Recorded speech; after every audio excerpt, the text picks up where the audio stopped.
you told us about that, right? Last time you slept. So I think your message is to Alexander. Alexander, I don't think the deep state votes have been counted yet. The deep state votes haven't been counted yet. Hold on for that number, Alexander. Is there a hope for Kamala after this? 51.7. I mean, she's closed in on the total votes counted. She's at 47% right now. 51.7 for Donald Trump. Does she still have a chance, in your view, Alexander? No, I strongly believe she has no chance. And when I left the campaign headquarters in Buckhead, my friends were asking, what do you expect before you leave? I said, President Trump is going to win at least 330 electoral votes, a minimum of 325 to 330 electoral votes. That is what I want to see. And 270 is more than enough for us but I expect more than that. And I see that right now.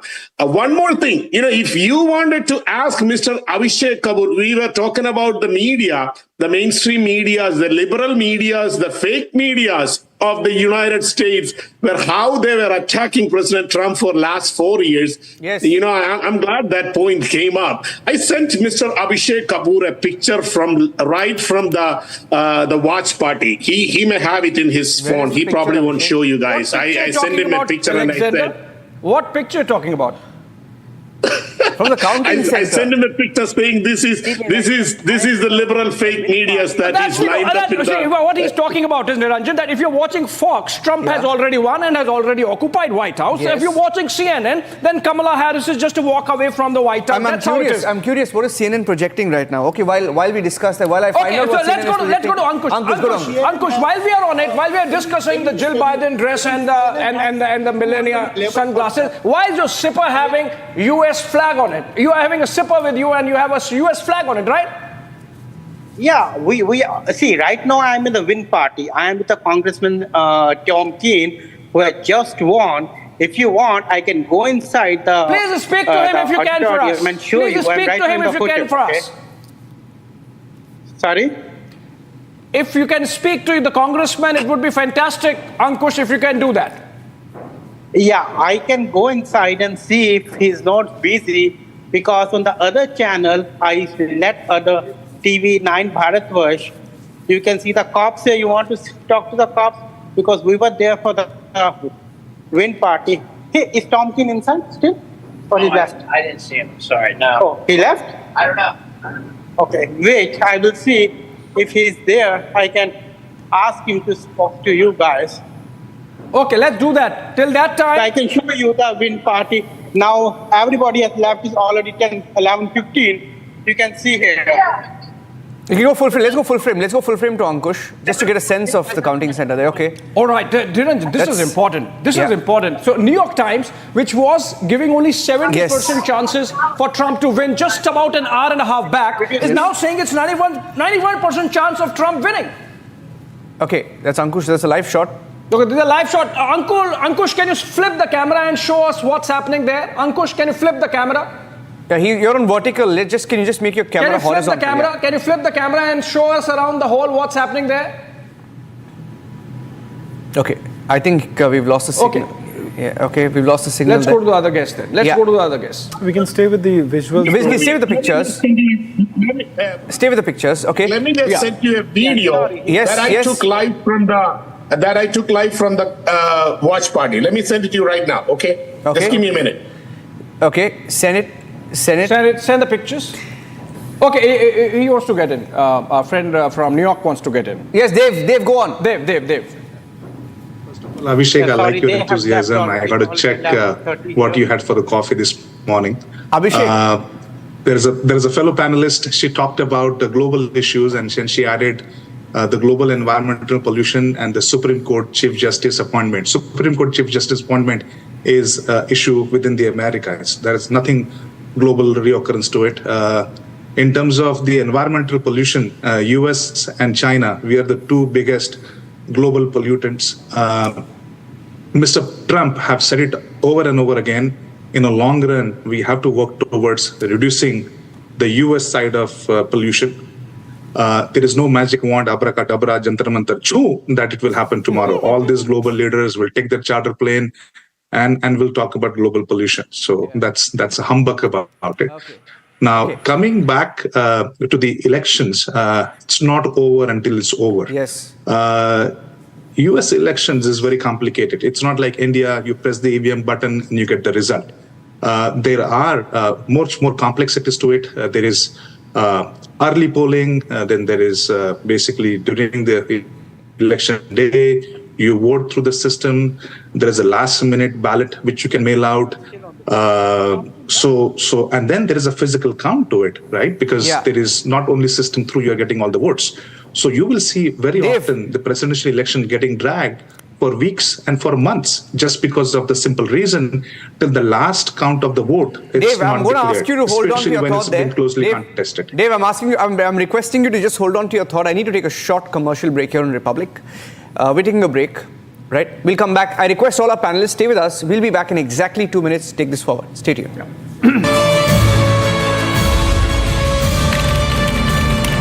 Amity has been ranked amongst the top 3% universities globally, a testimony to Amity's globally benchmarked quality.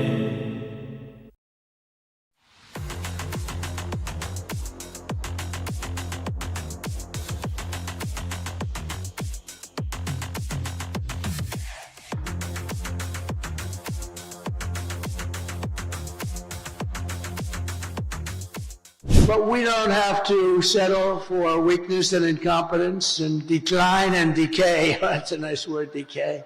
That's what's happening. That's a nice word, decay. Can you imagine? And nobody will question it because it's true. With your vote tomorrow, we can fix every single problem our country faces and lead America and lead the world to new heights of glory. But indeed, think of that statement, how beautiful that is. New heights of glory, that's what's going to happen. When we win the election and we're really, well, look, the ball's in our hand. All we have to do is get out the vote tomorrow. You get out the vote, they can't do anything about it, we win.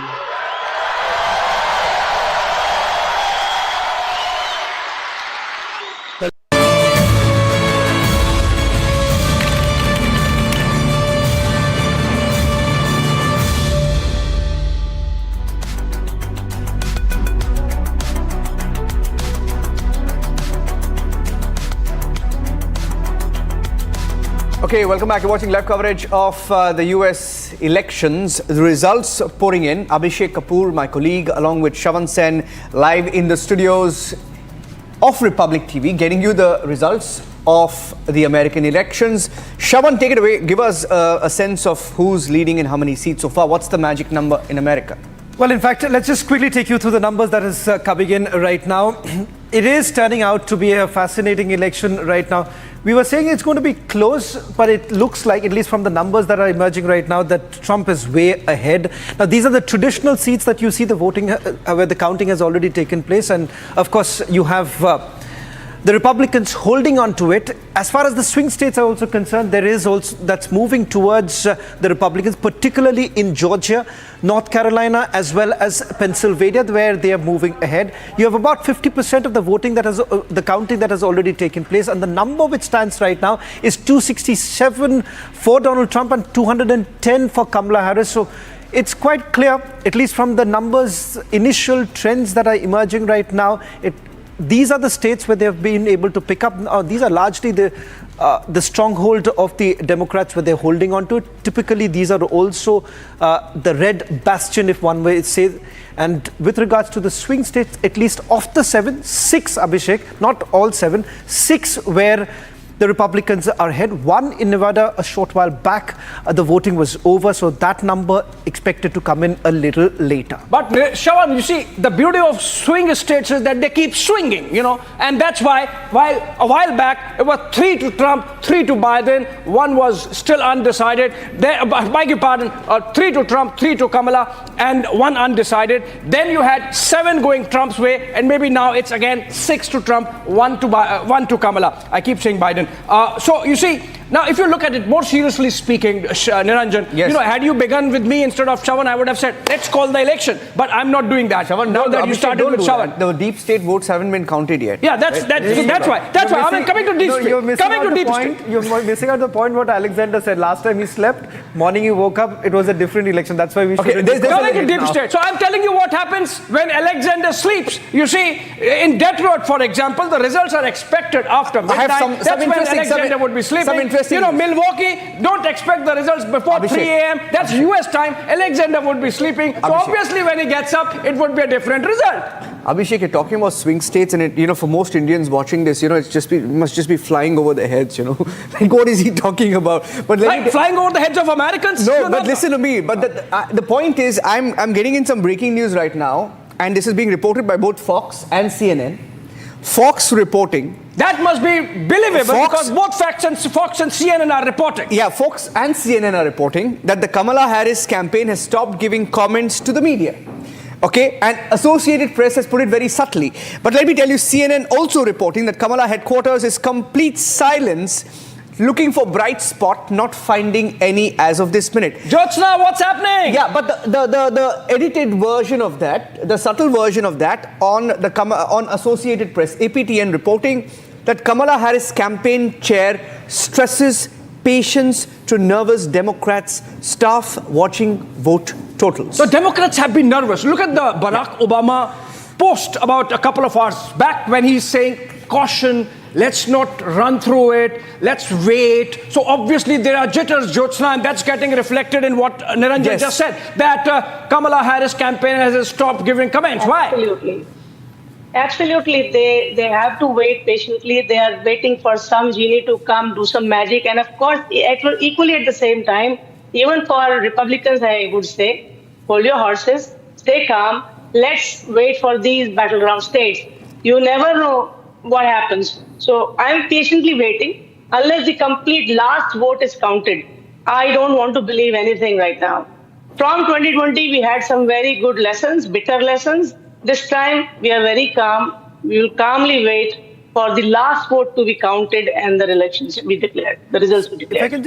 If I can just bring in Saurabh right now. Saurabh, just, for everyone to understand, when we say how things could actually change in the swing states, particularly in Pennsylvania, keeping in mind that you've had an assassination attempt there, perhaps there would be a sympathy vote. As far as the suburban areas in Atlanta are concerned, there too some changes could take place. What really has changed in the last few years, particularly for each of the candidates in these swing states? Because as I understand, as I was looking at least at Pittsburgh and a few other places, Philadelphia too, things are certainly changing. So it's not a monolithic, observation as far as these swing states are concerned. So help us understand what's really changing there. I'm glad you asked this question, and I would tend to agree with Jyotsna that, as a responsible news network, and, we have to make sure that we don't call the elections till the time all these states are out. Are you suggesting I'm being irresponsible, Saurabh? Abhishek, Things can be really, really very different. Swing states, in fact, I'll tell you, there are clusters within these swing states, even Philadelphia, for instance. So Philadelphia as a city will turn out a different number than some of these suburbs. So every small suburb and counties within US, you will see a different results emerging. That's the reason the sum total is very important. So that's the reason why you will see that it's constantly changing. Michigan, for instance, earlier, Donald Trump was leading. Now Kamala Harris is leading, according to my research desk. Pennsylvania, now, Donald Trump is leading. So these leads will, and that's the reason why these states are swing states, because they have a propensity to bounce back to either red or blue every election. And that's the reason why these 7 states are critical to deciding the fate of the US presidency. I would say, yes, definitely there is a surge in terms of Donald Trump's overall vote numbers. There is a surge in terms of trends coming out, even from the legacy media outlets, which actually endorse Kamala Harris. But we have to wait it out. We have to be patient here. And this is what I will tell the Indian audiences who are watching us as well, that this is very different than Indian election. This is, also, one more, just allow me one more. Unlike the Indian election where there are voting machines being used, a lot of these places have paper ballot, which have to be counted. So just we have to hold our horses, but yes, it is going to be a bit of a wait here. You know, we remember what happened in 2000 between Al Gore and George W. Bush, and then of course a bit of a hitch there in 2016 also. But you were talking about Indian response, Indian reaction. One reaction is coming in from our stock exchange, from our stock markets. Yes, Ranjan. it's gone up. Markets are 500 plus points up. Yesterday they were 450 points down. So obviously, Saurabh, while of course I would go by what you're saying, that let caution be the byword, because it can swing and it keeps swinging till for late into the midnight, past midnight in the United States. But there is already a sense that Trump might just manage to pass that 270 mark. You know, I'll tell you what, I want to give you a big indicator. Donald Trump, knowing him, by now, he would have appeared in front of the cameras and declared a victory. But he is being very cautious himself. You haven't seen him coming out. He wants to wait it out. He and his strategists have advised him this caution. So that's the reason you see that whole number. About the Indian Stock Exchange, yes, certainly. A Trump victory there will be a major booster for the Indian Stock Exchange also, because they think with Trump supporters like Elon Musk, who obviously is eyeing the Indian market in a major way. And he obviously is a big votary of the trade relationship with India. Certainly there will be, a bump in the stock market, but stock markets, goes up, goes down, the nature of the stock market. Certainly we'll have to see how the US stock market reacts to these trends tomorrow when the stock exchange is open. But it is, as we were saying, it's a pivotal election. It's going to be a landmark election, whichever way it goes. For now, certainly Donald Trump and the Republican parties have reasons to rejoice, but they cannot be celebrating as we talk at this moment. Here it's about 11:40 in the night at Eastern, ET. Just a sec. Yes. Since Saurabh mentioned that even Donald Trump is not coming out and speaking, he would have taken his center stage before camera. You see, I'm going through a New York Times report, Saurabh, which says Elon Musk plans to spend election night with Donald Trump, giving the former president direct access to the person controlling X, a key information platform on what could be a chaotic evening. So obviously there is already a media war panning out and jockeying for information as per happening. Yeah, this is big. I'll tell you why, Abhishek, because I heard Democrats and leaders in the Democratic Party in the last few weeks suggest that X, formerly Twitter, should be shut down. Yes. I mean, look at that. I mean, these are the guys who preach to the world about freedom of speech, right?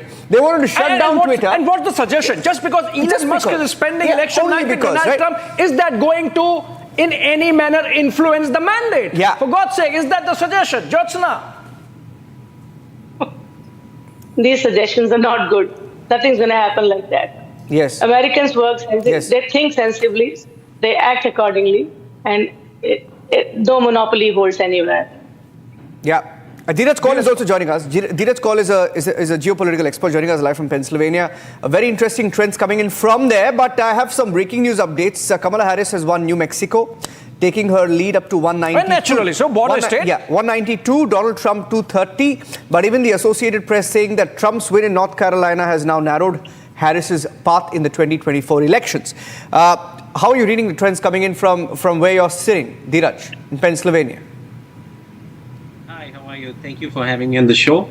I just wanted to add certain things. I'm a biotech analytics also. I do that in the Wall Street. I'm connected to BlackRock in that area.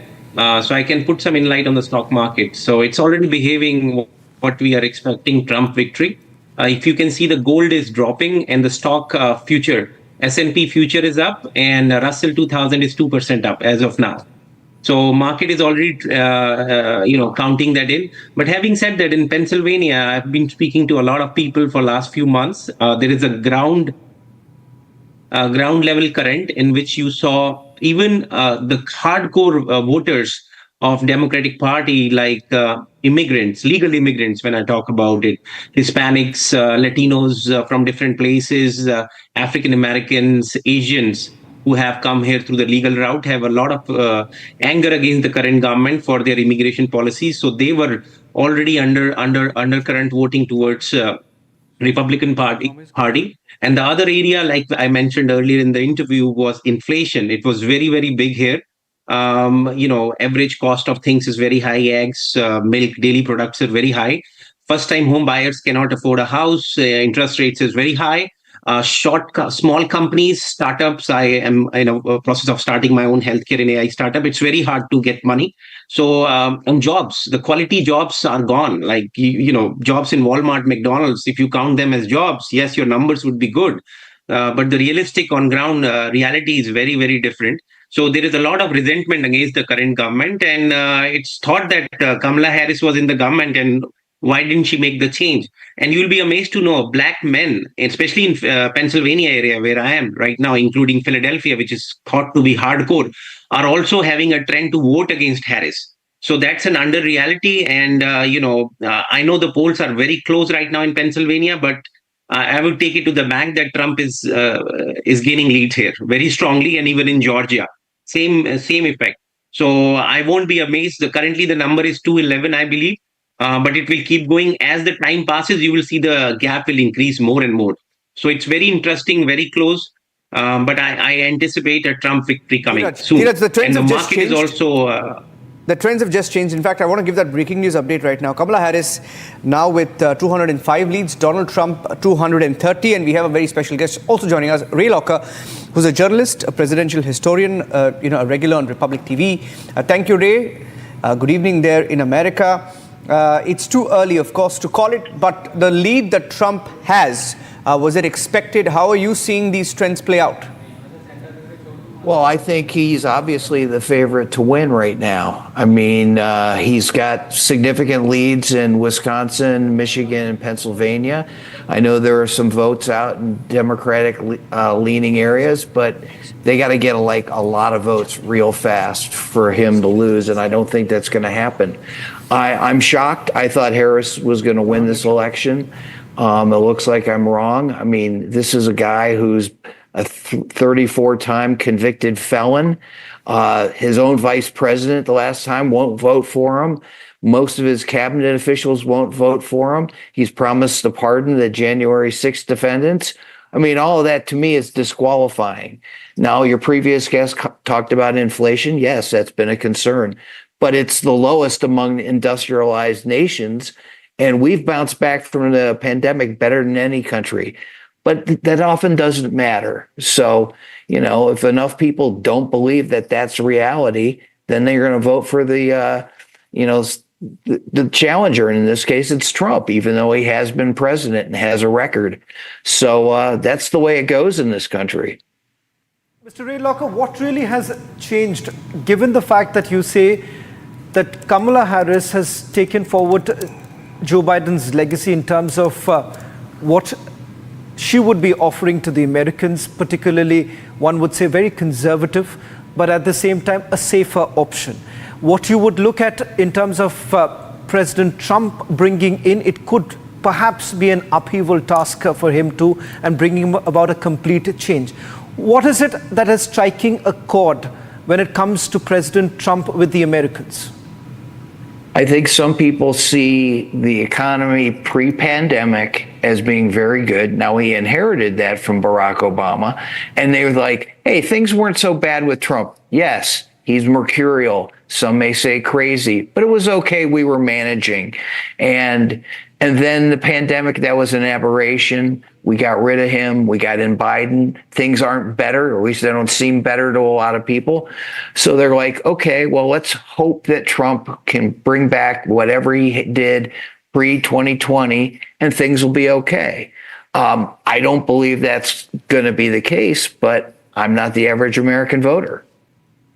Ray, also, it's everyone's saying it's too early, but there is already a pattern, which is that these early votes that are being counted, most of them are coming from, boroughs, counties, which are suburban and not exactly the metropolitan areas of all these states. So be it, all the swing states, say Wisconsin, say Arizona, even Pennsylvania and Michigan. You think that overnight things can change to a level where you could see Kamala Harris actually narrowing that lead when it comes to those crucial electoral college votes? I've been looking at the totals from all these different areas in Michigan, Wisconsin, Pennsylvania. I just don't think she has enough votes there. She'd have to rack up some huge margins in the votes that are still out, in suburban Philadelphia, greater Milwaukee area, Detroit. It's possible, but I don't think it's likely. You are in a way suggesting that Trump might have taken an unassailable lead and might be on his way to the White House. Ray, is that? Yeah, I mean, that's the way it looks right now. I think I'd be delusional to think that she's going to turn around and win these three blue wall states of Michigan, Wisconsin, and Pennsylvania. I mean, she's down by 200,000 votes in Pennsylvania. I don't think the votes are there for her in the remaining areas that haven't reported. And the same in the other two states. And it looks like the Republican candidate's going to win in Pennsylvania and knock off Senator Bob Casey, who served 3 terms. It looks like that could happen in Wisconsin, where the Republican could win there, and the same in Michigan. So, the trends do not look good for Kamala Harris or Democrats. Yeah. Just a bit of breaking news update that I have right now. In Pennsylvania, county facing manual ballot count due to alleged software glitch. The kind of stuff you'd expect from, I wouldn't expect that from America, but all of this is happening. Ballots will now be hand counted in pairs under observation, a process that could take some time. According to the secretary there, that's a breaking news update that's come in. Shawan, I think you had some more breaking news updates. Some more projections really emerging right now from the 7 key states. I'll just take you through first from Arizona. Donald Trump stands about 49%, Kamala Harris at 49.4%. So it's neck to neck as far as Arizona is concerned. Once again, projection indicating that Trump could be ahead there. As far as Georgia is concerned, there you have Donald Trump at 51%, Kamala Harris at 48%. So there again, you have Trump ahead. Michigan, now it's again being very close. It's 51% for Donald Trump and Kamala Harris at 46.6%. But once again, projections not really coming in from Michigan at this point in time. Nevada, remember, closed in a little while back, so there is no numbers really coming in from Nevada as yet. As far as North Carolina is concerned, there you have a clear surge for Donald Trump. That's 50.8%, Kamala Harris at 48%. So as far as the swing states concerned, Niranjan, yes, it looks like Trump is well poised. Yeah, 3.5-4% lead in the total votes that have been counted in America so far. Trump crossing the 60 million vote count. Let's go across to our panelists. 60 million votes and more for Donald Trump, with 51% of the total votes cast in America for him. 56 million votes counted so far going for Kamala Harris. That's roughly about 47.6%. And most of the people, Ray, on this panel, Indian Americans from different parts of America, all wearing the MAGA hats. You're the only one. Let's show all our panelists. Let's go across. Let's show all our panelists, please, on screen. Yeah, look at them. All of them. Ray, all the Indian Americans, including Jagdish Savani, who's joining us, and along with Kunal Desai, all of them wearing MAGA hats. You're the only one who was rooting for Kamala Harris. You're the only one looking glum on the panel. Even our markets are cheering, this trend. Ray, we've crossed the 80,000 mark on the Bombay Stock Exchange. So even the Indian stock markets looking very exciting this morning, Ray. Well, I mean, if the markets are up, that's good for me. I mean, I'm invested in the market too. Everybody has their reasons for who they vote for. My opinion was Donald Trump was the worst president of my lifetime. I don't expect anything better. And I think Indian Americans and any person of color in this country is going to have a difficult time, guilt by association, other things. We saw that right after he became president the last time with the Muslim ban, the travel ban.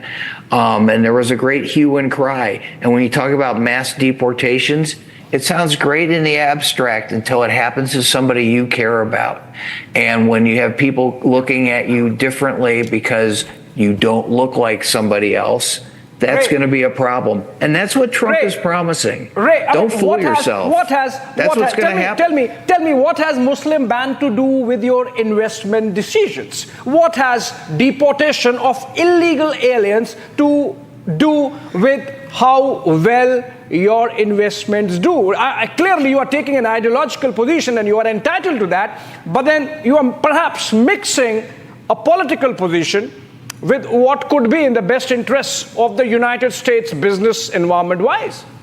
Well, most business experts and economic experts said Trump's plans are the most inflationary and that they don't bode well for the country. When you talk about a 60% tariff on imported goods from China, that's not a tax that the Chinese pay. That's what U.S. consumers pay. And when you start ripping out immigrants, whether they're illegal or not, many of them do jobs that aren't being done by Americans who have been here for a long time. Then there's going to be a higher cost to replace those workers. That's going to be inflationary. That can lead to an increase in rates again. And those are the things that affect your investments. So yeah, now it's like, oh, Trump is going to free all your investments from the shackles of regulation and all that. There's a euphoria. But if he enacts these plans, you're going to pay for it. We're all going to pay for it. Okay. Jagdish Swani, he's part of the American Indian Public Affairs Committee, hosted a big reception for the Prime Minister when he was there. You heard from Ray Locker. Indian Americans feel very differently about Donald Trump. I mean, leave his history and the criminal charges aside. What makes him so popular with the Indian American community? You were there during Howdy Modi. I remember meeting you there, right? Yes, why is he so popular? Absolutely. I can tell you one more thing. I've just come from Trump Tower. I was there for 2.5 hours, and they've already started celebrations there. And in last 4 years, when Trump was president, we have seen he shares a special bond with our Prime Minister Modi. And here in America, he shares a very special bond with Indian American in particular. And I must tell you here this time, about few days back, he strongly condemned Bangladesh for atrocities on Hindu. He is for Indian Americans that he has shown so many times. So we are very happy. We can safely say that Trump is going to be the next president of USA, 47th president. A tad bit early, Sean. Well, in fact, if you simply go by Alexander, then clearly it's too early to really call in, because last time he slept off in the morning, there was a completely different picture altogether. Alexander, I'll come back to you right now, because if you really look at the swing states also, the numbers are really looking well poised for Trump right now. Nevada, that's the only exception right now, because I believe the counting hasn't started as yet. So things could really change, but as of now, it looks comfortably placed for Donald Trump. I want to add one thing when Ray was specifically... Jyotsna, I'll come back to you. Just allow Alexander to just step in right now, and I'll bring you back. Yes, it's. I mean, when we look at the numbers and the margin that we have in the states like Georgia, we have a margin of more than close to 120,000 votes, which means President Trump has almost 50.8 and Kamala Harris has 48.5, and the difference is almost 120,000 votes. And in Pennsylvania, the difference is more than 200,000 votes, while another 18%. But Alexander, are there any surprise spots? Are there any surprise spots internally also when you're discussing right now? You spoke about Georgia. Are there any areas that the Republicans would be a little concerned that things could really change? And if they are, which are the places that you're really looking at strategically? Yes, I am concerned. I am concerned about Metro Atlanta, like the cities, Metro Atlanta, Athens, Macon, Augusta, Savannah, and then we go to Pennsylvania, Philadelphia. Philadelphia is the metro city. But again, Mr. Ray was saying that, it's unlikely for Kamala Harris to catch up that gap. But it could happen. I was joking that, even if I said it in a funny way, but it is true. When I went back to sleep, I thought that, it's over. But next day morning, it's all flipped. So that is what I was trying to say earlier. Somebody was mentioning about a freezing of the count, or they're going to do a manual counting. So I was looking at the numbers. Exactly around 85% votes counted in Pennsylvania last year. The same thing happened then. I am worried. I'm really worried about it. Because if Pennsylvania and Georgia is called, the race is over. That's more than 30 electoral votes. Alexander, are you by any chance watching CNN? Because you are so circumspect. No, but I think so. Even Abhishek, CNN's projection also looks pretty much similar. It's not really different. Their projection is but also... some states, some crucial states, CNN is still not calling Trump. I mean, for God's sake, the NY Times, which was saying that Trump is 75% to win, chances to win, is now saying it's 91%, and CNN still stuck at its earlier position. Alexander, are you watching CNN more than Fox? I am not. I don't even watch Fox. I am very, very proud to say that I stopped watching these MSMs. I am not watching any mainstream media, especially during the campaign time. I did not watch any of that. Okay. So I am okay. Even if we lose Pennsylvania, I don't have a problem, because Arizona, we're going to make it, because it's 49%. I know it's closer. Wisconsin is there, Michigan is there. So right now we have 5 states with more than 60 to 65 electoral votes. We only need 40 votes. Okay. The Pennsylvania issue, I just came to know about it, but I don't know what is happening. 82% is finished. Georgia, I want to say that we're going to make it, because there is no way that we're going to lose Georgia. If Georgia is gone and if Pennsylvania is gone, it's going to be a tough situation. But I don't want to believe that. I don't think that is going to happen. We are going to definitely get through this. Again, I don't want to be overconfident, or I don't want to be what do you say? Just don't want to be crazy. We talked about it. Initially when we talked, we were so excited, and But I want to be very realistic. But I just want to add one thing, or maybe a couple things to Mr. Ray, what he was saying. I lived through President Trump's presidency of 2016 to 2020. The best presidency that I have ever witnessed. I lived through President Obama. I lived through Bill Clinton, George Bush. But that 4 years, I got gas for $1.20. I had cheaper groceries. I was able to buy a house during that time. I paid, less than half of what my house worth right now. I was able to afford. I locked in my interest rate for 2.99%. Right now, how many youngsters could afford to buy a house? When you ask them why you don't vote for President Trump, or why you vote for Kamala, some of the answers that I heard from during my door knockings is very interesting, because we don't like President Trump. What did he do to you? I'll tell you, Alexander, even someone like the Associated Press, right? I mean, I know media has taken sides. Like someone like the Associated Press on their Insta analysis of some of the surprise results pouring in, have actually said, AP Votecast says, about half of the voters said support for transgender rights has gone too far. Now, this is Insta analysis of the trends pouring in, right? It tells you the extreme positions taken by both sides, I wouldn't say one side, by both sides, reflecting in the numbers that are coming in. I want to get in Ray Locker and Saurabh Shukla because all our viewers here in India and many of them overseas as well, over 500 million viewers of Republic TV. For them, Ray Locker and Saurabh Shukla, I'm getting both of you in. Kunal Desai also joining us on the broadcast. Kunal, just coming to you, I want to get in a couple of perspectives from Ray. Ray, who's better for India? I mean, you've been with us over the years, a decade and a half. I remember speaking to you over a period of time, right? Who's better for India? Kamala Harris, so far in the last 4 years, hasn't been as good as it was under Trump. Who's better, Harris or Trump? And then Saurabh. Alexander, I'm coming to you. Alexander, I'm coming to you.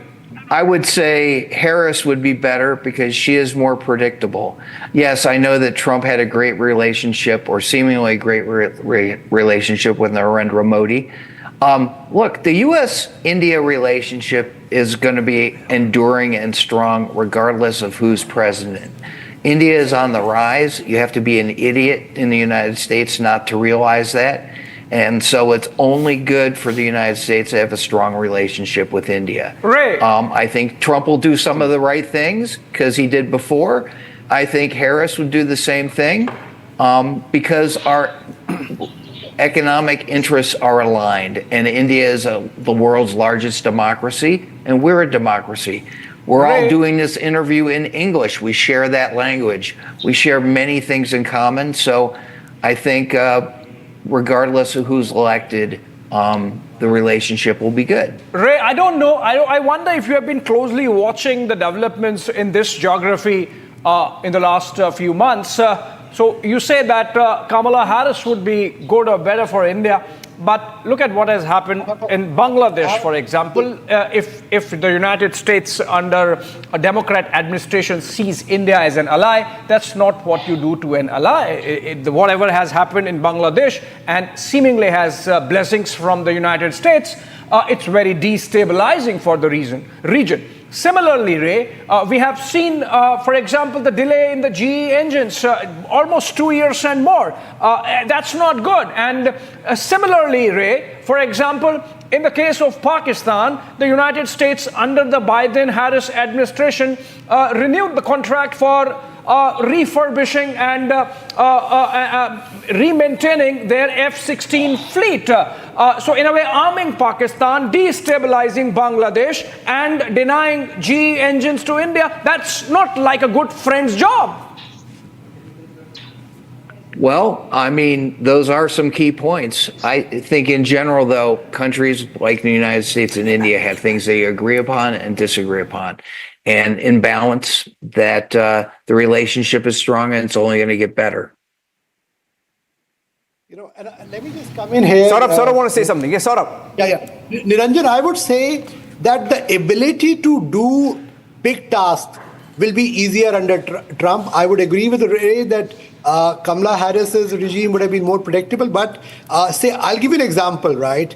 Tomorrow, US and India, I'm giving you a hypothetical situation, are in a situation where, they have a problem on tariffs. Prime Minister Modi can pick up the phone and speak to Donald Trump and obviously intervene and get a lot of things solved. That is the kind of relationship the two leaders occupy. So those kind of the big deals that I'm talking about, that will be easier against, in a Trump regime. Obviously, there are certain concerns both sides have. I'm not saying that it will be completely a smooth relationship. As Ray also mentioned, you agree to disagree on certain things, and obviously, but Trump will be guided by his own instincts more than his diplomats, bureaucrats telling him things, than the other way around, when it comes to Kamala Harris, who would be guided more by the State Department and the White House. Trump, I can give you an example. The Trump's India visit wouldn't have happened if he followed the advice of his advisors. He went ahead because he had promised to Prime Minister Modi, and it was conveyed to him that a lot of people will be there to receive him, and he made sure he visited India. So he's a kind of a maverick. So he will continue to do that. And I would say that Trump 2.0 would also be different in some ways, because he is also, he may be saying things during the election campaign. A lot of leaders do that. But when it comes to running, presidency, I do hope that he gets a bit of structure in place by some great set of advisors when he occupies White House this time and follows their advice. Guys, that's not going to happen. Everybody hopes that someone's... All right, so these are the latest numbers that we are going by, which is that Donald Trump has cornered 230 of the 538 electoral college votes, while Kamala Harris has 209. Now, this still cannot be called a decisive lead, but it is lead nevertheless. And more importantly, Trump has netted one of the 7 swing states that are key to who is going to occupy White House next. And we have just got a picture of Trump confabulating with Elon Musk at his campaign headquarters, from where he's closely watching the developments. This is the picture, and this is the picture to which New York Times has objected, suggesting that with Musk controlling social media platform X and spending the election night with Trump, maybe this gives them some kind of advantage vis-a-vis the Democrats in terms of information flow. Can we discuss this aspect with the panel? And if I can... Yes, Shawan, you had something to add. In fact, Kunal Desai is also joining us on this broadcast. In a while from now, Dheeraj, I'll come to you. Dheeraj, I'll come to you, and Saurabh too. Let me just get an initial comment from Kunal Desai. Kunal, you've been watching this very closely in terms of the reaction really coming in from the markets too. Of course, the markets were essentially rooting for Donald Trump with the kind of aspirations that his side really has at this point in time. Kunal, what's the sense that you're getting? Yes. So first of all, thank you. It's an honor to be on this media network. I've been following Mr. Goswami's journey since I would say that somewhere between I grew up from a youth to a man listening to Mr. Goswami, and I still remember the infamous interview he did, and he changed the entire history of India when he interviewed Mr. Rahul Gandhi in 2014. That is one of the best things he has ever done, not only for me, but a lot of Indian Americans and Indians out there in India as well. So anyway, coming back to the main point, I am an immigrant. I'm here since 18 years. I'm from Gujarat. I'm originally from Ahmedabad, Gujarat. The biggest thing I sacrificed my life and I came to this great country was, mainly for rising up the ranks, to work hard and to earn in a legitimate way. So what do I care about? I care about a president who's going to work hard for my money, for my investments. And even before I became a naturalized citizen, I became a naturalized citizen last year, so this was my first presidential vote. So even before that, I was rooting for President Trump in 2016 and even in 2020 as well. I don't care about what he did, the Capitol riots and all that. I won't go into that direction. But Kunal, can I ask you this specific question? Kunal, because yes, most of the Indian Americans have largely spoken about the fact that what has really worked in their favor. Particularly, a short while back, you've had Alexander from the Republican camp largely talking about the fact that as an individual during his presidency, at least he could afford to buy a house. What is it particularly that has worked for the Indian Americans that the Indian Americans currently seem to be really rooting for Donald Trump? Absolutely. So interest rates went super high in the last 4 years. In President Trump's time, even I myself got a home at a reasonable interest rate as well. A lot of Indian Americans were able to afford the home. Right now, it is very difficult. And like I mentioned earlier as well, even you look at basic groceries, it's extremely hard to even get a loaf of bread or sometimes a meat or anything like that from a grocery store. It might be challenging for a lot of people right now. We want a president who works for everyone, and like I said earlier as well, for me the two biggest issues where my investments and my money should be on the right track. It should not fall down because I have to work very hard, and so are all the Indian Americans over here. And that's and of course, I don't want, to be very honest, I don't want any illegal aliens coming from the border and trying to get my job, what I'm doing. This is a capitalist economy. I'm working hard, and I want the capitalist economy to maintain. I worked hard. I used to clean toilets. I used to clean restrooms. I used to work for $8 an hour when I came to America. So from there, I have come a long way by working hard in this country. And I did it all in a legal manner. So that's what I want, and that's the president I support. Ray, if I can take this to you, because immigration happens to be, particularly as far as illegal immigration, that's an area that resonates even with the Indian diaspora there, because they're worried as to what really happens if it continues in the way Biden administration did, and of course the same that was promised by Kamala Harris too. So that remains a sticking point. Do you believe that was a key factor this election? Yeah, I mean, people say it was, and it motivated a lot of voters. I think there are many reasons for it. This hue and cry about Haitians in Springfield, Ohio, which I thought was detestable.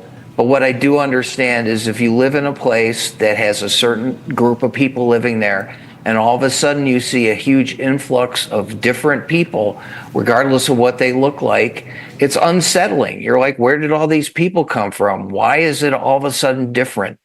And, there are many reasons why people are concerned. I think a lot of it has to do with racism, but, it strikes people in different ways. And, the demographic changes in this country have been noticeable by a lot of people, particularly white men, who find it unsettling. But what we've also seen is Latinos are concerned about illegal immigration. Obviously, Indian Americans are as well. And so it's gone beyond just the concern of white Americans to a bunch of different groups of people. And I'm not sure how we get a handle on it in a humane way, but let's hope that we do in some way. Well, Mr. Jagdish Shevani is also joining us right now as the president of the American India Public Affairs Committee. He's joining us from New York. And thank you, Mr. Shevani, for joining us here on Republic TV.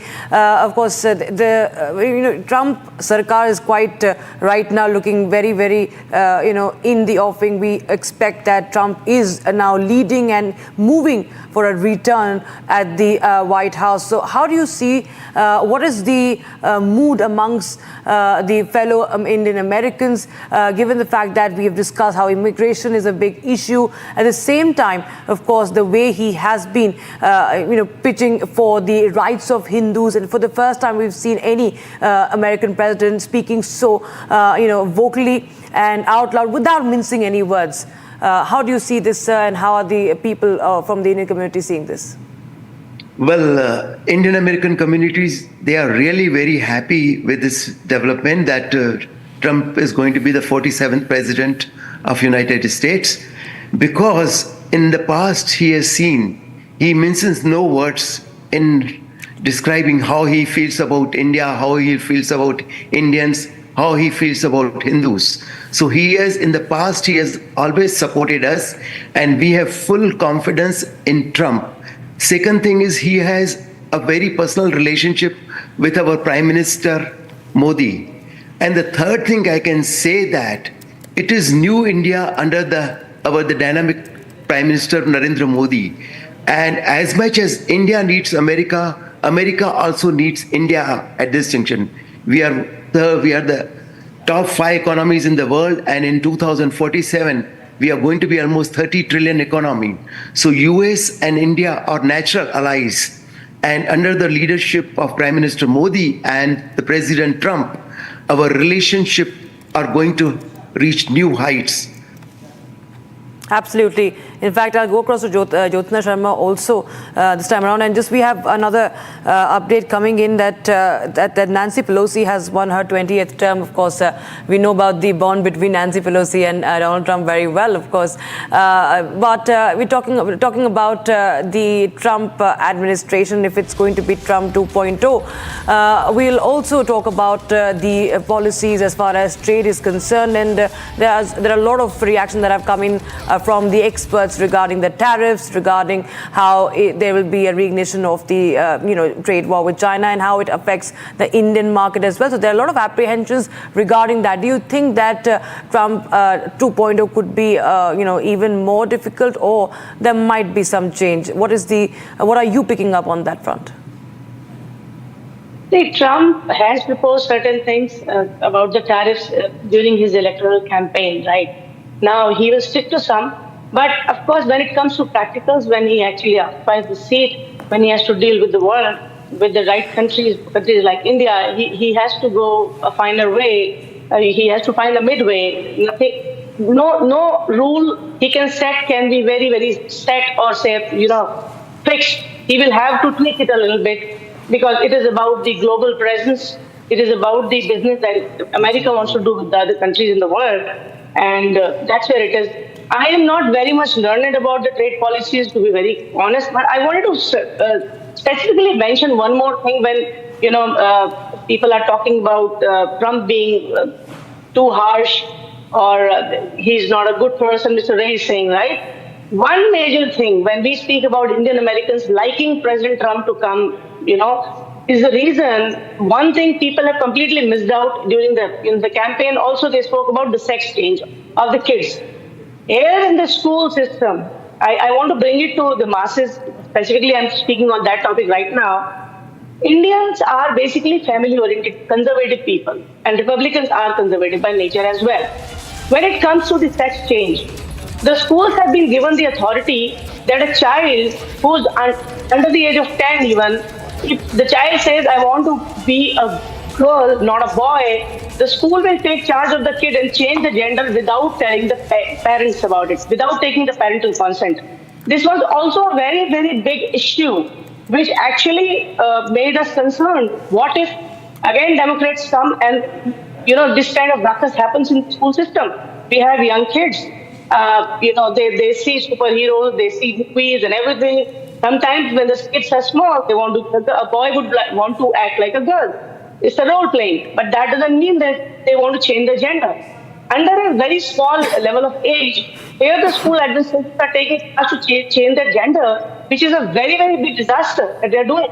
And this was highly taken up by the Trump team, and they were against it. This Democrats have not spoken about, and this is happening. There was an actual case 2 years back. There was a family in Oregon which had to take away their kid, leave their, the state, pack up all their stuff and move back to India because the school was supposed to take control of that kid and do the gender change. Yeah. There are cases like that. And we Indian Americans, we feel the pain. We are family-oriented people. What the heck is it? This is sheer nonsense in the name of LGBTQ or whatever they're speaking about. This was also a major issue. Absolutely. So I just wanted to bring that topic to the masses.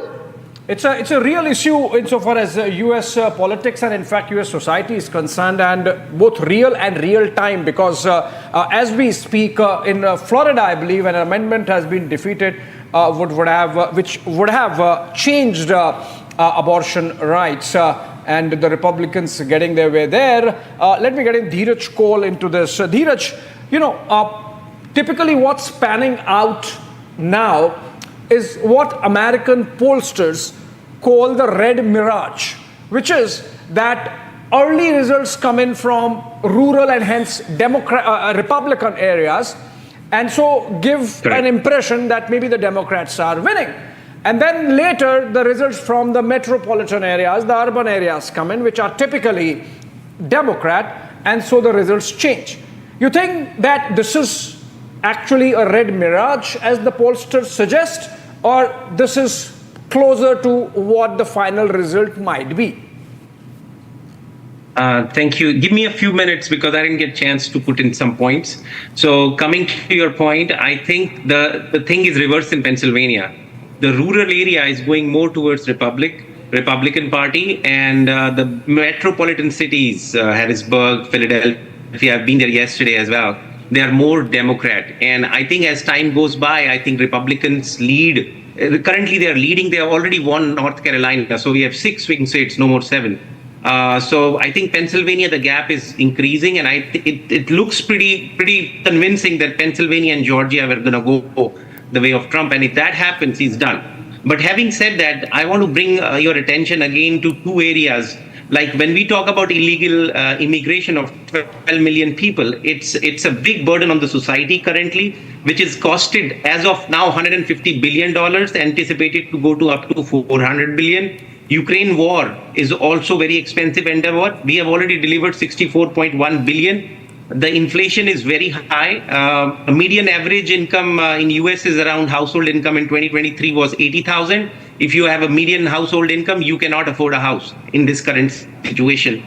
So things are really bad. One more point I would like to pitch in: Trump 2.0, and along with Elon Musk, along with people like RFK Jr., who will be very good in healthcare. I'm a physician myself. I have an AI startup for which I'm working in healthcare. So they have a good vision to hit at the root cause, which is quality of life and food ingredients like intakes, which will affect diabetes, hypertension.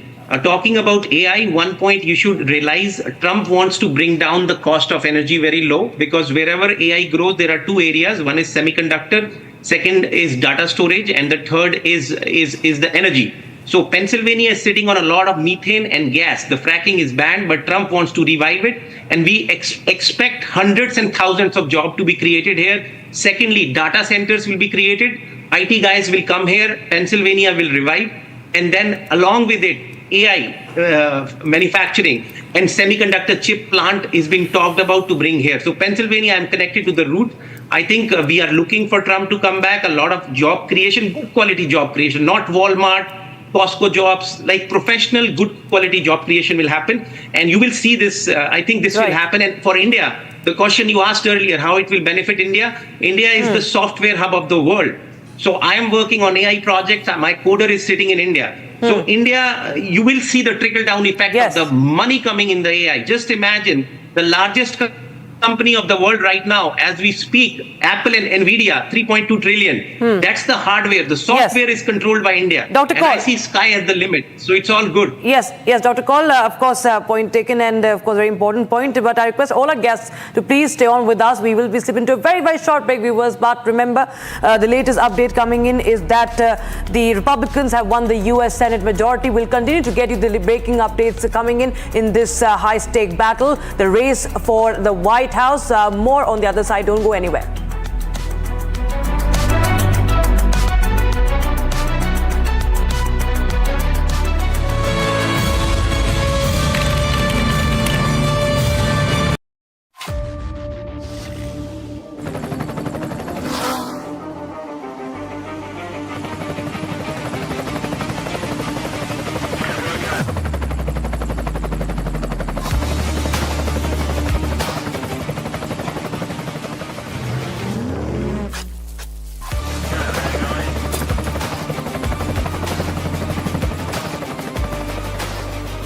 Director, the taste of success.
जरा उछलता है, दौड़ता कभी कभी दौड़ कराता है, आगे आगे बढ़ता है इंडिया, अमूल दूध पीता है India.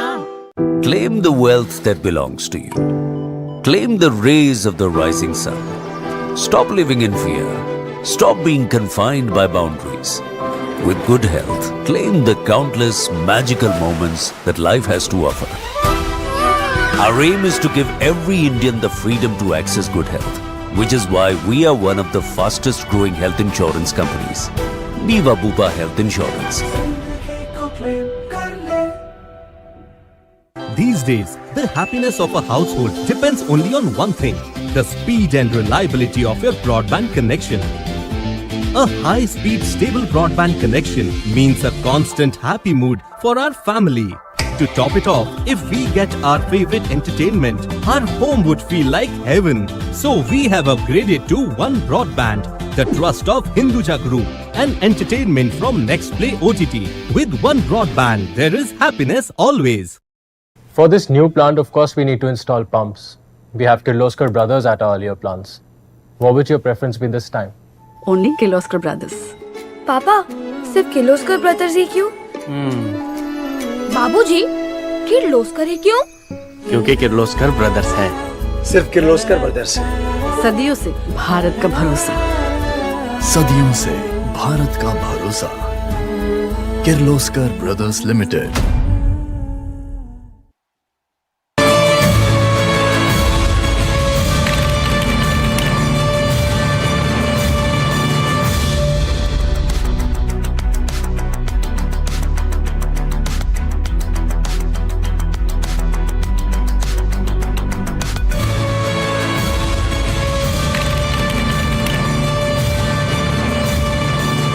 Amity has been ranked amongst the top 3% universities globally, a testimony to Amity's globally benchmarked quality.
Asia's largest news headquarters, setting the agenda for Bharat.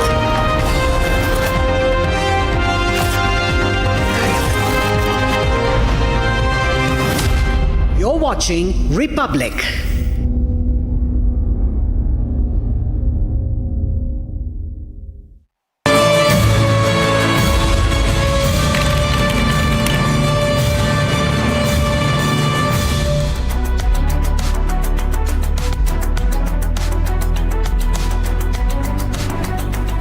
Welcome back. We are continuing our rolling coverage of the US presidential election, which is spanning out in the United States, the breaking news development as we speak is that Donald Trump, the former president and Republican presidential candidate, has taken lead again in all the 7 swing states. Remember, he has already taken North Carolina, with both CNN and Fox announcing that Trump has taken this state, and now in the rest of the 6 states also, in 2 of which earlier Kamala Harris of the Democrat Party was leading, the sitting vice president.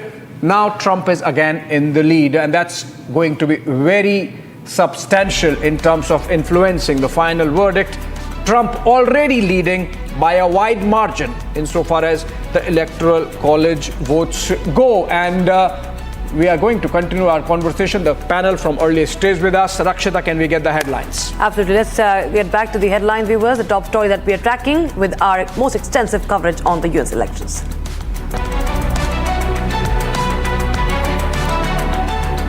Republicans win US Senate majority, seize control of the chamber for the first time in 4 years.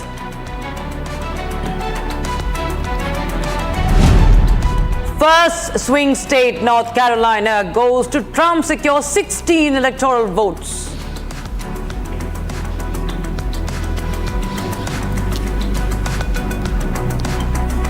It's a neck-and-neck contest in key states, Georgia and Pennsylvania.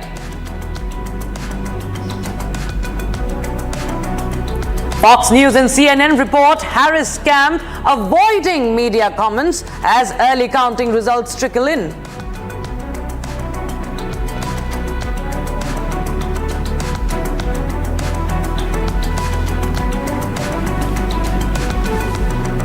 Trump monitors election results from campaign headquarters. Reports suggest that Elon Musk is all set to spend election evening with Donald Trump. Former House Speaker Nancy Pelosi secures 20th term as representative from California.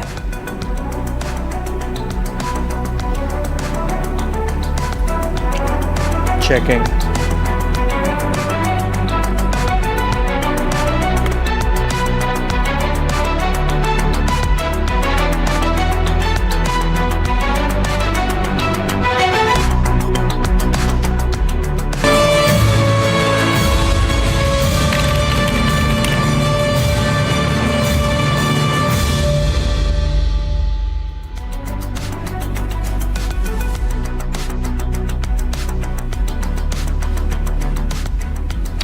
All right, Bhavna Daya, Foreign Affairs expert, joins us. She's a founder of International Council on Human Rights, Peace and Politics. She's in fact joining us live from Delhi today. We also have Jagdish Sevani, President of the American India Public Affairs Committee. He's live from New York. We have Kunal Desai, Software Release Manager. He's joining us live from Texas. A very red state as we speak, and Jyotsna Sharma continues to be with us, senior journalist, live from New Jersey. I am told we have to let Saurabh Shukla go. So my question to you, Saurabh, before you go out for your day or evening in Boston, I believe you're there. Saurabh, yes, well, as we speak, Donald Trump has clawed back into lead in all the 7 swing states. Since you would be going for sleep, perhaps it's past midnight, nearing past midnight, are you going to go by calling out the election and say that Trump might be winning? I would say, it's almost done. I won't, again, as I said, you and me were there in 2020, and we have to obviously wait till the votes are out, but the lead is too wide. If you see the swing states, the lead is, whether it's, Pennsylvania, even Michigan, the lead is too big for a Democratic Party to really get those numbers, unless some miracle happens that, all the other votes that are getting counted are 100% their vote. It becomes very, very difficult. So I would say that this election seems very clear that Donald Trump looks like to get back to White House 2.0, Donald Trump's 2.0. How will the term look like? As I said earlier, He will be a lot of things which he said during the campaign may not happen when he actually becomes the president. It's a different ball game sometimes. But obviously, he will be a mercurial leader. If he becomes the president, there will be certain changes definitely when it comes to the geopolitical situation. But for a wider, whether it's India's strategic interest or the interest of Indian American or skilled immigrants, I expect some positive outcomes there, because I do think that he has very clearly laid out right at the outset that he wants skilled immigrants in the US. Having somebody like Elon Musk by his side, who himself has been an immigrant, his wife Melania Trump has been an immigrant herself. So I think all these factors put in totality, I do expect that concern that the Indian American diaspora has had for a long time. And if he does get the House, he's already got Senate, and if by some stroke of luck he gets the House of Representatives as well, then there is no reason, because the president needs a Congress to make that big change happen in the backlog that has been haunting a lot of Indian skilled immigrants who are contributing a great deal to the US economy and were the reason they backed a Republican Party overwhelmingly. If you see, it seems that the narrative that Donald Trump wanted to send out to America seems to have worked to the working people. Also, I think, the last few days of the campaign, the change in certain things like even on abortion issue, his revised policy, that seems to have helped him get the women votes as well.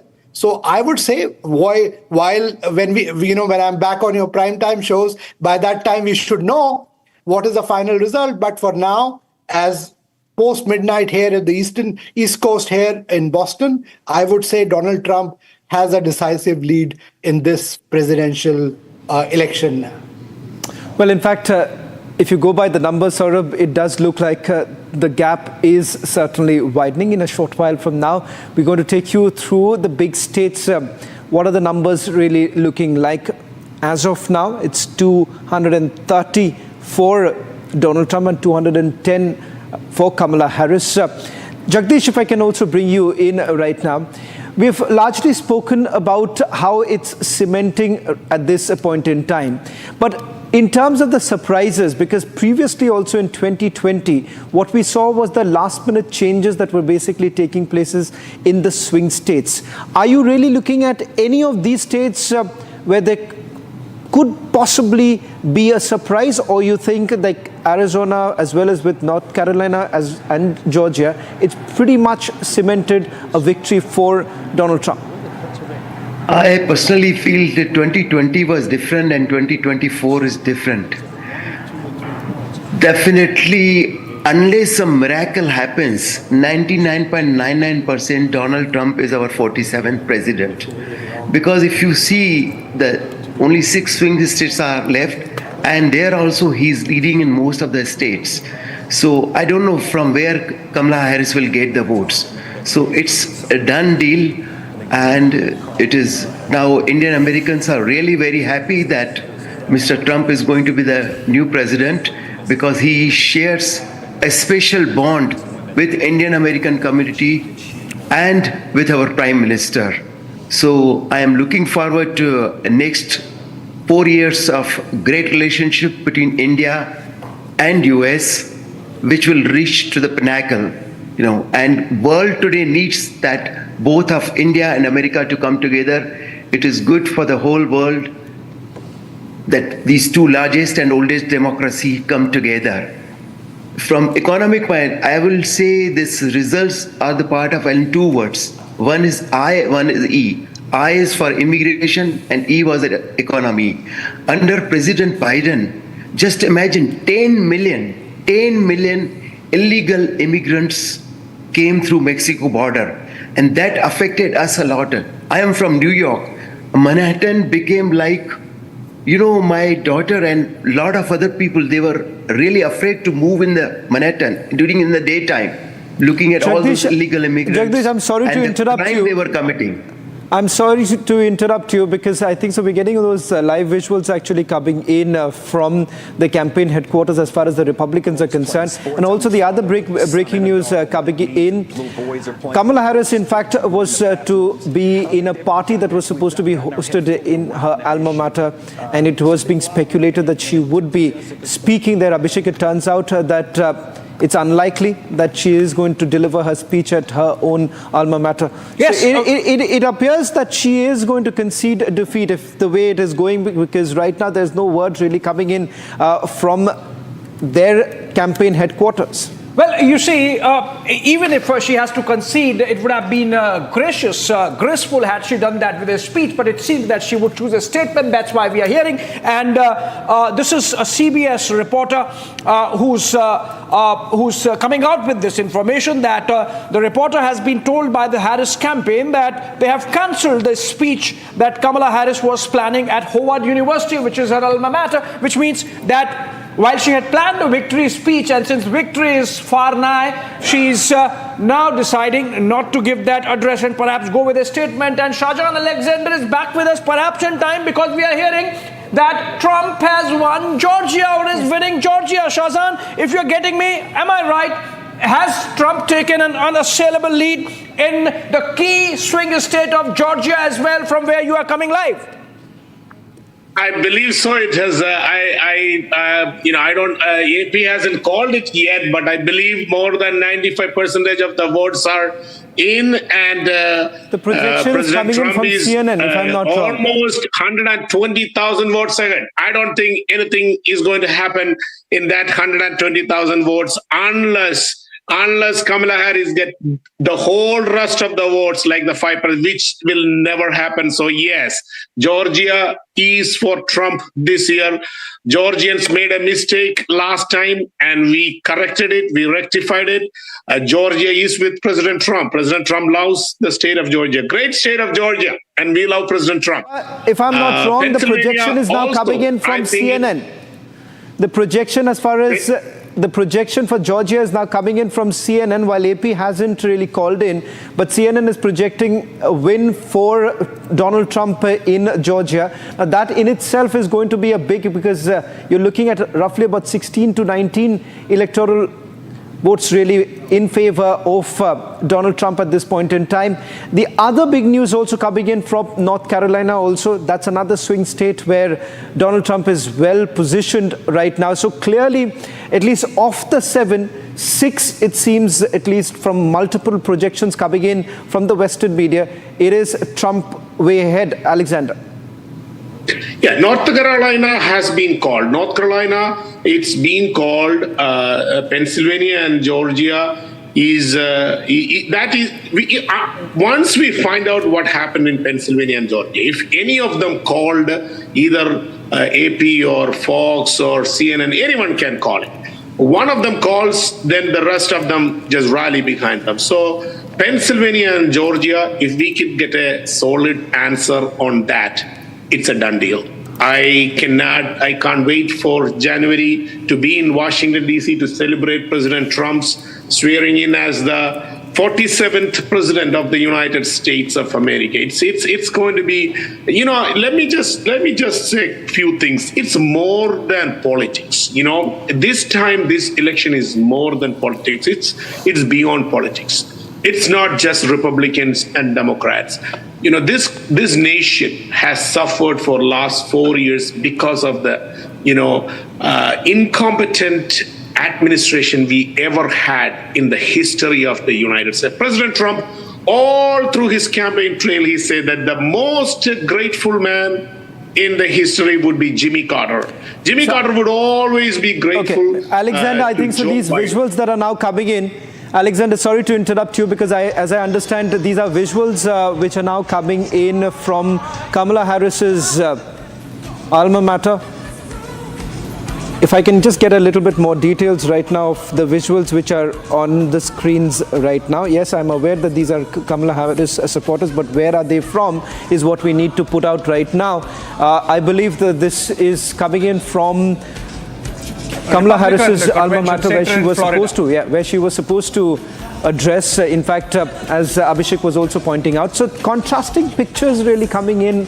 On the one hand, if you really look at the campaign headquarters of the Republicans, where Donald Trump was actually seen sharing the stage along with Elon Musk, that in itself is a heartburn picture for many.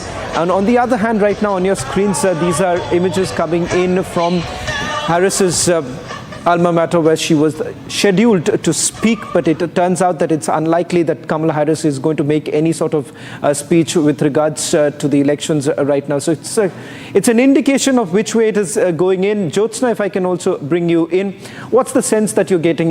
All of you have been extremely cautious today. You all have learnt from what we have seen in the past. But having said that, what makes you perhaps walking on that cautious path even now? Because from the picture that we are getting, the larger picture that is emerging right now, it seems he's comfortably placed. Absolutely. Now, at least, yes, there is that comfort in our mind that there is a substantial difference, of the votes in these swing states, at least 6, and he's comfortably placed. So it looks like, yes, President Trump will make it. And right now I was looking at Fox News. The co-chair of the campaign from the Harris campaign at the Harris headquarters was actually delivering some message. Looks like that's what people are vacating now. So yes, thing is happening. I just want to peacefully enjoy when I'm holding back and sitting here for so long. But आज ऐसे बैठने का मजा अलग है. I would say after 4 years, I'm getting that feel, euphoria, you call it. And in fact, I have personally, interacted with President Trump. Half an hour I've spent on stage with him way back in 2022 when he hosted a Bali at his home at Mar-a-Lago Resort. And he is a different individual. How people have demonized him and how he is absolutely different. I had a very particular specific experience with him, there are a lot of Indian Americans there in the Diwali celebration that time. And Republican Hindu coalition and President Trump had hosted that Diwali at Mar-a-Lago in October 2022. So what happened was people were waiting to get pictures clicked with him. Of course, he arrived a little, late or whatever, some reasons. So I asked President Trump while he was leaving the stage, sir, can I have a picture with you? So he said, no, I have to go. So of course, with my own instinctiveness, I said, sir, I would still request, because there are a lot of people who wanted to get pictures clicked with you, and they will wave in this selfie with me once you come into the selfie, and they'll feel good. You would not believe what happened that day. He said, okay. He gave me a selfie. I will share that selfie with you. And then he got down the stage. On the both sides of the aisle, he went, he shook hands with those people, all the people who were there in the Diwali celebration, took selfies with him. But the thing is, if there are right people conveying the right message, the advisors, President Trump has a heart and an ear to hear. I was nobody there, but he heard me. So this is my particular personal experience of him being very gentle and caring.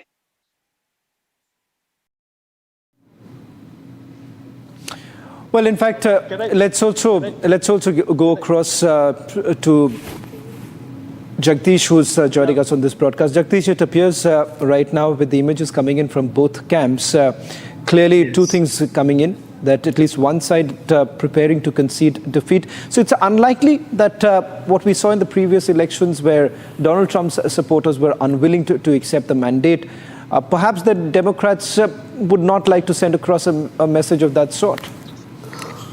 Absolutely not.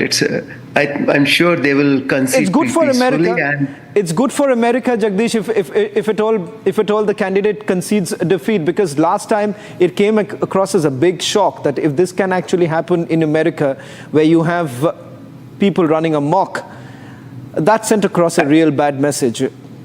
Of course. I always give them an example of India, that we have 1 billion voters and we have always a peaceful election, and the results are always within a day. And I'm sure that Kamala Harris will definitely concede peacefully, and that's the right way. That's the beauty of democracy. If you lose, just accept gracefully and go.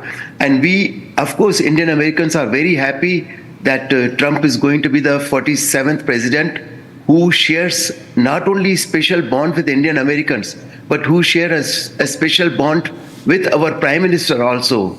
So I would say happy days are here again. I've just sent you a clip from, I was at Trump Tower about half an hour, 1 hour back. There the celebration already started when I left at 10 o'clock. So okay, let's get ready for celebrations. Can I pitch in something? Kunal, I'll just bring you in. Bhavna has not spoken for a while now. Bhavna, let's now also focus from the Indian perspective. We've heard what the Indian Americans have to say, but clearly, over the last few days, the messaging that was also been done by India, External Affairs Minister Dr. S. Jaishankar largely spoke about the fact that this is going to be a continuation, and the very fact that India will work with whichever administration comes to power. Many thought that even when Joe Biden would have come in, things would have really changed. But it turns out that things did actually, perhaps strengthen over a period of time. And so there is a Teflon coating, irrespective of the kind of administration really comes in. Nothing much would really change. That's absolutely true, because I completely second your thoughts here, because whichever administration comes into power, which is most likely Trump's, I don't suppose there's going to be much changes. And I think, when we speak about Indian Americans and especially the electorate, I think it has undergone a remarkable transformation. You see, once reliably democratic, voting patterns now show an emerging split. There's a very sophisticated political voter base that we see now. So I think it wasn't just about voting this time. It's about, the Indian American community finding its political voice. And I think that becomes much more interesting. But I think the implications of this election, come what the results are, which we know where it's heading, I think it's going to be more or less in India's favor in a sense. We see, there are trade partnerships, there are visas and technology cooperation, which is going to remain very robust. Yes, the political ideologies have been very different, wherein Trump has vouched for American nationalism and, America first. But I think the close relationship with India and, the strong hold of the community there, I think the effect is not going to be really, something which is, let's say, on a pessimistic front. I think it's going to remain optimistic largely. And I'll also like to point to the direction that, we've not spoken about the effect on the international global politics. I think that's going to be much more interesting, because if Trump comes to power, I think it's going to be much more interesting to see what the response to China is going to be in that respect. We have seen already the effect on Middle Eastern policies with the Abraham Accords, but I think it's going to be much more interesting to now note, since the Arab community, Arab Americans have been really influential in this election campaigns. So I think it's going to be much more interesting to note that. And, we have the Russia-Ukraine war going on. Let's see how that turns out, because I think under Trump's presidency, there are going to be really significant changes also on the global front, which we expected, but obviously did not happen under Biden. So I think this time it's going to be much more practical and a very positive front put out. So I think along with looking at Indian Americans, it's also just really one more breaking news now coming in. Bhavna, sorry to interrupt you. I'm told that perhaps Michigan likely to be the first swing state to announce a winner in a short while from now. So as far as the Republicans are concerned, good news really coming in from most of the swing states right now. But Michigan perhaps would be the first swing state declaring a winner in a short while from now. As of now, the projections largely coming in from North Carolina to there. They've already called in the elections there. That has gone in Trump's favor. With regards to Pennsylvania and Georgia too looks like heading towards Donald Trump's way. Shahjan, Alexander, I'm not too sure whether he's still with us or not, but otherwise we could have also gotten a short while back. Alexander, if I can take this question to you, because I wonder whether you are still afraid, because some sort of messaging that is being done by the Democrats right now, that perhaps if you wake up in the morning, things could really go in a different way. Are you still very concerned? Because the messaging seems to be a little different, because I've just got a breaking news right now. We'll try and play out that soundbite really coming in from the Democratic camp, where they're saying that the nation could wake up to a different leader altogether. So does that still remain as a bigger fear, or you feel that nothing really can change right now? I strongly believe that is not going to happen this time. Why I am saying that? Because nobody thought that whatever happened last election in 2020 would have happened, because we were not ready to expect something like that. But this time, throughout the campaign trail, you won't believe that we had several training sessions for poll watchers, several training sessions for how to prevent voters fraud. So the entire campaign, throughout the trail, we were very vigilant. We took a lot of precautions. We had training. We had trained lawyers who were educating poll watchers and grassroots workers. So we were ready this time. So I don't think it's too big to rig. Let me put it like that. It's too big to rig for the liberals this time. That's how I want to put it. So saying that, I believe it's going to happen, because Georgia, as of now, Georgia, it's pretty much done. More than 95%, and President Trump is leading with close to 125,000 votes. And Pennsylvania, 90%, and it's a 120,000 margin. So those two are done. And just like you said, Michigan is going to call very soon, because it's already 60%, and it has more than 220,000 difference. So once that is done, it's done. So looking at the Kamala camp or the Harris campaign, team, it's not looking good for them. I think it's a good thing that they accepted it. Last time when you ask, initially I was asked that why is it hard to concede? Because last time, who ever thought that someone like Biden could, 80 million people voted for him? Nobody could believe that. So definitely something has happened. Again, I don't want to go into the conspiracy or whatever happened in the past. Whatever happened is happened. We are looking forward for a great 4 years. And then, the most interesting thing is that we are going to get a pure Indian second lady. Not a half Indian, not a quarter Indian, a full-blooded Indian is going to be the second lady of the United States of America, and very soon going to be the first lady of the United States. J.D. Vance is a promising leader for the United States. Alexander, what's your stake in this? This is essentially between Tamil Nadu and Andhra. How does Kerala come into this? Look, there is no Tamil Nadu in it, because, we believe that we just go by the father's side. We don't go by the mother's side. So she don't know whether she's a Jamaican or a black or African. Like I said the other day, Mr. Kapoor, that one day she's a Jamaican, next day she even changed her accent. Can you believe that she even changed her accent? Society, Alexander, not good. I think you got the facts wrong. You see, Kerala is the only state in India which has a matriarchal society. You can't say you go by the father's side. Get in Kamala Harris in. Of course, she is half a quarter Indian, and as also, of course, J.D. Vance's wife, Chirukula. Right? We have to get the name right. But you see, the fact of the matter is that, as you were rightly mentioning, Alexander, the chances of any further changes in the verdict now seem remote. And we are going by, we are just shortly going to publish that soundbite which has come from the Harris campaign. It's very nuanced, so they are not sort of conceding yet, but the fact that Harris supporters are leaving the venue of Howard University, where Harris was expected to make a speech, possibly a victory speech, which seems a little remote now, and the fact that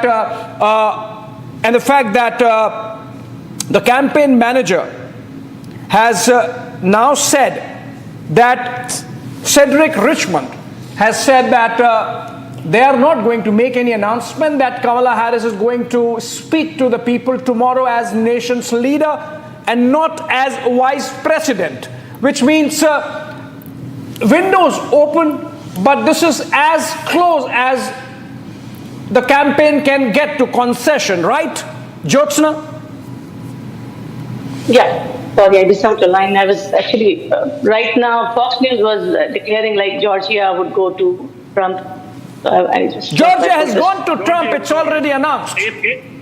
AP just called Georgia. AP just called Georgia. Okay, that's the breaking news now coming in. Georgia is there. I guess, I'll just take a quick, we'll just put out the breaking news. We'll have to also slip into a short break and we'll come back. But the breaking news now coming in with regards to the swing states. So big news, Alexander, that you're also sharing. I believe that that's coming from AP. If AP has already called in Georgia, because the projections came in from the other networks too, that Georgia has gone Trump's way. So that's the big win coming in right now. Michigan in a short while from now likely to actually announce the winner there. So Michigan perhaps would be the first swing state to announce a winner. Clearly, of all the swing states, we are talking about at least 6 now moving towards Donald Trump. So it's quite clear, at least what we can say is that Donald Trump likely to be the 47th President of the United States of America. Slipping into a short break. On the other side, we come back with the big news makers joining us from US.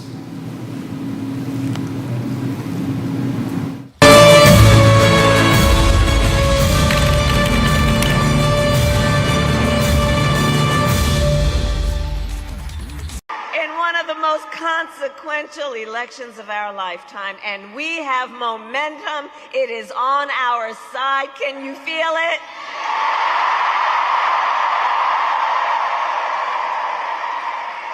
And we have the momentum because our campaign is tapping into the ambitions, the aspirations, and the dreams of the American people, because we are optimistic and excited about what we can do together.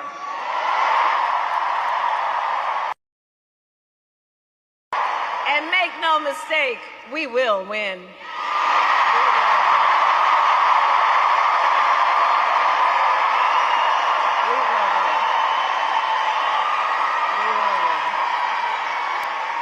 And we will win, and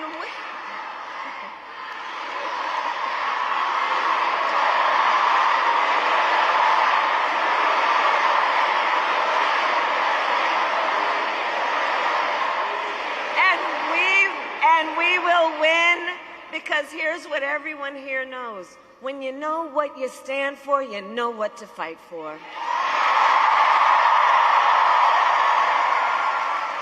And we have an opportunity in this election to finally turn the page on a decade of politics driven by fear and division. We are done with that, and we are exhausted with it. Well, you all know what we say. We are not going back. We are not going back. We are not going back. Because ours is a fight for the future.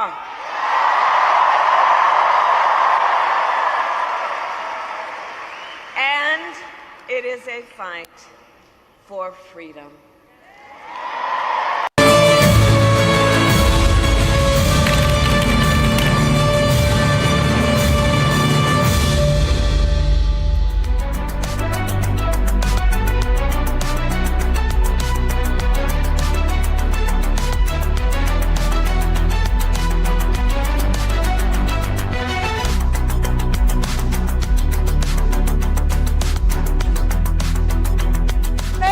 Thank you for tuning in. Our non-stop coverage on the US polls continues, and for most of you who are tuning in now, yes, it's close to noon in India, but past midnight in the US, especially on the West Coast, and on the East it is close to midnight. So far, the broader story is that Trump is leading, and the most recent development that Harris, who was supposed to deliver her victory speech or her concession speech at her alma mater, the Harvard University, is not happening anymore. The crowds have already started dispersing, and Samiksha, really looking like at this point that Harris has quite conceded. Trump is leading. That's the story. Well, that's right, Suisha. And you know, the key takeaway also coming in at this stage that 2 swing states have gone to Trump already, Pennsylvania being one. In fact, beg your pardon, Georgia being one and North Carolina being the second one. So yes, of those 7 key states, 2 have already gone to the Republicans. Suisha. Absolutely. And Rakshita, let's also tell our viewers that of the 7, Trump is leading on the other 5, and 2, of course, like Samiksha said, North Carolina and Georgia, where Trump has already been declared a winner.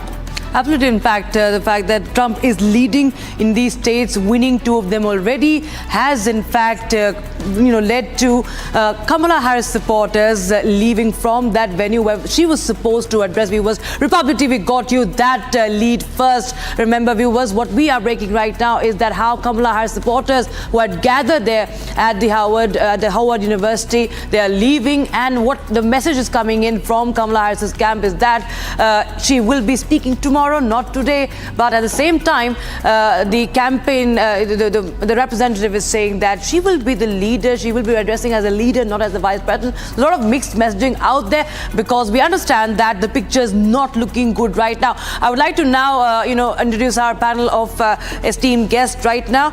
We are joined by special guests right now on the broadcast as we continue to get you live shots coming in from Florida. All right, Shahjahan Alexander, who is a GOP campaign team member, is live from Georgia. Bhavna Daya, foreign expert, she's joining us live from Delhi. Joining us, Jagdish Sevani, from the American India Public Affairs Committee President from New York. And we have Jyotsna Sharma, senior journalist from New Jersey. I'll just go across to Mr. Shahjahan Alexander first, who's live from Georgia. Remember, Georgia is another state that Donald Trump has right now bagged a very important black vote bank. Remember, Mr. Shahjahan Alexander, that Georgia has been clinched by Trump. And now what we are learning is that there is a lot of crowd. It's a house full in Florida as we speak, and a lot of excitement. And we see ever since these early leads have been coming in, the slogan of fight, fight, fight has been reverberating, wherever Trump supporters have gathered. And now it's a full house, and the Trump supporters are just waiting for the man to come in and address them. They have already sort of started celebrating, and they just can't wait for him to be re-elected. Absolutely. President Trump is in Mar-a-Lago, and he will definitely will be joining the large crowd that is awaiting him to accept the great victory that the American people has given him. Last 4 years, they literally targeted him, the liberal medias, the liberal camp, the Democratic Party, the deep state. We've been talking about the deep state votes, the deep state. They have targeted him, not just President Trump, him, his family. They have done every single thing to attack the man who gave his life for this nation. He don't have to be in this position. He could be anywhere. He's a billionaire. He could be anywhere, but he took a bullet for this nation. In this 21st century, President Trump took a bullet for this nation. So definitely, yes, he deserved this victory because everybody thought that he would just go away. Even people who were with him, his close allies, they just left him, and they thought that he would just go away from the picture. But he did not. He was very persistent, is very energetic, very confident, because he loves this nation. He loves the United States of America. He loves the working class people. He loves the hardworking people who wanted to build a future, who wanted to build their dreams. He is with the people. He's the people's president. So I can't wait to be in the next 4 years of another President Trump's term. It's going to be very exciting. But I want to be very realistic when I say this. There is a lot of things ahead. It's not an easy task.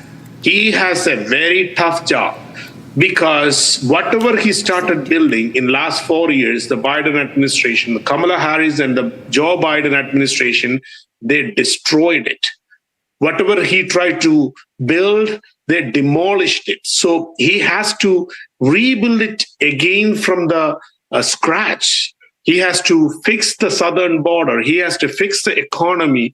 He has to fix the fiscal policies. He has to fix the foreign policies that he started. He has to fight with Iran. All those money that the Democrats pumped to Iran, he has to fix that. There is a lot of work ahead, and he's ready to do that. That's what the final campaign word, we will fix it. Yes, we will fix it. He wants to fix it.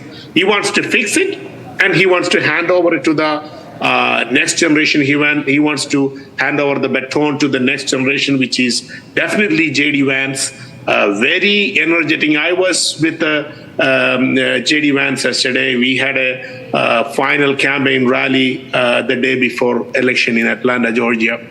One of the most eloquent, energetic speeches that I have ever heard. So we have a good leadership. We have a great leadership. Definitely a lot of Indians are going to be in his cabinet this time. Vivek Ramaswamy, I hope he's going to be in the cabinet. Tulsi Gabbard, she's going to be in the cabinet, hopefully. Right. Yes. Right. And, you're absolutely right. Donald Trump, of course, would have a huge responsibility and a lot to fix. On the other hand, the mood on the ground, especially among the Democrats, there is a sense of disappointment. In fact, we'll also play out that reaction from Cedric Richmond, who is Harris's campaign co-chair, the man who announced that Harris would not be delivering her speech today, rather tomorrow. And while they had hoped that it would be a victory speech, is not what it is looking like. Let's listen in. We still have votes to count. We still have states that have not been called yet. We will continue overnight to fight to make sure that every vote is counted, that every voice has spoken. So you won't hear from the Vice President tonight, but you will hear from her tomorrow. She will be back here tomorrow to address not only the HU family, not only to address her supporters, but to address the nation. And let's go across to Bhavna Daya, who's joining us on the broadcast. The New York Times has already projected that Trump is going to come back to power. While we're still waiting for the results in the 5 swing states, is there any scope, or can we officially say that yes, Kamala Harris has conceded defeat?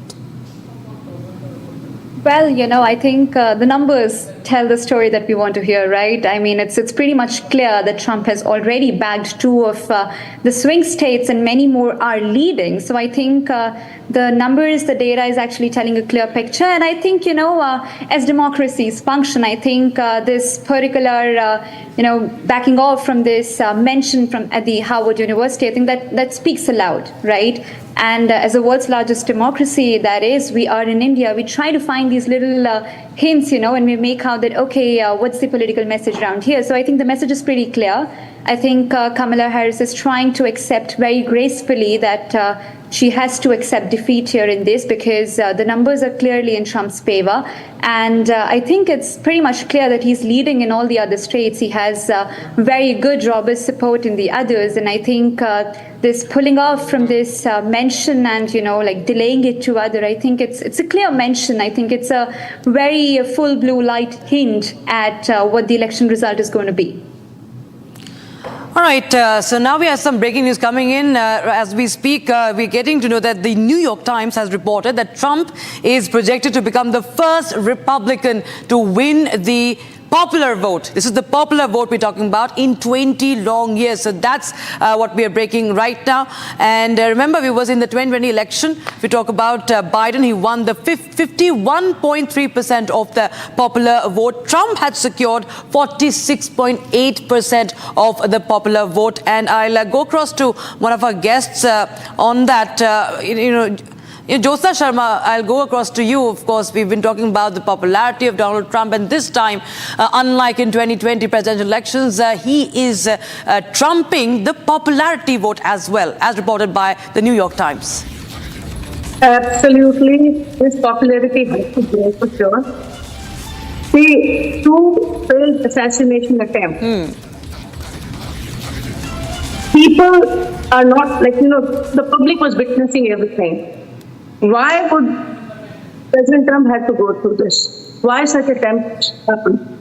So, of course, popularity, infamously or famous, good way or bad way, you become popular.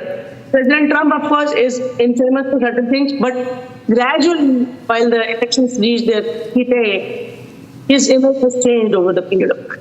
His commitment to the nation, his unwavering commitment to fight in these elections. So that's where it is. Now we understand that he is a leader. He is a person who has determination, focused towards the nation's growth, focused towards the growth of his own people, the Americans, the average American person. He cares for it. Popularity does not grow by bringing in some Hollywood stars into campaigns as Democrats did. Popularity grew because he was committed day in, day out. At the age of 78, he has a vigor of a age person. His commitment is relentless. And that is what was being witnessed by the people. And then, of course, the Democrats, what they were doing to the country, where America stands today, there was anger amongst the general public. Be it Latinos, be us, Indian Americans, even the blacks for that reason. So all these have a lot to bring this popularity to come and the success eventually as he would be president of America. This is what I would say. Oh yes, absolutely. And I want to take this point to Kunal Desai. He has always been that leader who's loved and hated at the same time, while he enjoys massive popularity, but has always had his share of controversies and haters speaking against him. Tonight at 247, Trump, Harris still at 210, and they say there is always that difference between the cup and the lip before you declare what it is. Were you expecting a clear mandate on counting night itself?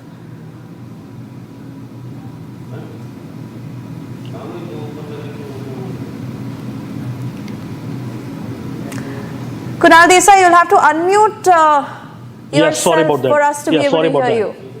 Sorry about that, guys. So I was pretty confident that he's going to take the presidency, for sure. I was not confident that he's going to do it tonight, this fast, but I was pretty sure that he's going to be the 47th president. Now, there are 2 or 3 points I wanted to make, which I missed earlier.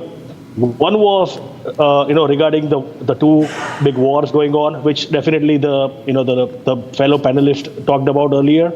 So that, I don't want wars to continue because it's all my tax dollars going there, to fund those wars. Donald Trump is going to ensure that those wars are going to be stopped, and ultimately it's going to help not only me but all the fellow Americans. There are 2 other critical points which I felt at the ground level here in Texas, because I talked to a lot of people here. Mm-hmm. One was the woman factor, female factor. They tried to make Kamala Harris stand as a competitor to cut the female votes, from what I felt. But actually, from the ground level, from the ground roots level, I think it came back to bite them, because women here are resonating with President Trump's messages from the work he did between 2017 to 20,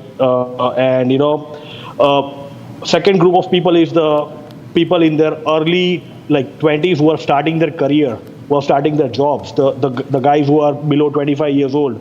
I think those guys, majority of them voted for President Trump.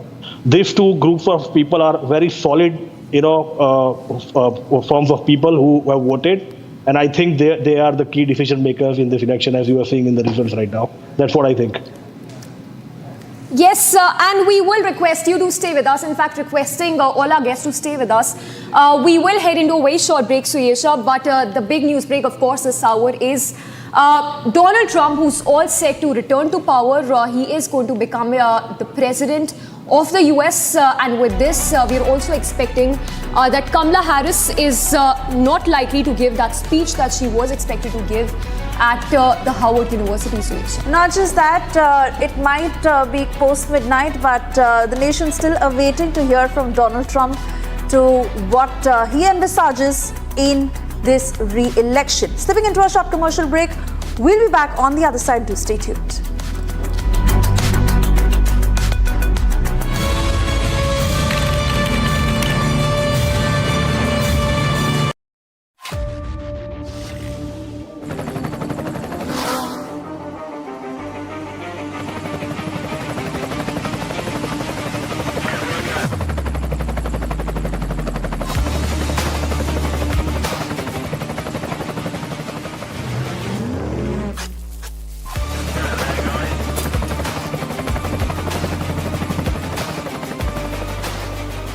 Director, The Taste of Success.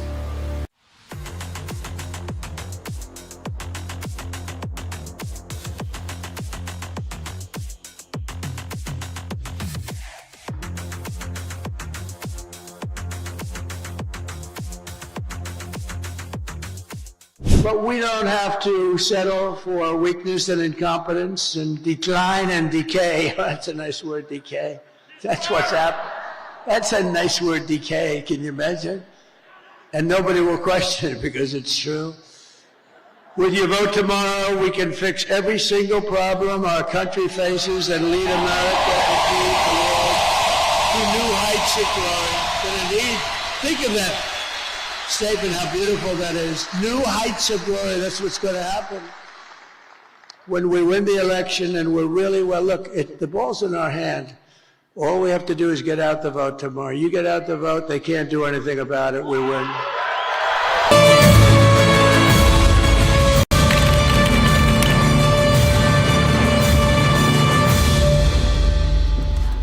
All right, welcome back, viewers. We're getting to you more breaking updates coming in as the counting of votes continues. Now, news coming in from New Hampshire. Well, Kamala Harris has backed New Hampshire in the latest. Remember, out of the last 7 elections, 6 have gone, 6 times the New Hampshire has gone to the Democrats, and that's what we are breaking right now.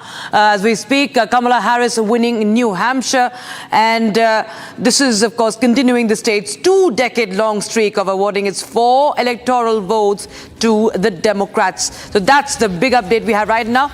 Of course, we continue to track more updates coming in. Remember, Donald Trump has bagged 2, that is North Carolina and also Georgia, and he's leading in the other key battleground states. We'll be right back with more news, updates, analysis, insights, and breaking developments from both the camps. Don't go anywhere. We'll be right back.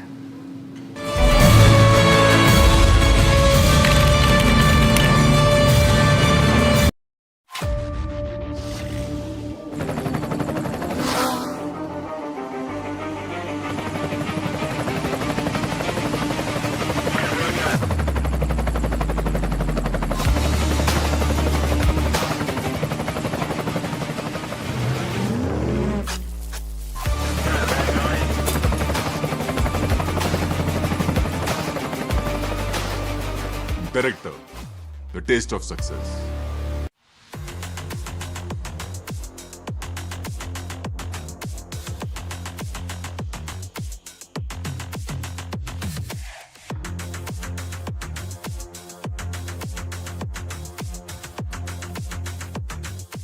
But we don't have to settle for weakness and incompetence and decline and decay. That's a nice word, decay. That's what's happening. That's a nice word, decay. Can you imagine? And nobody will question it because it's true. With your vote tomorrow, we can fix every single problem our country faces and lead America and lead the world to new heights of glory. Think of that statement, how beautiful that is. New heights of glory, that's what's going to happen. When we win the election and we're really, well, look, the ball's in our hand. All we have to do is get out the vote tomorrow. You get out the vote, they can't do anything about it, we win.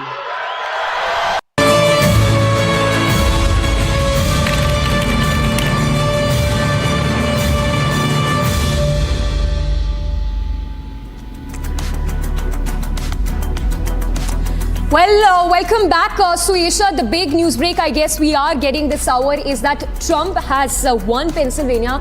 We're just waiting for that confirmation, but that's the third swing state that the Republicans have won. North Carolina, it's Georgia, and Pennsylvania is also one of those states that Trump seems to have. Oh yes, extremely crucial because Pennsylvania was the state that was looked at as the game changer, not just one of the swing states, but also the most crucial swing state. And if this does get confirmed, then it looks like a very, very clean and clear lead for Donald Trump, who is already readying himself to deliver that address that America is waiting for way past midnight. But we see all the Trump supporters gather there at Florida to hear from Donald Trump, who in all probability and giving the trends is now looking like he is set to take over as the 47th President of the United States of America.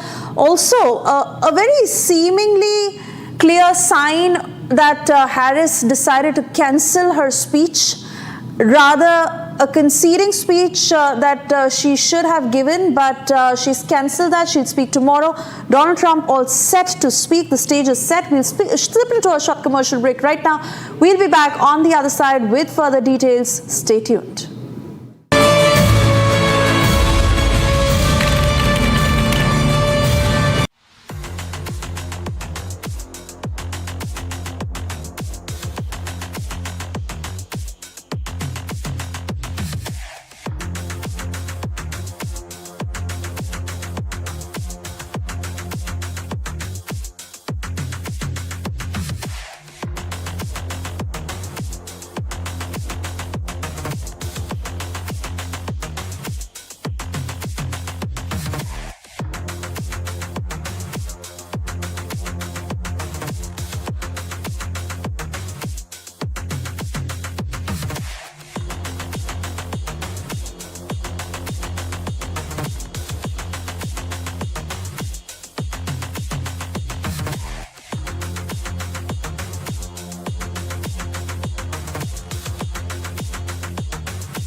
Asia's largest news headquarters, setting the agenda for Bharat.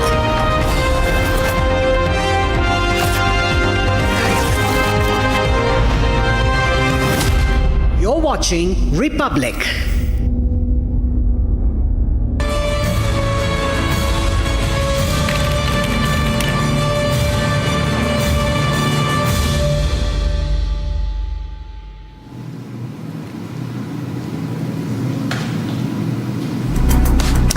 Yes, it is the biggest and most crucial lead coming in. Trump has won Pennsylvania. Trump has won the third swing state, and rather the most crucial one.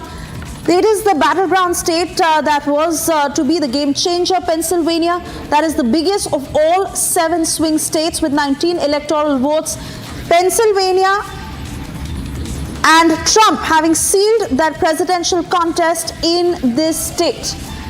Big news coming in of the 7 swing states that Donald Trump has won Pennsylvania after Georgia and North Carolina.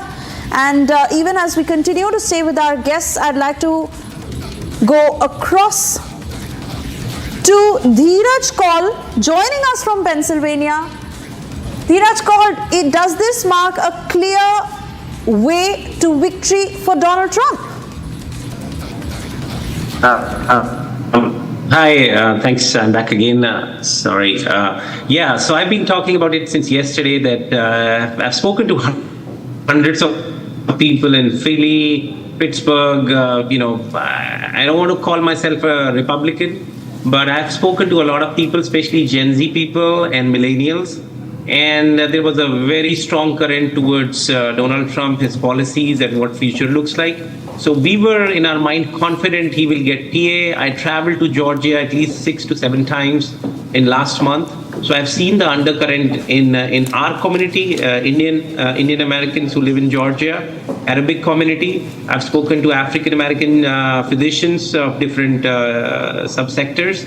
And there was a strong current voting actually African American against the vice president and going for Trump. So Georgia was clear shot for me, and Pennsylvania was a very close call, but we knew the undercurrent is there. So now it's almost game done. So Trump is in. So whoever won Georgia and Pennsylvania goes to the White House. So that's what happened, and we are looking forward to really good next prosperous 4 years, stopping the wars, which all of us youth, we want world to come in peace, and Trump is the best negotiator out there in world leaders, one of the top, other than Modi ji, and I think he will negotiate the truce. And we have spent a lot of money, our taxpayer, like $174 billion to Ukraine, and it's high time we start looking back. And Trump, if you remember, had even asked NATO to start paying for some of the expenses. US taxpayer dollars go towards protecting them, which a lot of people support. And same thing with illegal immigration. Hardworking Indian Americans work very hard, pay hundreds and thousands of dollars in taxes, have to wait 15 years to get a green card in IT sector, in healthcare. And Trump wants to reform the immigration, legal immigration, which a lot of law-abiding, tax-paying Indian citizens and Southeast Asian citizens really want. I'm very bullish on energy. He's going to open up the fracking because Pennsylvania is sitting on a lot of methane gas and natural gas, which will lower down the price of energy, hence lower down inflation. And also he's planning to bring down the interest rates, which anyway are going down. So first-time home buyers, it will be good. I'm in the AI sector, so I'm very happy. Energy cost, if it goes down, it will boom the AI sector. And he's also planning to bring the semiconductor chips back to US, including increasing the NVIDIA factories here and TSMC. So economically speaking, he's going to do very well. Law and order restoration, immigration resolution, bringing down the inflation. These were 2 very big issues: inflation, immigration, and obviously women's right. Reproductive rights, which Trump has indirectly said he's not for a blanket ban on abortion. I'm a physician, so I'm telling you, like, third trimester abortions are banned. Like, you cannot get third trimester, but second and first trimester, based on the condition, it can be done. Certain states have it's harder. But that was a misinformation campaign conveyed, and it's unbelievable what Vice President was talking, that ladies are dying in the outside ER. Trust me, I've treated thousands of patients. This is unheard of. This won't even happen in a third world country, that ladies dying in a car and no physician is treating. So this is unnecessary rhetoric, and people are educated, people see these things. And now she's talking about reforming, immigration. What was she doing for last 4 years? So this narrative didn't sell very well. So I'm very glad. I'm looking forward to a very strong 4 years and an excellent ties of India and US and growth. In fact, let's take that same point across to Kunal Desai, who continues to be with us. Mr. Desai, talking about the policies under Donald Trump, he's been quite vocal about how he intends to increase import tariffs. In your view, how do you think is that going to impact India, given that he says that it's always America first for him, and that there are going to be paradigm changes when it comes to the taxation, the import tariffs imposed by the US?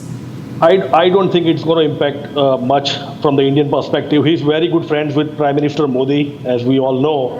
In fact, getting President Trump elected actually is a blessing in disguise for India, because from the defense perspective, we have two big enemies in forms of China and Pakistan. So, if we have excellent relationship with someone like President Trump and Narendra Modi, it's going to avoid something like FATCA sanctions. Even if we buy some defense hardware from, let's say, Russia, if Kamala Harris or Democrats had to be elected for 4 years, there was a threat of FATCA sanctions as well. I don't think this point was discussed here. That's why I specifically wanted to bring this point into equation. Other thing is, all these things indirectly impact Indian Americans sitting here, because we all have some point of investments in India as well, like mutual funds and whatnot. So if our country home country goes up, India is our forever home for sure. If it goes up, our investments go up in India as well. So from that perspective as well, we obviously want President Trump to be here to safeguard our investments in India as well, and of course here as well.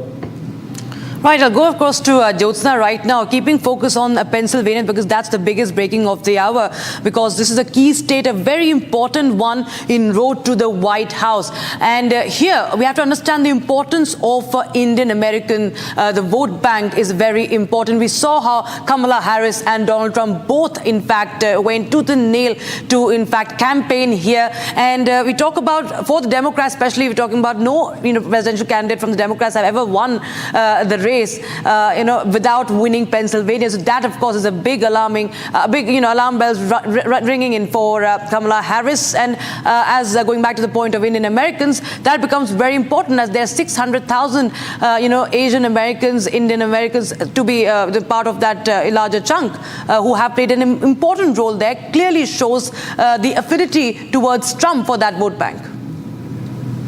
Absolutely. I would say falling in Pennsylvania, 93% votes already are in favor of President Trump, with a lead, 51, like the percentage that I see. There's a 3% margin, which is quite a big margin, and Kamala Harris, she cannot reach back. So now, as far as Indian Americans are concerned, our vote bank also has importance, and it is with these kind of fractions, Indian Americans come in play. I know it's not a very huge number, but this number matters.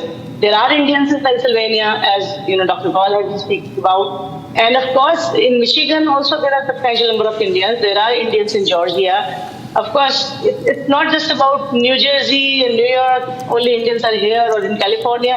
There is a substantial number of Indian Americans living in these swing states as well. And of course, it's a happy moment here. Each vote has counted.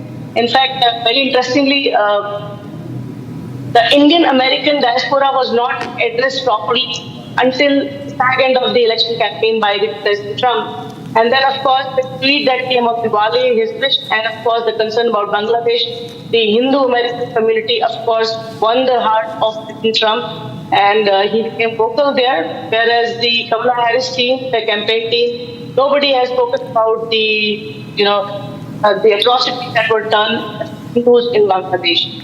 So everything matters, and we are observing everything actively. We are the alleged taxpayers in the country, share a good chunk of our strong position in the STEM areas of the America. So definitely, this Indian American segment has earned a lot of respect. And we definitely look forward to see more growth in President Trump's, for Trump too, as being 47th president of US. We would expect something good for us. Not just that, as of course I've had a team unfulfilled. When I've been I've been doing advocacy for the green card backlog, 1 million. I still work. I see a way of hope. I see that the Senate is in control. If we get the House well, it will be very easy. to remove that 7% cap, which actually blocks transfer getting green card, and the kid could be less than a lot. So there is my only request, or say the next is may Trump get better advisors. Last months of the immigration, he had some supporters who sat next to him, and that was a major right. Us. Right. We could not get words get to the table. This time, I think. Right. Right. Jyotsna, you do hold that thought as I also bring in Purnima Nath. She's a foreign affairs expert and she's joining us from Wisconsin. Thank you for speaking to Republic. Purnima, I want to bring up the point of how Donald Trump's ideologies were far more in alignment with India. Now, everyone is constantly speaking about the bonhomie and the camaraderie that Donald Trump shares with Prime Minister Modi. So that's certainly one. Also, the very fact that when it comes to the two wars that are ongoing, be it towards Israel or be it also Donald Trump saying that he intends to end the Russia-Ukraine war, that again is in line with what India is wanting. Even the anti-China angle. And while we are talking about increasing tariffs on imports, but another view to this is that due to that anti-China interest, Donald Trump would have more Indian companies be an alternative for the United States to explore. So in that sense, it's a win-win situation with Donald Trump. See, the way I look at it, the idea of India, the way they actually align their foreign policy, we know what until now they have pushed non-alliance policy. They have a better relation with every single entity. They are working with Iran, they are working with Palestine cause, they are also supporting Israel, they are working with Russia, they are working with United States. America is not able to understand the policy because America has designated enemy. You know, Iran, Russia, North Korea, China has been designated, and a recent agenda through execution through Canada designating India as the state adversary is also it's along the same line. Basically, they like to disappoint different countries and bully and threaten different countries. However, India doesn't play that way. If you look at BRICS, I mean, BRICS has India and China. So I don't think India or Narendra Modi is going out there trying to figure out or actually communicate that India is now, in a position to lead several conversation discussions and global policy as well. So I think America is not used to that kind of politics. But from perspective of Trump, if Trump comes at all, you're right. I'm sorry I'm having to interrupt you here, but I quickly want to take our viewers through the latest statement that is coming in from Elon Musk, who is in fact watching the results very closely with Donald Trump, who's gone on to say that America is a nation of builders and together we can build. That is how you can trust America. So he is once again reinforcing Trump's victory, and I quickly want you to comment on that too, because Elon Musk's support to Trump has been very, very crucial through this entire election.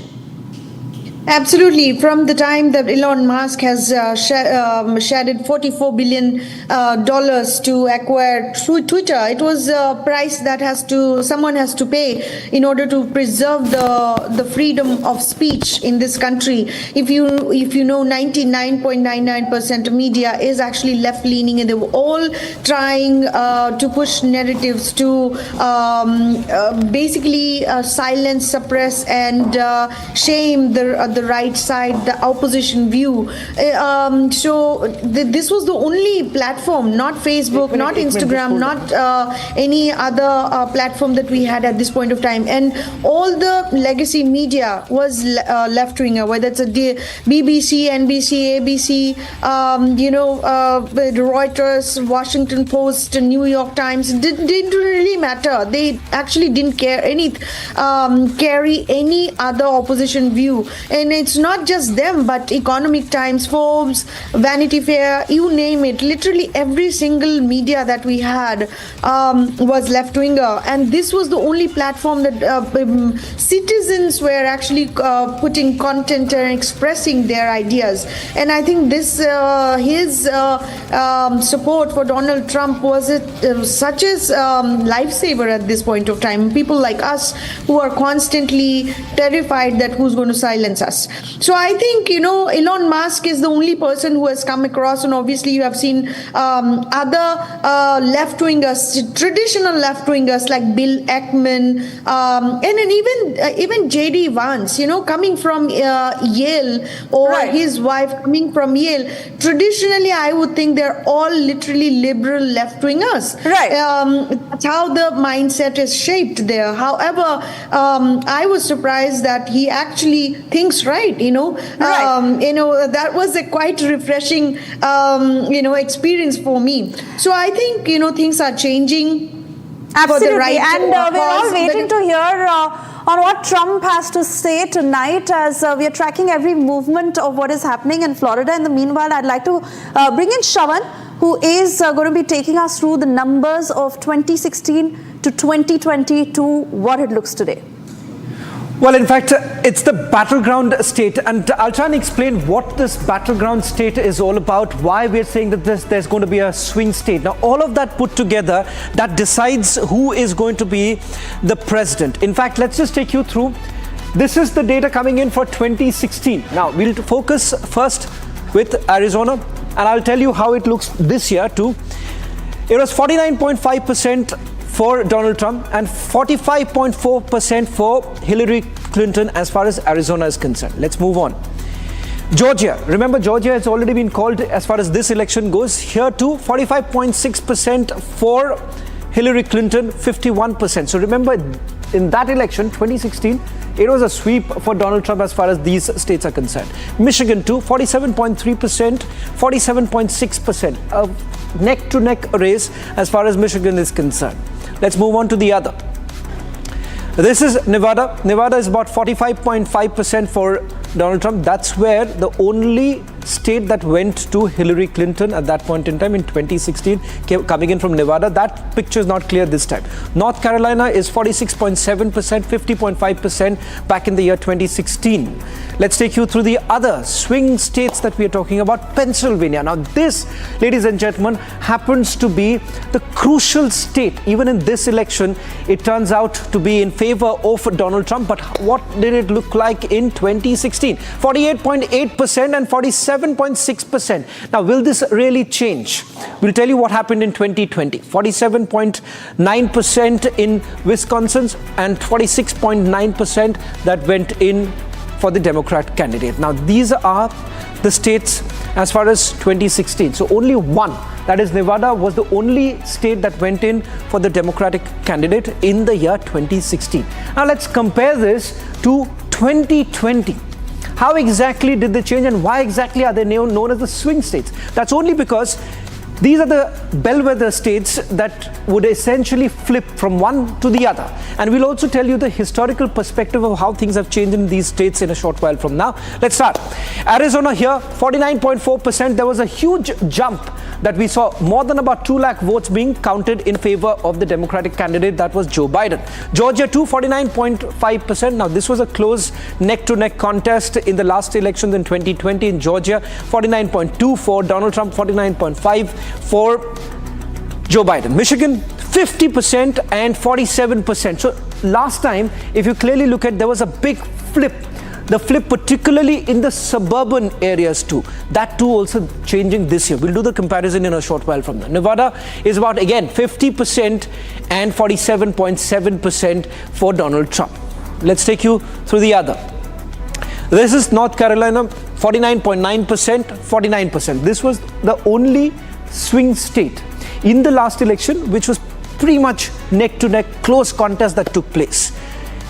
Let's see if there is anything remaining. Pennsylvania, again, 48.6%, 49.9% that remained with Donald Trump. 48% as far as Wisconsin is concerned, 49.4% for Joe Biden back in the year 2020. So Pennsylvania was one place which was in favor of the Republican, and perhaps this time too, what we saw, Pennsylvania again happens to be that same very swing state which is now gone in favor of Donald Trump. Remember, that's the same place where there was an assassination attempt that was made. So it was largely predicted that there would be some sort of a sympathy wave for Donald Trump. So what has happened in the year 2024? Right now, as far as the swing states are concerned, at least 6 have actually gone in favor of Donald Trump. Nevada is the only one which closed in much later, and that is the reason why it's taken time. Let's also take you through some of the live images now coming in from the campaign headquarters, particularly the Republicans in Florida.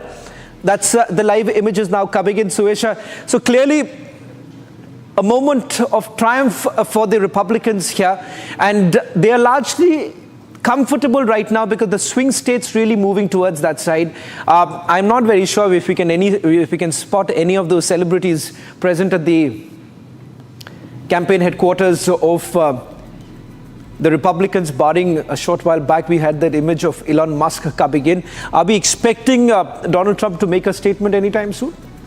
Oh yes, that is what everyone is hoping for, Shravan, to listen in to what Donald Trump will say tonight, and especially important given how Harris backed out the last minute to deliver that speech at Harvard was rather disappointing for all her supporters, who are still hoping that something would turn, but far from how it is looking, especially after the Pennsylvania numbers are out. Because that is certainly a state that Kamala Harris had to clinch after Donald Trump won Georgia and North Carolina. It was hugely important that she won Pennsylvania, Wisconsin, and Michigan. But the very fact that the Democrats have lost Pennsylvania is clearly proving how they are far behind in this race. Of course, the numbers that we are flashing right now, 247 for Donald Trump and 214 for Kamala Harris. If we can also bring in my colleague Rakshita. If Rakshita, you can also, perhaps take our viewers through what's the numbers in terms of the House of Representatives is concerned, and Senate too. Wresting power from the Senate is another big win really for the Republicans. So it's a red day in the United States of America. Taking away the majority from the Senate is in itself another big win for them, which again, for Donald Trump to be able to take forward some of the radical decisions that he's already announced that he is going to, you will need the kind of support really coming in from the House of Representatives as well as the Senate. Absolutely, of course, this is coming in after 4 long years. If you see the Republicans have won this majority in the U.S. Senate, that means, of course, that it's going to be very important for, for Donald Trump if he is elected to the White House for control and major of the policies. Now, this is coming in after 4 years. He has managed, in fact, Republicans have managed to flip at least 2 seats today. And remember, this is the 2 losses have reversed the 51-49 majority held by Democrats. Republicans stood to gain more seats, given that very tight races were there in Wisconsin and Pennsylvania and Michigan. And of course, they have secured at least 1 chamber. That's of utmost importance for Republicans. That is the U.S. Senate, retaking the chamber for the first time in 4 years. And it gives the GOP, remember, major power center in Washington and a lead role in confirming the next presidential cabinet. It's going to be very important for the say in the cabinet, and as well as any Supreme Court justice if there is a vacancy. Control for the House of Representatives still up for grabs. 100 races yet to be called. But yes, given the fact that Donald Trump is engaged in multiple legal cases right now, it becomes very important for him to win this with the Senate. Right. And Rakshita, we are getting more breaking news coming in. Donald Trump has won Wisconsin as well. He has won the 4th key swing state, in fact winning the 2nd congressional district in Maine. So 2 leads primarily coming in of how Donald Trump has won the 4th swing state and also the 2nd congressional district in Maine. This is a big development coming in as far as the swing states are concerned after already having swept North Carolina, Georgia and Pennsylvania. He is in victory mode in Wisconsin and also having won the 2nd congressional district in Maine. We stay with those pictures coming in from Florida, where his supporters are eagerly awaiting his speech. We also have to slip into a short commercial break. But before that, in the pictures, you see Donald Reagan also donning that red cap, which most of the supporters have, in that crowd waiting to hear from Donald Trump. It is Trump's day clearly, as the Republicans have swept red across the United States of America, the 4th key swing state where Donald Trump has won, and also good news coming in from Maine. Slipping into a short commercial break, we'll be back on the other side too. Stay tuned.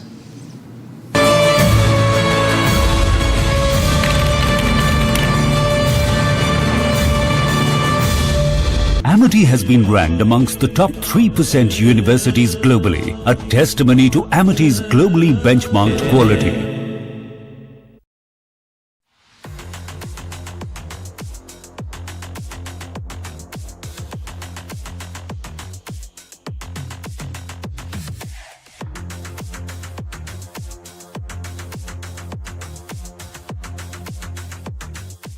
But we don't have to settle for weakness and incompetence and decline and decay. That's a nice word, decay. That's what's happening. That's a nice word, decay. Can you imagine? And nobody will question it because it's true. With your vote tomorrow, we can fix every single problem our country faces and lead America and lead the world to new heights of glory. Think of that statement, how beautiful that is. New heights of glory, that's what's going to happen. When we win the election and we're really, well, look, the ball's in our hand. All we have to do is get out the vote tomorrow. You get out the vote, they can't do anything about it, we win.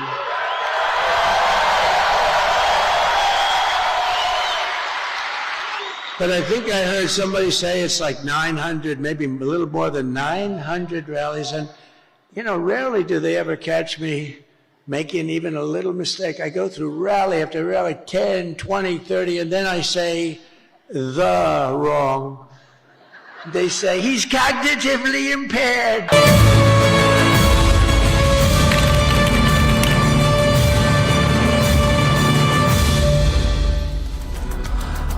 Good afternoon, ladies and gentlemen, as we take you through the big numbers coming in from the US. So is it Donald Trump, the next president of the United States of America? That's what the Fox News is already calling in. Fox News, I'm told, has called in the elections, naming Donald Trump as the 47th president of the United States of America. What's the number really looking like right now? Of the 538 electoral college, 277 moving towards Donald Trump and 226 coming in for Kamala Harris. Most of the swing states, the big swing states, particularly here, Pennsylvania, North Carolina, have already gone towards Donald Trump. The only place yet to be called in is Nevada, because that's where the voting closed in late in the evening, and that's the reason why the numbers are yet to come in. If you really look at the map right now of the United States of America, Republicans have not only been able to hold on to their traditional states, but also swing in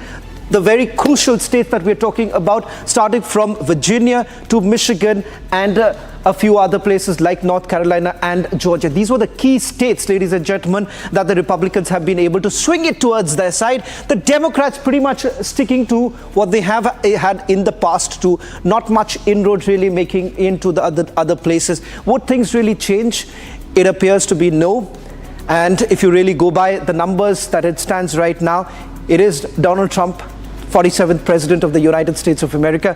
Let's also take you through the latest images now coming in from the headquarters, the campaign headquarters in Florida, where you have a short while back, you've seen Elon Musk as well as Donald Trump there. So celebratory moods right now. A short while back, we've also got the images coming in from Kamala Harris's alma mater, where she was scheduled to speak. It appears that that has now been cancelled. So it's pretty much clear if everything goes the way it is right now, it's Donald Trump as the next president. Oh yes, absolutely, Shravan. And our guests who continue to stay on with us, Dr. Dheeraj Kaul, Bhavna Dahiya, Jyotsna Sharma, Shahjahan Alexander, Kunal Desai. We stay with these pictures as I bring in Dr. Dheeraj Kaul. Well, clear victory for Donald Trump is what Fox News is saying. He is the 47th president of the United States of America. That's exactly what we've been talking about, and I'm very happy. We did some support gathering for Trump for last few weeks, and it was very obvious here and in Georgia. And, I'm not a Republican or Democrat. I like to be non-biased. But when it comes to future, I have a 11-month-old. So when it comes to him, I have to think of future. This is a country which is a magnet for growth, for prosperity, and sharing technology. I'm a physician, transplant physician, but I work in AI in healthcare. So the amount of changes we are going through in this time is a paradigm shift. This is a very disruptive time of artificial intelligence, robotic, and space, in which Elon Musk is a legend for me. And as you can see, how much he has supported Trump, not because Trump is going to give him something or he's going to be a president, because he can see how important, what's the junction at which the world is standing. We have almost a third world war going on. There is an inflation across the world. Then you have undecided issues going on. AI coming in. There is no regulation. There is, alternative currencies like cryptos coming in. By the way, Trump is supporting crypto. So you can see Bitcoin going to 75,000 as of now, 76,000, highest it has been. Stock market has gone up 400 points in Dow and 1% in S&P futures. I work in the biotech sector and in finance of biotech as well. So very connected with that area. So everybody is very optimistic. I think this is the time we all need to be together. The only one thing I'm worrying is this election should not divide people, because at the end of the day, we all have to work together and grow and stand by the best person who can take this phenomenal country ahead. And at the same time, being an Indian, originally, I would like them to bridge the, bring India and America, India being the largest democracy, America being the oldest, America being the biggest fighter, and India being the biggest supporter of tech, to grow us further. And we have only good times ahead if cool minds prevail. And the best thing is Trump is gonna, we expect him to bring down peace in Middle East. That's why you are seeing Michigan, a lot of Arabs are voting for him. Even Jews are voting for, have voted for Trump. And the third thing is Ukraine war. It needs to be stopped. I have traveled to Ukraine. I have been to Russia. It's the same people. It's the most unbelievable war happening. Millions are dying. So much is devastated. This is the time when the world needs a strong leader. We have a great one in India, and we will get a great one in US. And I'm very optimistic for the future. Well, absolutely, of course. And we're getting more updates. In fact, Fox News has called the results in favor of Donald Trump. And the latest we're getting in is that even Reuters news agency has called elections for Donald Trump. So that's the big breaking news we're getting in right now, viewers. Trump is returning to the White House. This is what we are getting as per the reports. And I'll go across to other guests who have joined us here. We have Jyotsna Sharma also right now from New Jersey. So it's good news for all the Trump supporters, MAGA supporters. As we speak, we're getting in those visuals from that venue from Florida, where Trump supporters have gathered. That includes Elon Musk, all the star-studded campaigners for Trump's campaign for Make America Great Again have gathered there. And around 1 a.m. local time, Donald Trump is expected to take the stage and address his supporters. And Reuters news agency has called the election for Donald Trump. This after Fox News has called the elections for Trump. So two big updates coming in right now. Latest being Reuters calling the election for Donald Trump. Second time now. In fact, this is the first time in 100 years, Ms. Jyotsna, that an American president loses the successive election. He won one election, and the next election he lost He demitted office and then he's back in power. And as Mr. Kaul was talking about the implications for several regions, especially given the fact that we are witnessing two wars, at least in Ukraine and Russia, and of course what's happening in Gaza, it becomes very important how it will have an impact across the globe, especially if we talk about the geopolitics of these regions. Historic, much needed win I would speak about, and not just that, there is a sigh of relief amongst the MAGA supporters. Now we can envision a stronger America. The stature America was losing, it would be regained by the virtue, by the hard work, or by the leadership of President Trump. I now foresee the job market coming up. The market was miserable. I do interact with the staffing, IT industry here, and it was miserable. Hundreds and thousands of people were laid off lately. It was a miserable job market. The stocks markets had tanked. People who had their 401ks or entire life savings invested, they had just gone into minus. And now with this, when President Trump is coming to power, all those groups are coming high. Safe borders, security for the Americans, right kind of spirit of growth and togetherness. And when we speak about patriotic or say nationalism, that should breed here. I hope there should be no division. Trump has been demonized a lot by the Democrats. A lot of lies were floated around. At least that image that has been created should fade off now. They should look at President Trump as their president. He is the president for everyone. He is not just a president for Republicans. And I hope he gets the right set of advisors, no divisive, no racist advisors. Sorry to interrupt you, because I think so the projections are now coming in from the other Western media too. In fact, New York Times has already projected Donald Trump as the next president of United States of America. Similar sort of response really coming in. Alexander, you must be a happy man today. Perhaps that's the reason why you've not gone off to sleep. You just do not want a thing to change this time. No taking chances. If you go off to sleep, perhaps you wake up and you see Kamala Harris as the president. Well, I just cannot go to sleep because I have to order a bunch of cakes in India to send to my businesses back in India for my employees there. So I'm going to order. What does it mean for India? Because, Stuart, Alexander, if I can ask you this question, because for India and for those who are operating outside India, what does this essentially mean? Because some would say that the kind of announcements that Donald Trump is likely to make as far as the tariff imposition is concerned, that would actually hurt the businesses too.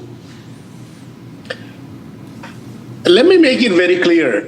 That's a very very tricky thing. People have tried to. How should I put it? Let me. If I have time, I can tell you a story. Okay, I was in one of the grocery stores the other day. I came out of the grocery stores, and my wife was still inside. I walked outside, and there was a lady. I'm not being racist here, excuse me, but a white old lady was outside the grocery store. As soon as you see a brown man, you tend to think that, oh, that guy is Kamala's supporter. He works for Kamala Harris. So she probably would have thought like that I'm a Kamala Harris supporter. My wife always say that whenever she go to a patient's place, they automatically thinks that, oh, she supports Kamala Harris. Just like the lady thought that I'm a Harris supporter. And she stopped and she showed me some of the stuff that she bought, and it was in her cart. She started a conversation. She initiated the conversation, and she said, I've been waiting a long time not to buy this stuff. But I cannot wait anymore. If that guy wins, I have to pay 200% tax on everything I buy today. I was like, no, that is a lie. That is not true. She's like, no, how can you say that? He said he's going to put 200% tariff. Okay. Anyway, to shorten the story, we spent almost 25 minutes. My wife and I spent almost 25 minutes to explain her what exactly it is. So President Trump, when he said he is going to impose tariff, It is for big businesses, corporates that who has the opportunity to make their products here in the United States and give employment to the people. Alexander, sorry to interrupt you because we are constantly getting in the breaking news right now. In fact, as the states are now being called in, the swing states also moving towards Donald Trump. So that's the happy news. Perhaps the cake that you want to basically order right now, you can already do it, Alexander, if you simply go by the projections. We're going to put out the numbers right now on your screens. Fox, these are the numbers that Fox is projecting right now. In fact, you have the New York Times also putting out the numbers. We'll take you through a consolidated picture of what the numbers really look like, because right now everyone essentially wants to really look at the numbers. We'll take it on the wall right now as far as what's the big picture. And has Donald Trump really inched closer to 270? Is that very clear? It's a done deal, or is there still a scope? Is there still a scope of things really changing? So on our screens right now, let's quickly take you through the numbers that are emerging right now. It's 277 for Donald Trump and 226 as far as Kamala Harris is concerned. Now, this number is as per Fox. So clearly, we have crossed what we call here the halfway mark. The magic number has already been attained by Donald Trump, so it's clear win for them. I'll take you through the states in a short while from now. Largely, what's the picture like if you compare it with 2020 versus now? Have things really changed in terms of both camps are concerned? We're going to slip into a short break and then take you through the big picture really emerging right now. What could really happen in the next few hours? And not just that, what does it mean for India? Because that's the big concern right now. If at all, if there is any change in the administration, does that really mean anything for India? All this and much more on the other side.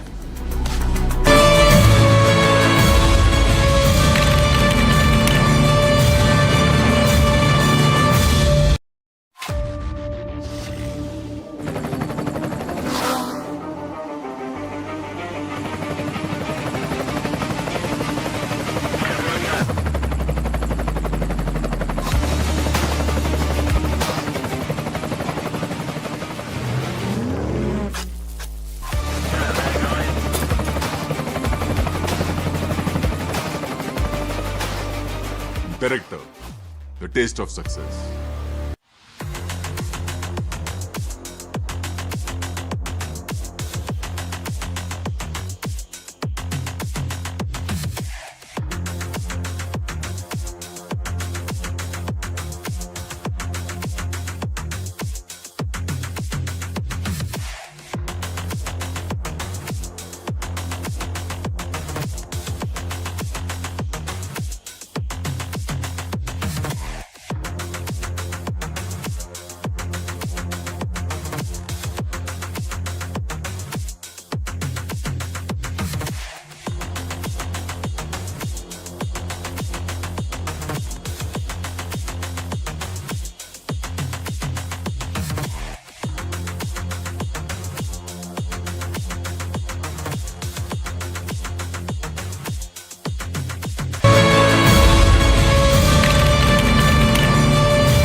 All right, we are cutting live. Two pictures coming in from Palm Beach, Florida, where Donald Trump seems to have arrived or is going to arrive anytime now. Remember, multiple media platforms, including the Fox News and Reuters, have already called the election, as also New York Times, by conceding that Donald Trump is on way to winning the election for the 47th president of the United States and is all headed to the White House again. Remember, Donald Trump, who had lost in 2020, becomes second only president in the history of the United States to come back after losing a poll. The last time that this happened was in 1892 when Grover Cleveland, after losing in 1888, came back to win 1892.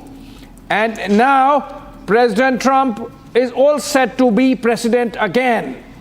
And he has won the three crucial swing states of Pennsylvania, Georgia, and North Carolina, and is leading in the rest of the four and hence he is all set to be the president. Let's look at the numbers. Shravan, if you're back, we can get the numbers going for the benefit of viewers who might have joined in now. And if you look at the numbers, the electoral college, which essentially determines who's going to win, you were saying that halfway mark is 270. Shravan, is Donald Trump closer to that mark now? Well, in fact, the projections that are coming in fact, we're going to put out the consolidated picture in a short while from now. First, let's take you through what is it that Fox is projecting at this point in time. It turns out that they have already called in the election. 47th President of the United States of America. It is none other than Donald Trump. Reuters, the other news agency calling the election right now, it's once again Donald Trump. So if you really look at the gap right now, that gap is only widening. And as far as the big swing states are concerned, the crucial states are concerned, that has already moved towards Donald Trump. So it's very unlikely that things would really change. So perhaps what we focus right now for all our viewers who are tuning in right now in India, as far as the Indian diaspora is concerned, they were all essentially rooting for Donald Trump, a return of Donald Trump for various reasons. We're going to take you through those reasons also. Let's first look at the picture right now, the big picture coming in. We'll also break it down in terms of the states that we're talking about. What are the numbers that are essentially emerging from each of these states? Because that's also another crucial area. Why is this entire discussion revolving around those 7 swing states? Why is it so very important? Why is it that the entire campaigning was basically revolving around these 7 swing states? All of this and much more right now, while we stay with these latest images now coming in of close confidence of Donald Trump that can be seen. In fact, some imagery that tells you what lies ahead in this presidency of Donald Trump and what would perhaps be the focus areas, because largely you've already seen clarity really coming in from the campaigning of Donald Trump with regards to one, imposition of the tariffs, how exactly will he be dealing with immigration, all of that. But in fact, can we just try and first put out the picture in terms of the numbers, and then we also can perhaps go back to our guests who are joining in and the breaking news also coming in. So right now on your screens, the numbers that we have, 277, that's crossing the halfway mark, and then of course the 226 essentially coming in for Kamala Harris. So it's, ladies and gentlemen, this is the picture right now of the 538 electoral college.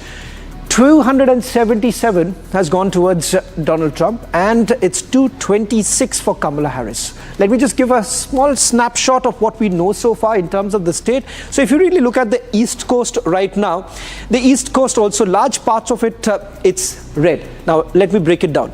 In terms of Pennsylvania, which is one of the swing states, has moved towards Donald Trump, particularly if you see some of the key concern areas like Philadelphia and others too. It turns out the counting essentially indicating that Donald Trump has been able to push through what he felt essentially that it was time to secure America. And that's the large part of his campaigning in Pennsylvania was largely about that, immigration being one such thing that found some sort of a resonance here in Pennsylvania. North Carolina, much earlier into the counting itself, was indicating that it was moving towards Donald Trump. And then, of course, you have the bigger states, but not really the swing states, particularly Texas and a few others, which were largely seen as the stronghold of the Republicans. So they've largely been able to hold on to what they secured even last time. So that has added to the numbers that you really see right now on your screens. Now, what hasn't been called so far?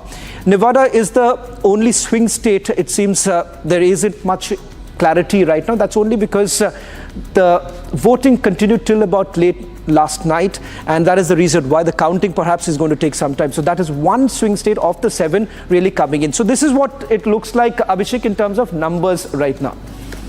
Well, fair enough. The sum total of which is shown that Donald Trump is the 47th president of the United States. We are building up to that possible victory speech for which everything is ready, and the lectern has been put in and a security sweep carried out. And Donald Trump, in fact, earlier we saw pictures of him reaching the Watch Party Convention Center in Palm Beach, Florida, where Trump would be speaking to his supporters.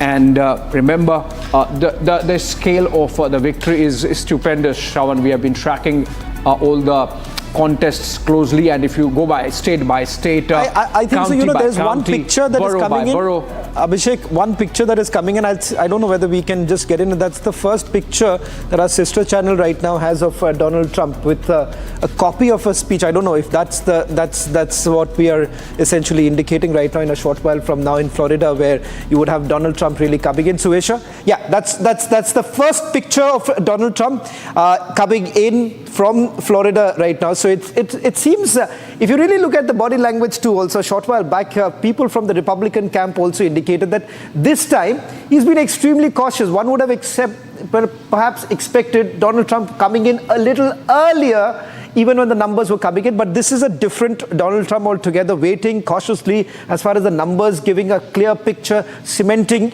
altogether, Abhishek and Suesha. And these are images first on Republic right now of Donald Trump. In a short while from now, the victory speech likely to come in. So what would one really expect from Donald Trump right now? Is it going to be a roadmap of what he says? Securing America, making America great? Because if you really see, ladies and gentlemen, in terms of most of the key issues, starting from immigration to abortion, to in terms of geopolitics, strategy exactly, how exactly would America really deal with NATO, and of course, to ongoing war right now in the Middle East as well as Russia, Ukraine. He has been very, very candid. How does this really have an impact on the ground is something that one will have to really look at, and perhaps that clarity expected to really come in that first victory speech that he's going to make. Many firsts also, Suesha, as far as this election goes. If it was Kamala Harris, it would be the first woman president of United States of America. As far as Donald Trump is concerned, there too you would have several firsts coming in. So it is historic in many ways. Oh yes, absolutely, Shravan and Abhishek, and that picture very, very clearly indicating that he understands all of America. In fact, the entire globe is waiting to hear from him. Firm, assertive, and what exactly is the roadmap that he's going to lay for the future of not just America, but even in terms of the geopolitical scenario that will pan out under Donald Trump's leadership. So yes, certainly looks like he is getting ready to speak and deliver that victory speech, as we very clearly understand that from Fox News to New York Post to Reuters have all declared him as the 47th President of the United States of America. All of his supporters eagerly waiting in Florida to hear from him at that campaign ground. And most importantly, Kamala Harris, who last minute rejected giving that speech. So we know who the winner here is, the man who's standing at the victory post, all set to address America. Well, in fact, these are the first pictures now coming in of Donald Trump. In fact, the supporters all gathering there. Just to take our viewers in the gathering, who are the people who are present there? And perhaps that will tell you what exactly is Donald Trump really hinting at. Elon Musk, of course, many seeing that picture in itself caused a lot of heartburn. And the Democrats, on the other hand, at the pictures coming in from the alma mater of Kamala Harris, where she was also scheduled to speak. It turns out that they had to cancel this, which in itself is an indication coming in right now, the fact that she's conceded defeat. But one would certainly expect, Abhishek also, if you can come in, Kamala Harris and the Democrats in particular could have actually sent across a message that, they're conceding a defeat, restoring what many would say the beauty of American democracy, because that's what they largely spoke about in the last elections, to criticizing Donald Trump. But what is really happening as far as the Democrats are concerned? By now, they should have conceded defeat. Well, you see, for all the feminist gang that the liberal Democrats sort of pushed, they had to, bring out a man to announce that Kamala Harris is not speaking tonight. Optics aside, the fact of the matter is that, it's interesting. I'm sort of just going through, I've been, of course, closely tracking the campaign and going through the results that are coming in. So a lot of areas which are traditionally black and hence Democrat, there is tremendous support that has come in for Trump. It's surprising, Shravan, that Okay, let's cut straight to the pictures coming in. I believe Trump has arrived. Trump has arrived with Melania. Let's cut to those pictures and to the net sounds.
Well, I want to thank you all very much. This is great. These are our friends. We have thousands of friends on this incredible movement.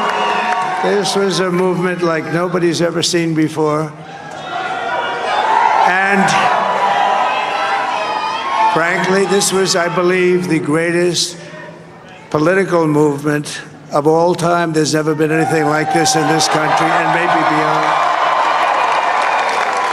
And now it's going to reach a new level of importance because we're going to help our country heal. We're going to help our country heal. We have a country that, and it needs help very badly. We're going to fix our borders. We're going to fix everything about our country. And we made history for a reason tonight, and the reason is going to be just that. We overcame obstacles that nobody thought possible, and it is now clear that we've achieved the most incredible political thing. Look what happened. Is this crazy?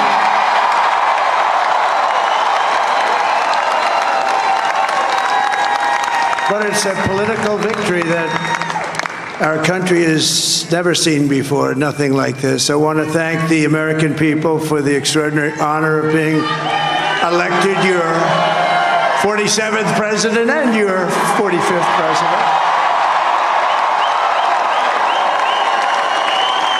And every citizen, I will fight for you, for your family, and your future.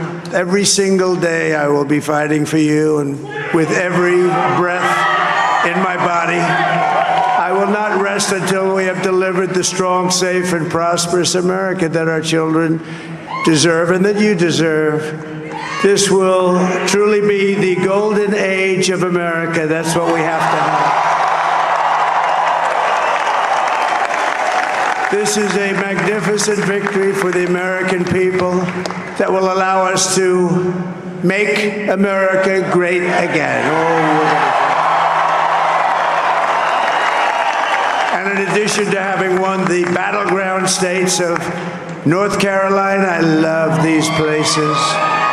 Georgia, Pennsylvania, and Wisconsin.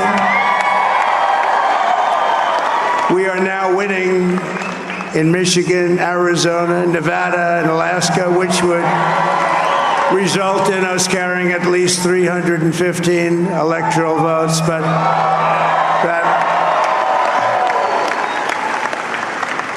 But it's much easier doing what the networks did or whoever called it, because there was no other path. There was no other path to victory.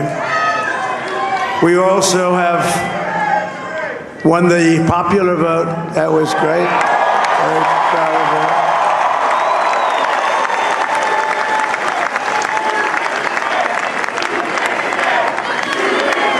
Thank you.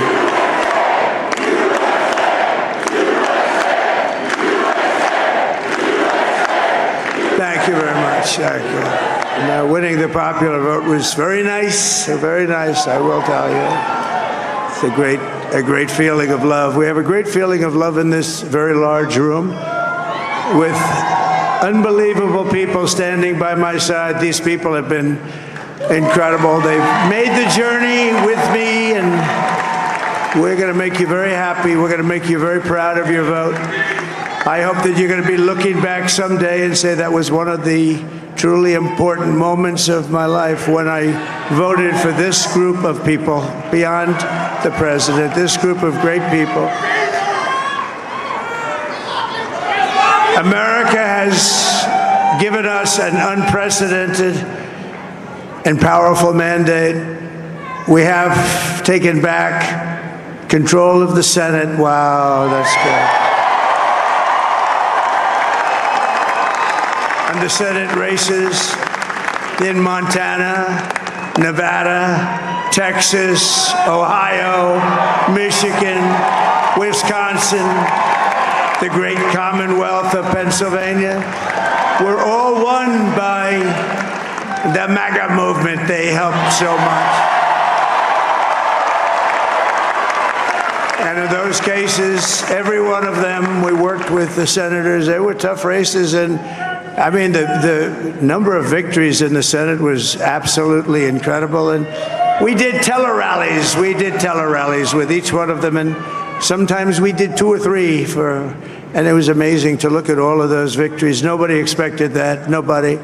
So I just wanted to thank you very much for that. And you have some great senators and some great new senators. And it also looks like we'll be keeping control of the House of Representatives.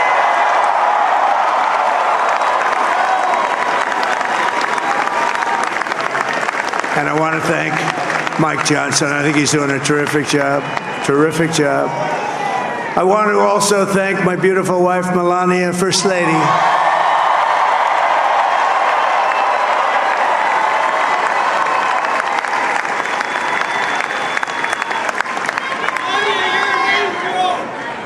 Who has the #1 best-selling book in the country. Can you believe that?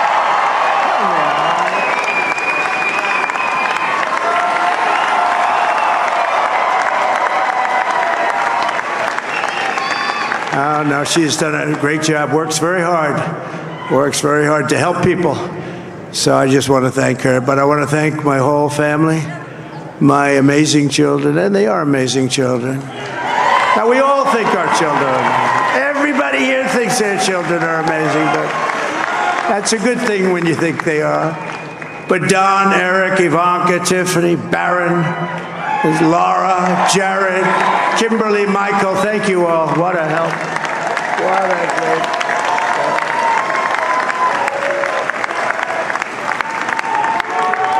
My father-in-law, Victor, is tremendous, and we miss very much Melania's mother, Amalia. We miss Amalia, don't we, huh? She would be very happy right now, standing on this stage. She'd be so proud. She was a great woman, that one. Beautiful inside and out. She was a great woman. I want to be the first to congratulate our great, now I can say, Vice President-elect of the United States, J.D. Vance.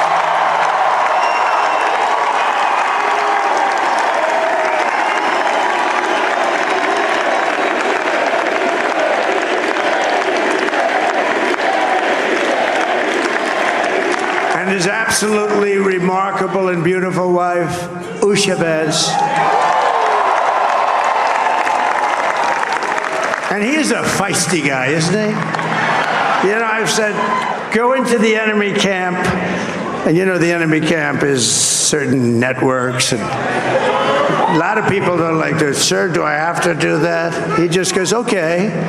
Which one? CNN, MSDNC? He'll say, all right, thank you very much. He actually looks fun. He's like the only guy I've ever seen. He really looks forward to it, and then he just goes in and absolutely obliterates them. Say a couple of words.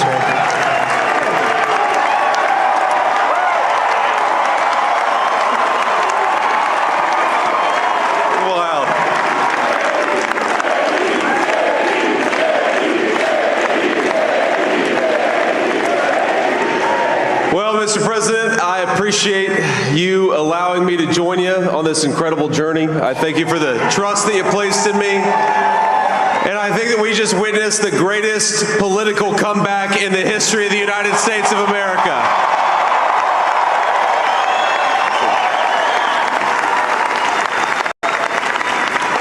And under President Trump's leadership, we're never going to stop fighting for you, for your dreams, for the future of your children. And after the greatest political comeback in American history, we're going to lead the greatest economic comeback in American history under Donald Trump's leadership.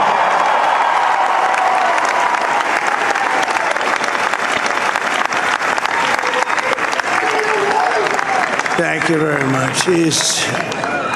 He's turned out to be a good choice. I took a little heat at the beginning, but he was, I knew the brain was a good one, about as good as it gets. And we love the family, and we're going to have a great 4 years, and we're going to turn our country around, make it something very special. It lost that little thing called special. We have to make it so. We're going to make this so great. It's the greatest country and potentially the greatest country in the world by far. And right now we're going to just work very hard to get all of that back. We're going to make it the best it's ever been. We can do that. If we had to wait longer, I don't know. It was going bad, and it was going bad fast. We're going to have to seal up those borders, and we're going to have to let people come into our country. We want people to come back in, but we have to let them come back in, but they have to come in legally. They have to come in legally. Let me also express my tremendous appreciation for Susie and Chris, the job you did. Susie, come here. Come here, Susie. Chris, come here, Chris. Susie likes to stay sort of in the back, let me tell you. The Ice Maiden, we call her the Ice Maiden. Come here, Chris. Susie likes to stay in the background. She's not in the background. Come here, Susie. You want me to say something? This wasn't expected, but I just want to thank, obviously, President Trump for this journey. It was a great one, and he's a hell of a candidate, and he's going to be a hell of a great 47th president. And this team that we had, the best team, and, of course, even my boss, Susie Wiles, the best. Thank you. Thank you, and thank you, Susie. Look at her, she's shy. I've never seen her be shy before. Susie. They're great. Everybody up here is great. Everybody up here is very special. But the Trump, who did you say? Oh, let me tell you, we have a new star. A star is born, Elon. Now he is. Now he's an amazing guy. We were sitting together tonight. You know, he spent 2 weeks in Philadelphia and different parts of Pennsylvania campaigning. You know, he sent the rocket up 2 weeks ago, and I saw that rocket, and I saw it coming down. I saw it. When it left, it was beautiful, shiny white. When it came down, it didn't look so pretty. It was going 10,000 miles an hour, and it was burning like hell. I said, what happened to your paint job? He said, we've never made a paint that could withstand that kind of heat. And but I saw it come down and turn around, and it was, it's like 22 stories tall, by the way. It looks a little smaller than that, but it's big. And it came down, and you saw that fire burning, and I'm saying, only Elon can do this. It must be an Elon. And I tell the story. I told it last night. I had a man on the phone. I had the screen muted, no sound. I was talking to a very important man, happens to be here. And that very important guy, one of the most important people in, I would say, the country, actually. But, I was president, and now it looks like I was going to be maybe president again, so I figured I could ask him to hold. So I asked him to hold, and especially because you're going to be president again, they hold. So I took the phone down, and I'm looking at the screen. I'm seeing this crazy thing that's going around and coming down. It looks like it's going to crash into the gantry. And I said, oh, no. And I said, do me a favor, do you mind holding for a couple of minutes? I want to see this. I thought it was a space-age movie or something. I put the phone down. Bad part, I didn't pick it up for 45 minutes, and he was holding. But this spaceship came down, and I saw those engines firing, and it looked like it was over. It was going to smash. And then I saw the fire pour out from the left side, and I put it straight. And it came down so gently, and then it wrapped those arms around it, and it held it. And just like you hold your baby at night, your little baby. And it was a beautiful thing to see. And I called Elon. I said, Elon, was that you? He said, yes, it was. I said, who else can do that? Can Russia do it? No. Can China do it? No. Can the United States do it other than you? No. Nobody can do that. I said, that's why I love you, Elon. That's great. And when we had the tragic Hurricane Helene, and it hit North Carolina, they were really devastated, the water. This was a big water, as big as we've ever seen, water hurricane. It built lakes out of nothing. Fields became lakes, and the danger was unbelievable. And the people from North Carolina came to me and they said, would it be possible, at all possible, for you to speak to Elon Musk? We need Starlink.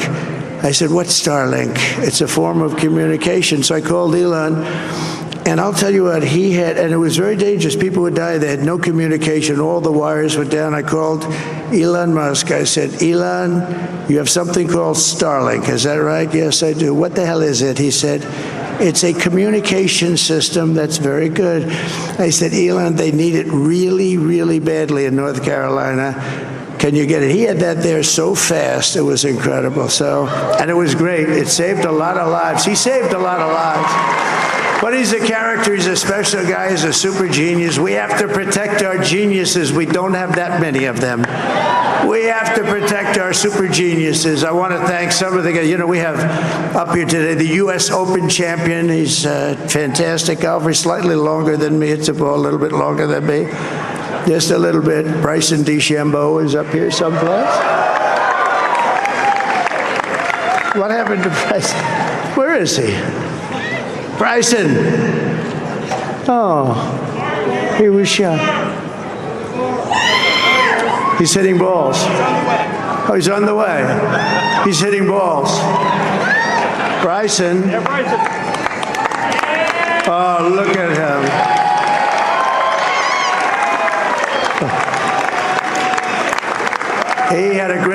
He's got a great career going. Great U.S. Open, Bryson. That's a fantastic job. And we also have a man, Dana White, who has done some job.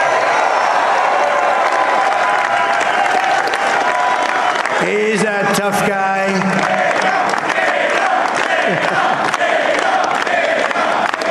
So Dana started UFC and came to me, do you mind if I use your, nobody wanted to give him Marines because they said it's a rough sport, a little rough.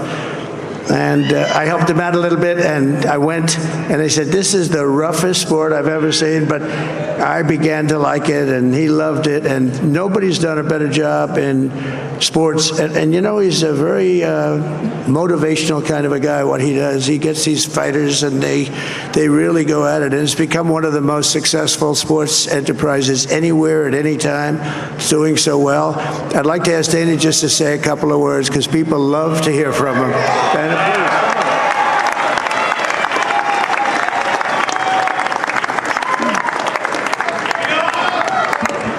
nobody deserves this more than him, and nobody deserves this more than his family does. This is what happens when the machine comes after you. What you've seen over the last several years, this is what it looks like. Couldn't stop him. He keeps going forward. He doesn't quit. He's the most resilient, hard-working man I've ever met in my life. His family are incredible people. This is karma, ladies and gentlemen. He deserves this. They deserve it as a family. I want to thank some people real quick. I want to thank the Nelt Boys, Aiden Ross, Theo Vaughn, Bustin' with the Boys, and last but not least, the mighty and powerful Joe Rogan. And thank you, America. Thank you. Have a good night.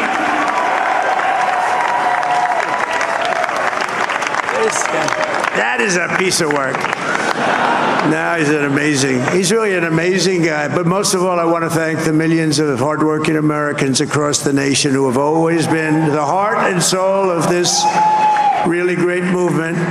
We've been through so much together, and today you showed up in record numbers to deliver a victory like probably like no other. This was something special, and we're gonna pay you back. We're gonna do the best job. We're gonna turn it around. It's got to be turned around. It's got to be turned around fast, and we're gonna turn it around. We're gonna do it in every way, with so many ways, but we're gonna do it in every way. This will forever be remembered as the day the American people regained control of their country.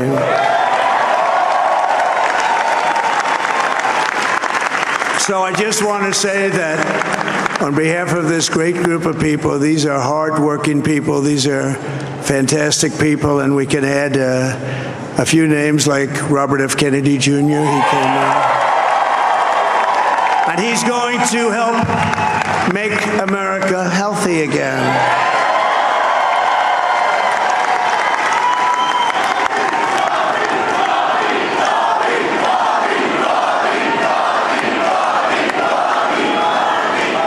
And now he's a great guy, and he really means it. He wants to do some things, and we're going to let him go to it. I just said, but Bobby, leave the oil to me. We have more liquid gold, oil and gas. We have more liquid gold than any country in the world, more than Saudi Arabia. We have more than Russia. Bobby, stay away from the liquid gold. Other than that, go have a good time, Bobby. We're going to be paying down debt. We're going to be reducing taxes. We can do things that nobody else can do. Nobody else is going to be able to do it.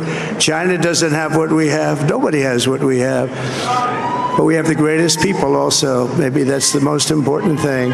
This campaign has been so historic in so many ways. We've built the biggest, the broadest, the most unified coalition.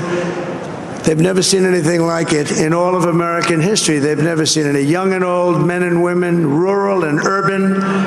And we had them all helping us tonight. When you think, I mean, I was looking at it, I was watching it. They had some great analysis of the people that voted for us. Nobody's ever seen anything like that. They came from all corners, union, non-union, African American, Hispanic American, Asian American, Arab American, Muslim American. We had everybody, and it was beautiful. It was a historic realignment, uniting citizens of all backgrounds around a common core of common sense. You know, we're the party of common sense. We want to have borders. We want to have security. We want to have things be good, safe. We want great education. We want a strong and powerful military, and ideally we don't have to use it. You know, we had no wars. 4 years we had no wars, except we defeated ISIS. We defeated ISIS in record time, but we had no wars. They said, he will start a war. I'm not going to start a war. I'm going to stop wars. But this is also a massive victory for democracy and for freedom. Together we're going to unlock America's glorious destiny, and we're going to achieve the most incredible future for our people. Yesterday, as I stood at my last stop on the campaign trail, I'll never be doing a rally again. Can you believe it? I think we've done 900 rallies approximately from the, can you imagine? 901, something a lot of rallies.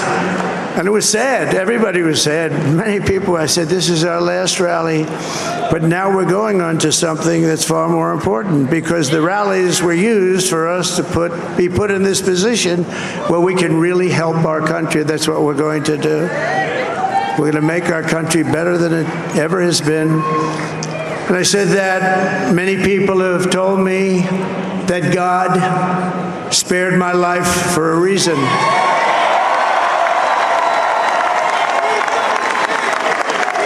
And that reason was to save our country and to restore America to greatness. And now we are going to fulfill that mission together. We're going to fulfill that mission. The task before us will not be easy, but I will bring every ounce of energy, spirit, and fight that I have in my soul to the job that you've entrusted to me. This is a great job. There's no job like this. This is the most important job in the world. Just as I did in my first term, we had a great first term, a great first term. I will govern by a simple motto: promises made, promises kept. We're going to keep our promises. Nothing will stop me from keeping my word to you, the people. We will make America safe, strong, prosperous, powerful, and free again. And I'm asking every citizen all across our land to join me in this noble and righteous endeavor. That's what it is. It's time to put the divisions of the past 4 years behind us. It's time to unite. And we're going to try. We have to try. And it's going to happen. Success will bring us together. I've seen that. I saw that in the first term when we became more and more successful. People started coming together. Success is going to bring us together, and we are going to start by all putting America first. We have to put our country first for at least a period of time. We have to fix it, because together we can truly make America great again for all Americans. So I want to just tell you what a great honor this is. I want to thank you. I will not let you down. America's future will be bigger, better, bolder, richer, safer, and stronger than it has ever been before. God bless you, and God bless America. Thank you very much. Of United States of America, the 47th president, and of course he lives with that signature Donald Trump tango, Abhishek. In fact, the big message really coming across Sampath as well as Alexander right now. First, he talks about sealing the border. He's very clear, legal immigration. The second is with regards to the tariff. See, he's very clear of what he really wants. Yes, the speech was very clear. It was a very gracious victory speech. You know, he mentioned everything that he said all throughout the campaign trail. Promises made, promises kept. It's not just words. He's going to do it. He's going to try so hard to fix all the mess that has happened in the 4 years. Again, he said, Alexander, because right now the focus would be what next. I'll also bring in Sampath right now. Mr. Sampath, as far as representation of the Indian diaspora, because President Trump had already indicated that he is going to protect what he said was with regards to the Hindus. So it's very clear that there is a possibility of representation of the Indian diaspora in this Trump administration. Yes, I think weeks ago he declared that he's a fan of India and he's a friend of Indian Americans. I think there was a big statement when there was the issue about what was happening in India and US. I think he straightened it out with the one statement. I think it changed the dictionary of US-India relations. I think he'll be the best friend of India, and we look forward to his leadership. What I found very interesting, Abhishek, also, apart from sealing the border comment that he makes, for the longest time, Abhishek, they said that he's going to start a war. Today, President Trump once again reiterating the fact that he's going to stop the war, which is essentially indicating as far as Russia-Ukraine is concerned. For the longest time, the hypocrisy that we have seen dealing with NATO, that too, he's very clear that no longer will US really, shoulder the burden. Well, absolutely. Even in his first term, he had really read the Riot Act to NATO and said that either you pay or, America is not there to foot the bill. And NATO can be disbanded. He actually said that NATO can be disbanded if Europe is not willing to pay. I'm sure tonight is going to be a night of jitters for many leaders in the continent there, across the lake, as they say, across the Atlantic. And the European leaders are going to be much, much worried. The most worried being, of course, Zelensky, because a Trump win means that he is going to really calibrate American engagement with Europe, and specifically with the Europe war that's going on, Shawan. And I think a lot of policy announcements there. I think for all the praise that he heaped on Elon, calling him a star is born, Shawan, I read some difficulties going ahead for Elon also, because he said that we have more liquid gold than Saudi Arabia. So effectively, Trump is going to pivot towards oil as the key for the economic model that's there in Trump's mind. Remember, he has earlier also, while praising Elon Musk, mentioned, for example, in the context of the Detroit automobile ecosystem, that he's going to pivot back to oil. That's not good news for Elon, for all the praise that Donald Trump gave in. So from Europe war to the oil economy, I think a tremendous amount of policy push there coming in. My takeaways are, apart from all the praise that he reserved for Elon Musk, there are already indications that the Trump presidency would be about more of what the first Trump presidency was between 2016 and 2020. Well, in fact, there are, Purnima, if I can just bring you in, what's the stark difference that you see from the earlier presidency to what is expected? I'm told that some more breaking news now coming in. In fact, world leaders are already congratulating a short while back. The first one to actually congratulate was the head of state of El Salvador, and now it's Benjamin Netanyahu. In fact, you've already seen that one message that President-elect Donald Trump has indicated with regards to how exactly he will be calibrating his approach as far as the war is concerned, particularly referring to the Israel war, and of course not to forget with regards to Russia-Ukraine. So that's another important. Israel would be very excited and happy about a Trump victory. Remember, Shawan, in the last term, Donald Trump had shifted the U.S. embassy, the U.S. mission, from Tel Aviv to Jerusalem. So in a way, that was a strong message that the Trump presidency is all about backing the Jewish state fully, and obviously Netanyahu would be excited, and that getting expressed in the post that he has. There's no namby-pamby kind of a response here. The Republicans here making it very clear as to how exactly they want this to actually go forward. If you look policy at decisions. Look at the irony, Shawan. It seems going by the pattern, if Kamala Harris has lost Michigan, also the Muslims, the Arabs did not trust the Biden-Harris administration, the Democrats, and when it came to Gaza and the Palestine war of Israel, and the Jews, of course, thought that Trump is going to be better. So in a way, pincer of a situation for the Democrats, where neither the Muslims nor the Jews have really voted for Kamala Harris. Well, in fact, Purnima, if I can just take a quick question before we also move on and give you the full picture, how it looks like, how are the numbers really stacked up right now. But first, a comment from you, Purnima, and then I'll get all our numbers up for all our viewers who are tuning in right now. Let's take you through the numbers right now. So 538, 277 and 226 to Kamala Harris. Now, as far as this win goes, it's historic, ladies and gentlemen, because what we are looking at is a clear victory in at least 7 of the battleground states.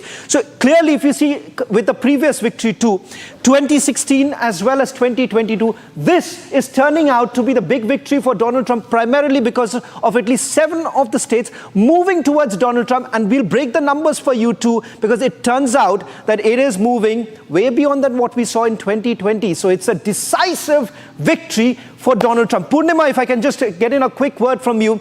It is different because it is turning out to be a complete mandate that has been given to Donald Trump. And these states to to swing states also clearly moving towards, once again, Donald Trump. Let's also take you through the congratulatory messages now coming in. After Benjamin Netanyahu, you have the French President, Suesha, who's also congratulated. If you can just quickly take our viewers through those messages now coming in from the world's leaders. Yes, absolutely, Shravan. Emmanuel Macron, who's tweeted, and I quote, "Congratulations, President Donald Trump, ready to work together as we've done for 4 years with your convictions and with mine, with respect and ambition for more peace and prosperity." In fact, even Netanyahu, who has addressed Donald and Melania Trump as friends, also signing off in true friendship, saying, "Yours, Benjamin and Sarah Netanyahu." So yes, wishes certainly pouring in from across the globe, especially from leaders who are most happy that Trump is the 47th president of the United States of America. We're also trying to get a reporter from Canada. Just a quick word. Let's just get it from Mr. Sampath. Mr. Sampath, a quick word from you. Through the election campaigning, we have seen how the Indian diaspora has essentially reacted to it. What do you really see that President-elect Trump would essentially do for the diaspora? Because Alexander said that, look, yeah, I was very happy when he was the president because I could buy my home. That was the reason why he said that he makes a better president. What do you think would be the characteristic of President Trump in his next term?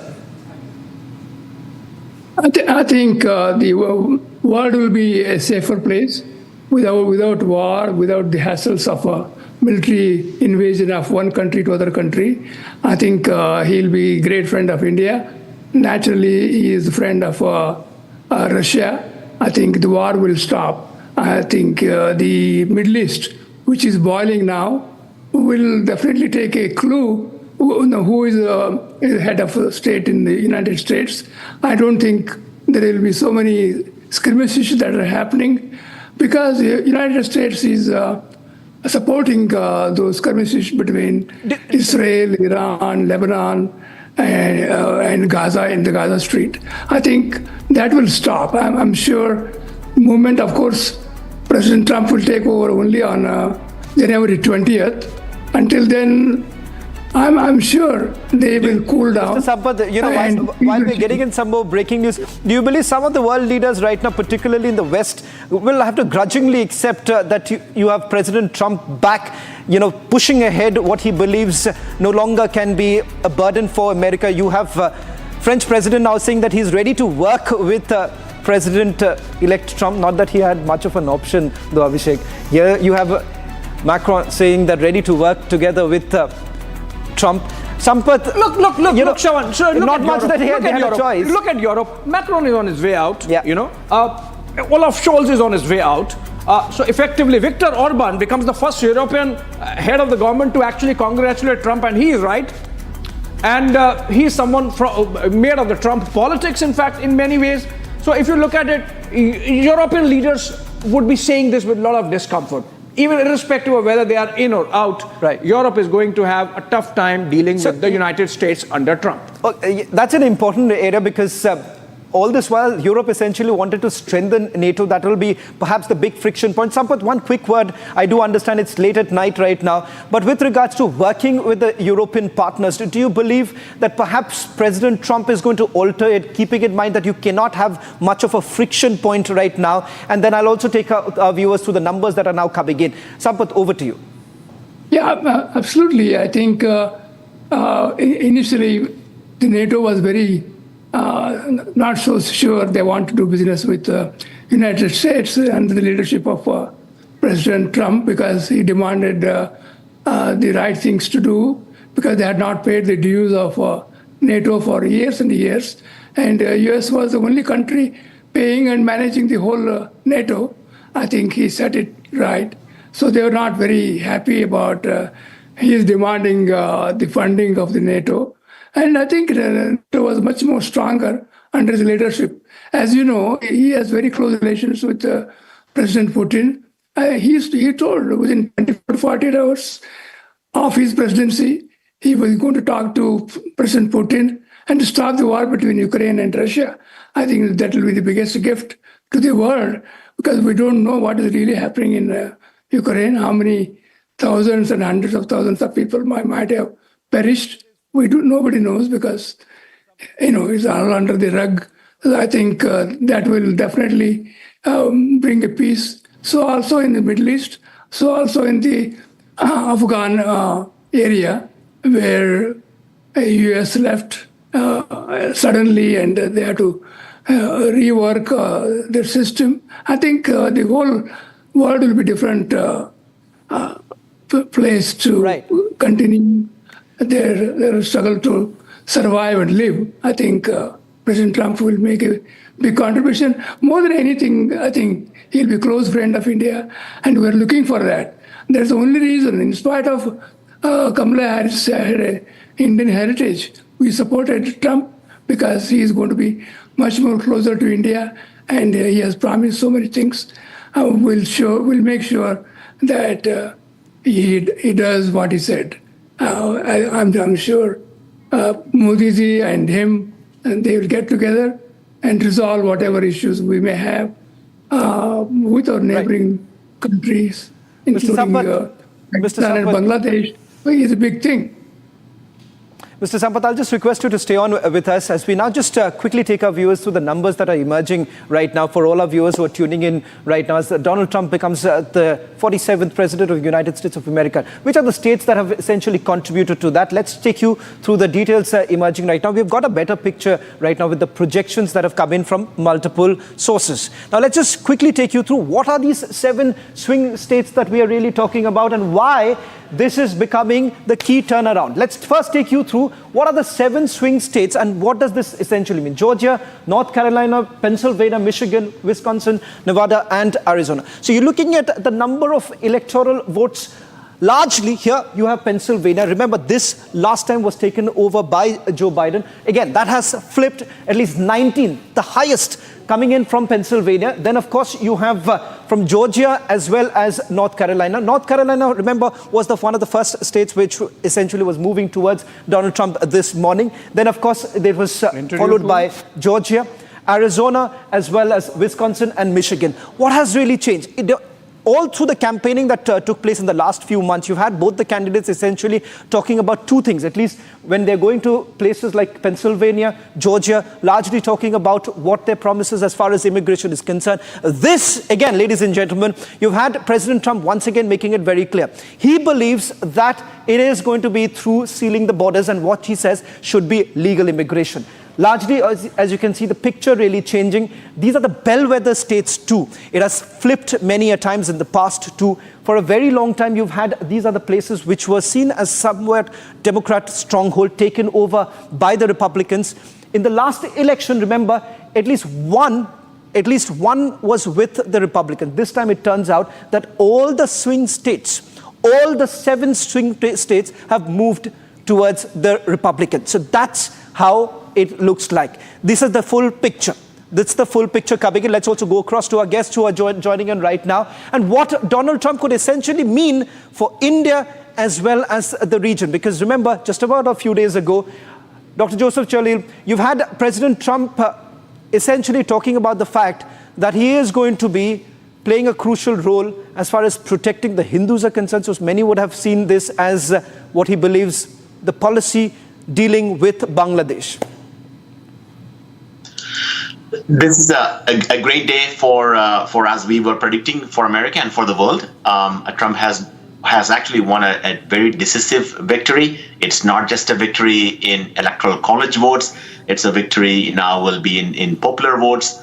A victory in the Senate majority, which will strengthen the hands of the president in confirming whatever appointments he need to make, and also possibly in the U.S. House, which will control the purse. So no one's going to question his victory now, and this will bring in global peace. He created a new type of Republican Party. This is not the Republican Party which everyone's used to 20 years ago with the Bush families or even with the Reagans. This is different. This is a time when our people are supporting, including from Arab Americans to Jewish Americans, supported President Trump.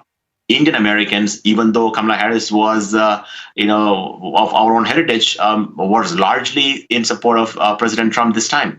And even the Black Americans supported President Trump. So from everyone, from black to white to Asians to Muslims, to non-Muslims, to Jews, supported President Trump. This is a great coalition for President Trump to come in this time. And I'm very eager to get a reaction from Daniel Bodman, senior journalist, joining us from Canada. Daniel, you are hoping that Trump comes to power. Good news. Are you happy? I'm very happy. I'm having a good time. It's keeping me up past 3 a.m. and smiling. So that's I think it's great geopolitically. What you're talking about is true. Trump did break a lot of the false paradigms. The Obama worldview of we can hug the terrorism away and empower Iran, and if we hug the people who hate us the loudest, the hardest, then they will somehow realize that we are, in fact, noble and they will become like us. That never happened, and it made things worse. And you saw Trump come in and, the peace between the Abraham Accords. He was setting actual deterrence. I tend to, where I probably disagree with the panel in India, is I'm a bit more bullish on Ukraine than I think a lot of people are. I think Ukraine's highly underestimated, and I think people forget that there's a reason why Russia didn't invade Ukraine when Trump was president, is because there was appropriate American deterrence, mainly in terms of energy independence. But now you have the Europeans who, they have to actually make hard choices and they're going to be forced to what? Abandon Ukraine? No, they're going to play ball with Trump and be forced to sort of get NATO in order to provide some actual deterrence from the Russians, because, America's not going to do all the work for them. But regardless, for all this, it sets the sort of just bring gas prices down, stop with the overcomplicated nonsense. If there's just energy glut and there's industry and people are good, if you could just supply people with like basic needs in a reasonable way and not get government overly involved in this, then everyone's just going to be happier. Okay, so we're getting in some more breaking news right now. The first congratulatory message coming in from Ukrainian President Volodymyr Zelensky. He says, need to put an end to Russian aggression. In fact, referring to President-elect Trump, who said a short while back that he is here to stop the war, a clear indication of which way is it headed. In fact, he's reiterated this multiple times. If we are ready to play that out, because perhaps at least 3 big takeaways from the victory speech of President-elect Donald Trump. One with regards to immigration, the second with regards to how exactly he would essentially deal with 2 ongoing war. And of course, now you have Ukrainian President Zelensky saying peace through strength approach works. Now indicating that whether at all there's going to be some sort of a dialogue too. In fact, not just that, one character perhaps President-elect Donald Trump referred multiple times was, of course, Elon Musk, and the fact that the image of Elon Musk with President-elect Donald Trump a short while back from Florida, that too perhaps caused a lot of heartburn. Let's first listen into what Donald Trump had to say about Elon Musk. Let me tell you, we have a new star. A star is born, Elon.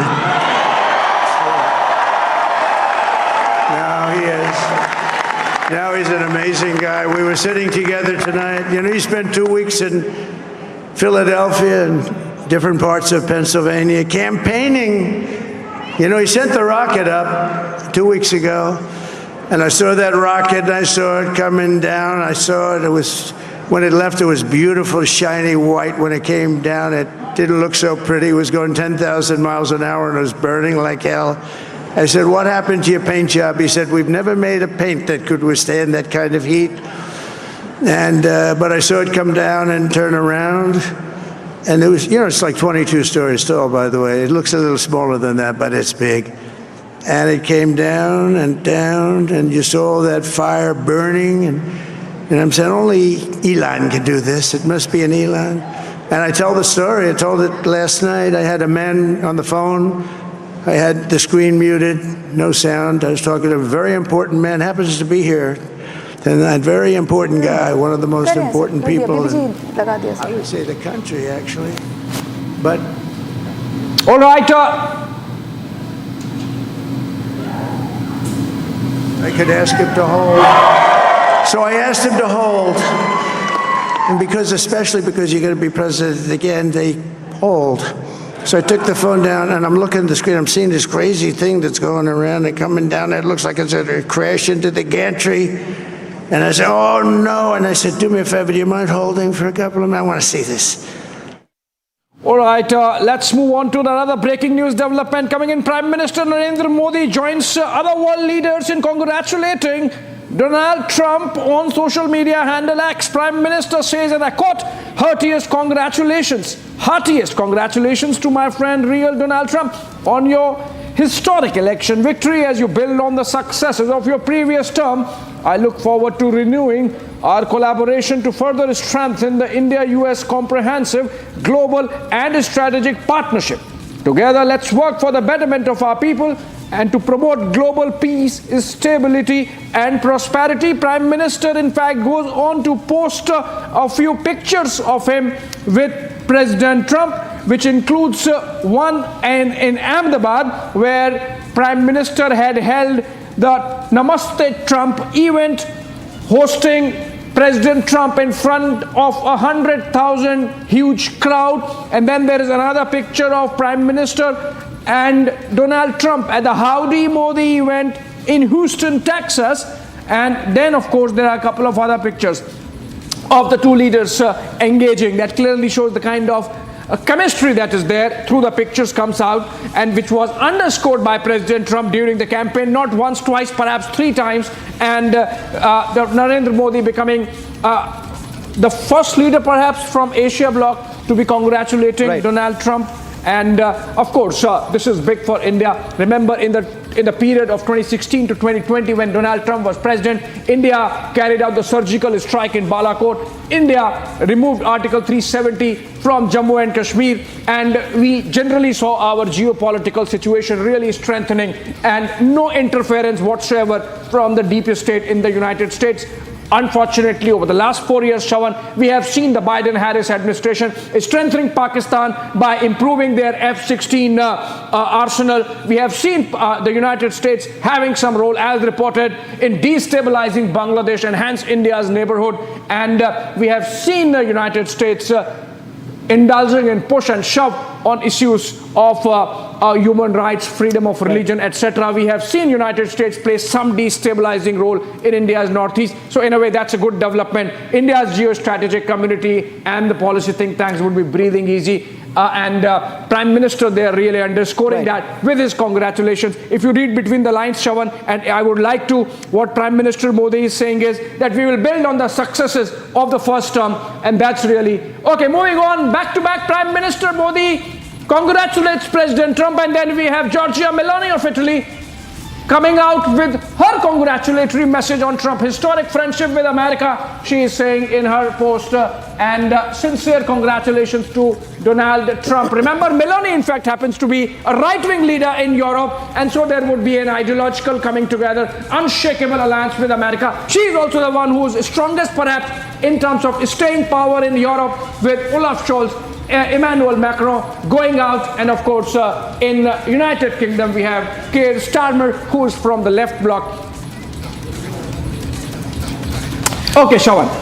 Well, in fact, it's quite interesting. After the French president making the congratulatory remark, you have the Italian head of state now responding. So it's interesting with the way we have seen how things are really panning out in the last few months, and now changing equations. Alexander, if I can just take that question to you, because within the Republican camp right now, in terms of the renewing the relationship, many would say that changing administration in the United States of America does not really impact India right now, because it's almost like a Teflon coating that has come into the relationship. But do you believe that this could essentially mean bringing in the golden era of the two nations, the relationship once again renewing?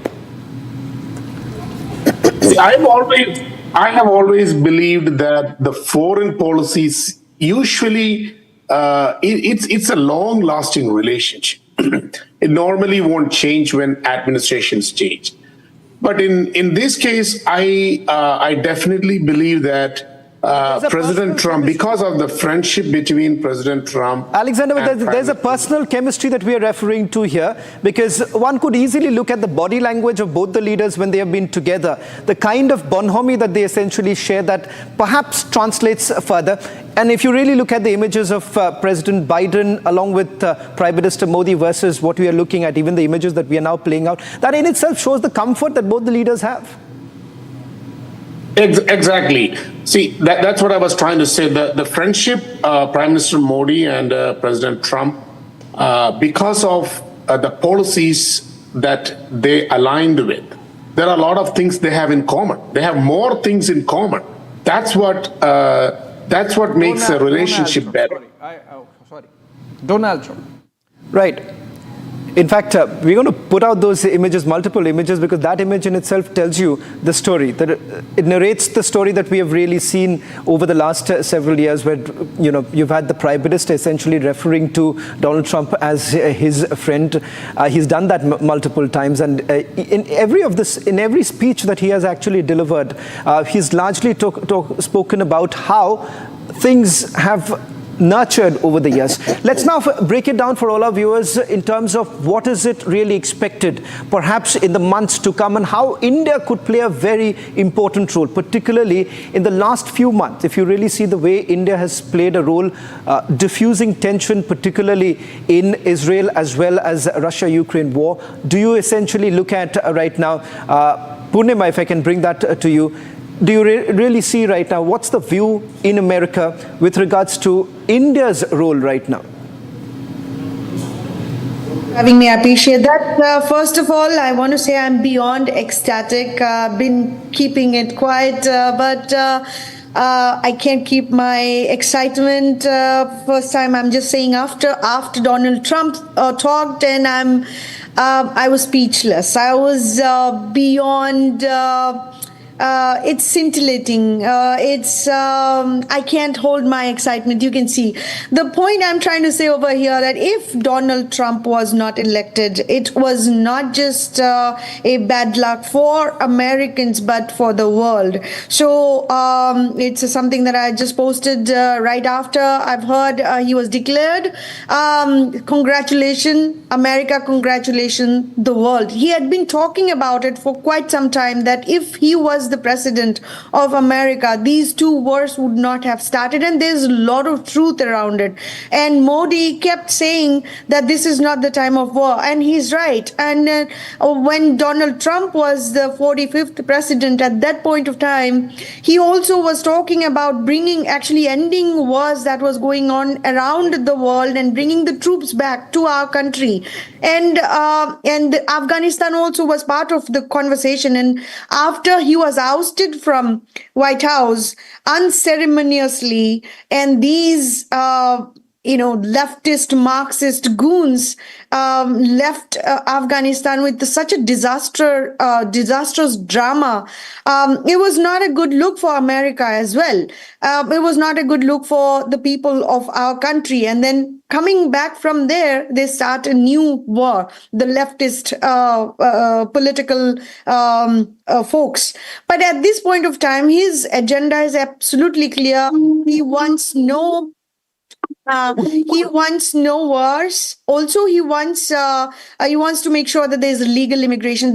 His stance changed. The folks that were completely anti-immigrant have changed because of the fact that in the last 4 years they have seen how illegal immigrants can actually create massive havoc from corruption, from crimes, from taking away funds from our treasury. That's what has changed Donald Trump's stance as well. And he understands that he actually needs to bring in high-skilled labor like us who came to America to build product for America. I was not building product for India.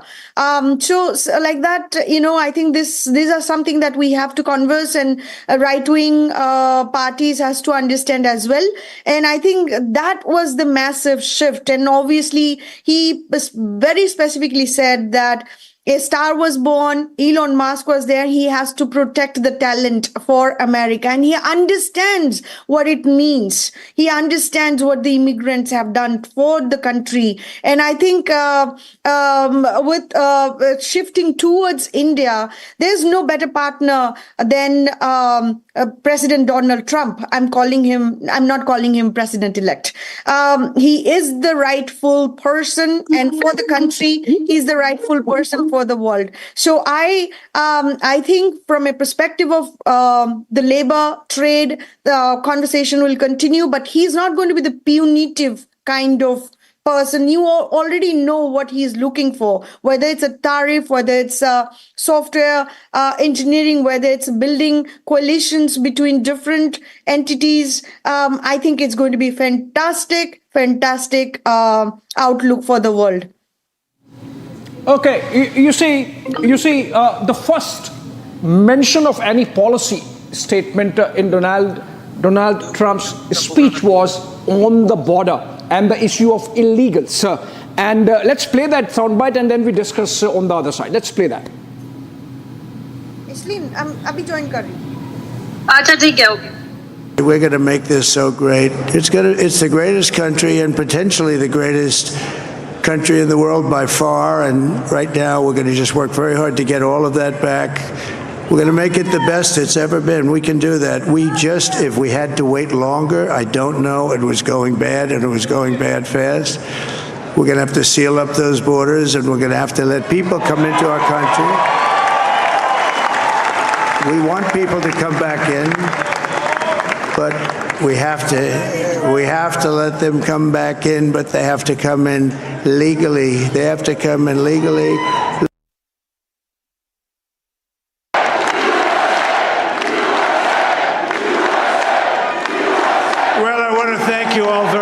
This is great. These are our friends. We have thousands of friends on this incredible movement.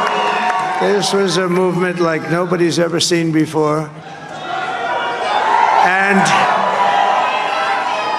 frankly, this was, I believe, the greatest political movement of all time. There's never been anything like this in this country and maybe beyond.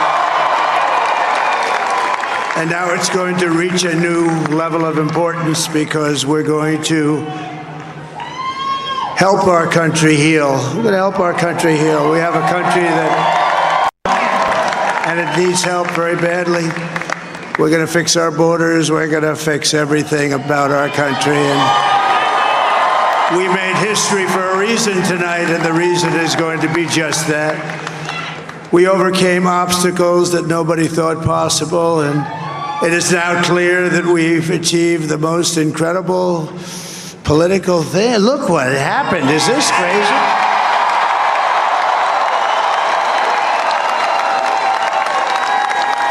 But it's a political victory that our country has never seen before, nothing like this. I want to thank the American people for the extraordinary honor of being elected your 47th president and your 45th president. And every citizen, I will fight for you, for your family, and your future. Every single day, I will be fighting for you, and with every breath in my body, I will not rest until we have delivered the strong, safe, and prosperous America that our children deserve and that you deserve. This will truly be the golden age of America. That's what we have to have.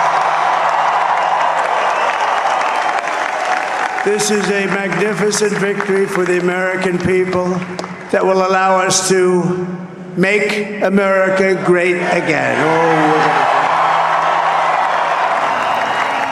All right, those were the first couple of minutes of the victory speech of Donald Trump. And in the first few sentences, he brought in the issue of border, and that really underscores how significant an issue the illegal migration has been in this campaign. And Anang Mittal joins us live from New York, from Washington, D.C. In fact, Anang, you think the Democrats really misread the situation? Because as much as rest of the United States, even the legal migrants really grudge these illegals coming in because they think that they're getting a free pass. So it was an issue, and not necessarily to the advantage of the Democrat establishment in so easily allowing all these illegals to stay and, naturalize themselves by proxy, and hence Donald Trump mentioning it in the first few sentences of his victory speech itself.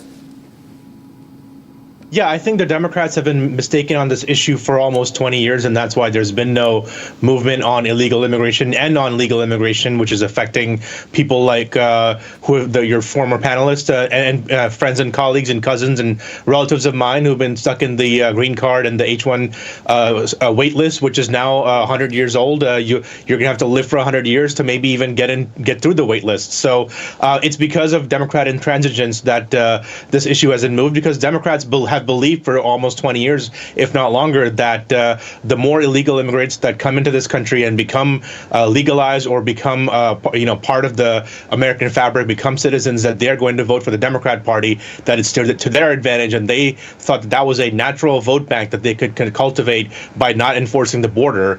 And tonight's election has shown, the results have shown, that the Latinos who are here, who came here legally, who have been here for generations, don't like illegal immigration. And people who are of non-white population don't like illegal immigration. They don't want the border to be completely open and completely porous and letting in God knows who. There have been many people who are on the terror watch list who have been caught there. I've seen the border with my own eyes, and earlier this year, I was there with my boss, the Speaker of the House, and we were doing a press conference with a bunch of other congressmen, and somebody from behind across the river literally was crossing as they were giving a press conference. There was no fear.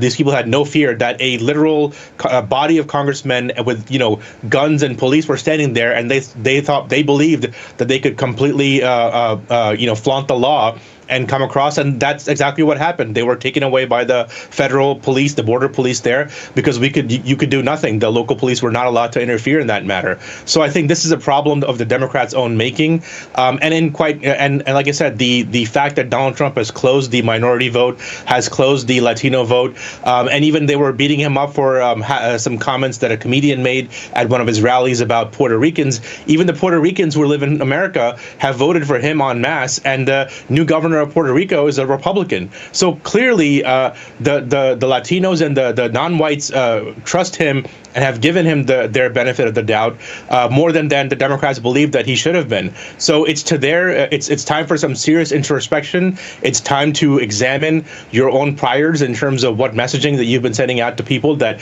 they don't want to listen to you. They would rather prefer Donald Trump. He's a known entity. He's been known for almost 10 years now, and they prefer him over you. And so I think the Democrats have to do some serious soul searching, some serious introspection, and come up with a better alternative rather than only making an election and every part of their messaging that is anti-Trump. Yeah, Anand, good that you mentioned about Puerto Rico, because the Democrat campaign, the Harris campaign, made a lot about that joke that was cracked at one of the Pennsylvania rallies of Trump by a stand-up comic on Puerto Ricans, and yet if the Puerto Ricans have voted for Trump, it's interesting. We are joined in by Suresh, can you take it? Yes, Mr. Alok Bansal also, who joins us. But before that, quickly going to Umesh Agarwal to get a sense of that statement by Donald Trump on liquid gold, saying we have more liquid gold to repay debt, primarily putting out a strong message to Saudi Arabia and Russia, vowing energy dominance.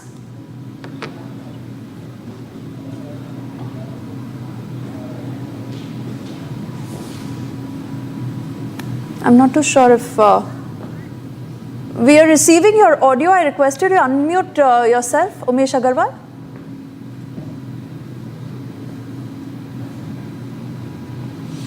Yeah. Go ahead, please.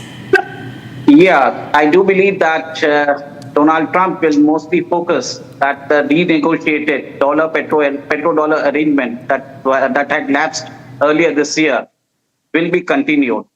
And certainly there will be repercussions for the BRICS world order as well. the BRICS had unveiled a new financial system where they were planning to build a new payment system. Donald Trump has stated on record that all the countries which are going to export will have to pay the import duty. He has proposed to raise taxes on China at 60%.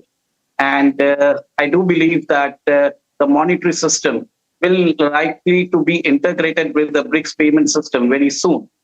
And I do believe that China will be taken to task. And I do believe that that China will be the strengthening of the Quad will happen during this regime.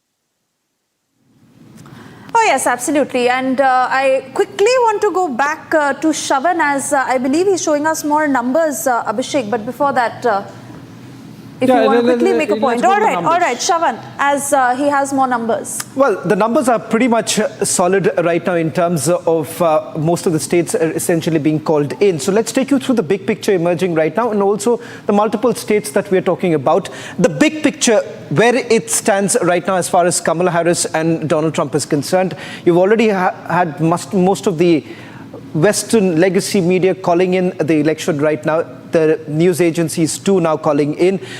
But the big takeaway, if I may say so, number one is with regards to, if you really compare it with the last election itself, there is a massive swing, at least in the most of the 7 big states. And that is the reason why, if you're calling this election as a historic election, it's because of the fact that unlike in the previous elections where you've had 1 or 2 swing states still with the defeated side, this time it seems that all the 7 states have gone to Donald Trump. Perhaps most of what he has been talking about finds resonance. In fact, if you see most largely talking about the fact that economy was in complete doldrums under the Biden administration, at least if you go by what the Republicans had to say. And this is exactly what he started with. In fact, in the speech that he made, the victory speech, he says he is going to rebuild America, that he's going to fight for every American every single day, referring to the fact that if there is a crisis in the economy, it's going to be addressed by him. And he says, I'm going to fix it.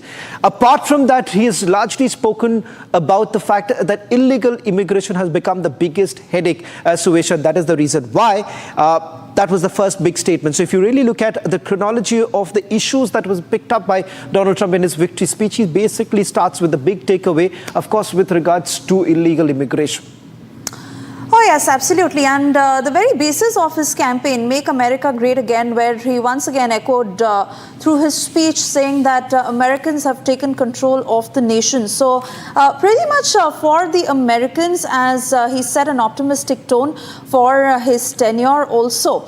The declaration of the bold vision that he's carved for the country, like you're saying, Shravan, reforms and border security that have very prominently figured in his victory speech. As we also continue to stay with our guests who are with us on the broadcast. Mr. Alok Bansal also, I believe, and of course I'll have to confirm if he's with us, but he is. All right. Mr. Bansal, primarily indicating a strong shift towards stringent policies and enhancing national security, Donald Trump has very clearly envisioned how he envisages this tenure.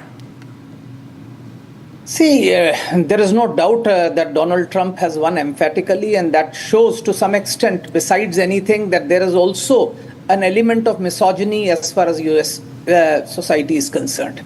Having said that, Donald Trump has always emphasized that he'll focus on economy, and at this point of time, I think the perception in US was that the economy is not doing well, so he's going to be focusing on that. As far as security is concerned, he's talked of no war. So he's going to end the Russia-Ukraine war. I think he will start reducing support for Ukraine and bring it to almost zero. And that would pressurize Ukraine to come to terms with Putin and his demands, and there could be some rapprochement as far as this conflict is concerned. On the other hand, on security issues in Middle East, he's going to emphatically support Israel and be vociferously against Iran. That would stymie any possibility that one had of another deal with Iran, because the president of Iran at this point of time is a liberal and he wanted some sort of a rapprochement, and that's why they have been curtailing their response as far as Israeli offensive has been concerned. So as far as Middle East is concerned, you could see an aggravation of conflict. As far as India is concerned, H-1B visas would come under pressure. You could see that American companies which have set up production facilities or which are planning to set up production facilities in India may be forced to set them up back home. So this sort of issues could come up. But overall, I think his focus would be on economy. So the global economy should take up upturn as far as Trump presidency is concerned.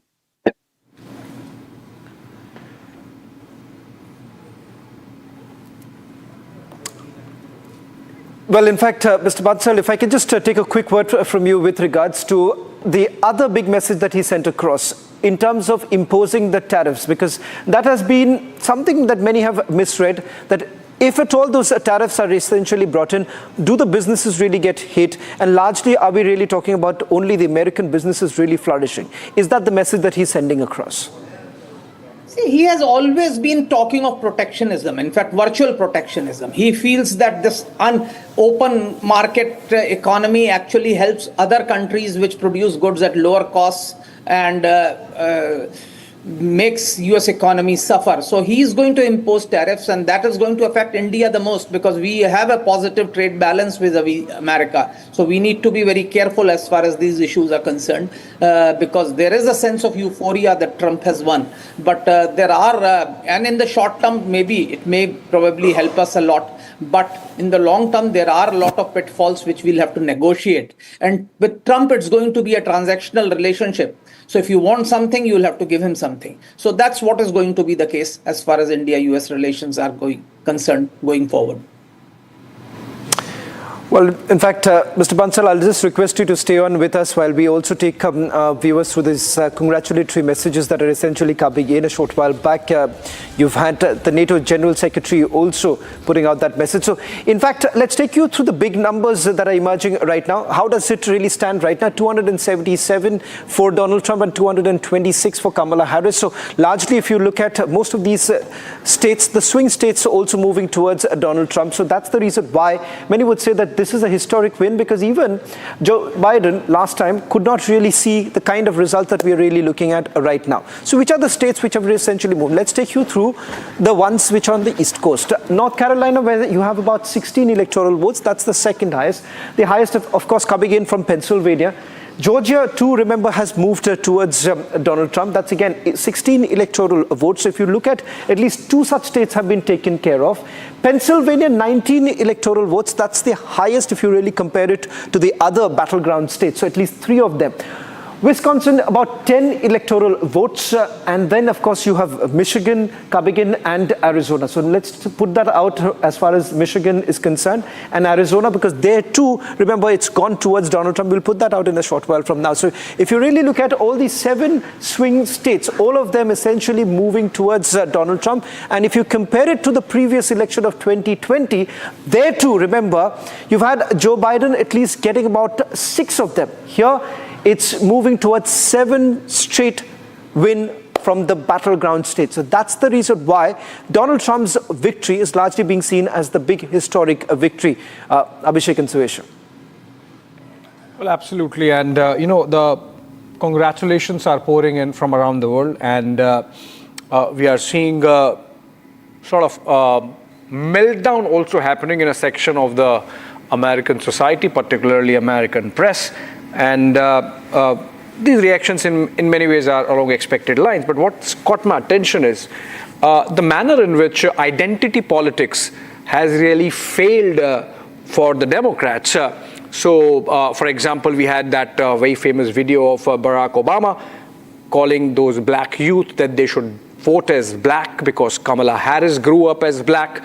And I'm going through those results, and there are many of the counties which are there any surprise victory also, at least if you really look at changing vote bank also, because for a very long time, if you look at this strategy also, Abhishek, you've had perhaps Kamala Harris largely emphasizing that she's a black woman, not really emphasizing on this, South Asian descent. So Betty saw that as a part of a strategy to ensure that the black votes really particularly coming in from swing states like Georgia would move towards her. So what are the numbers really telling you right now?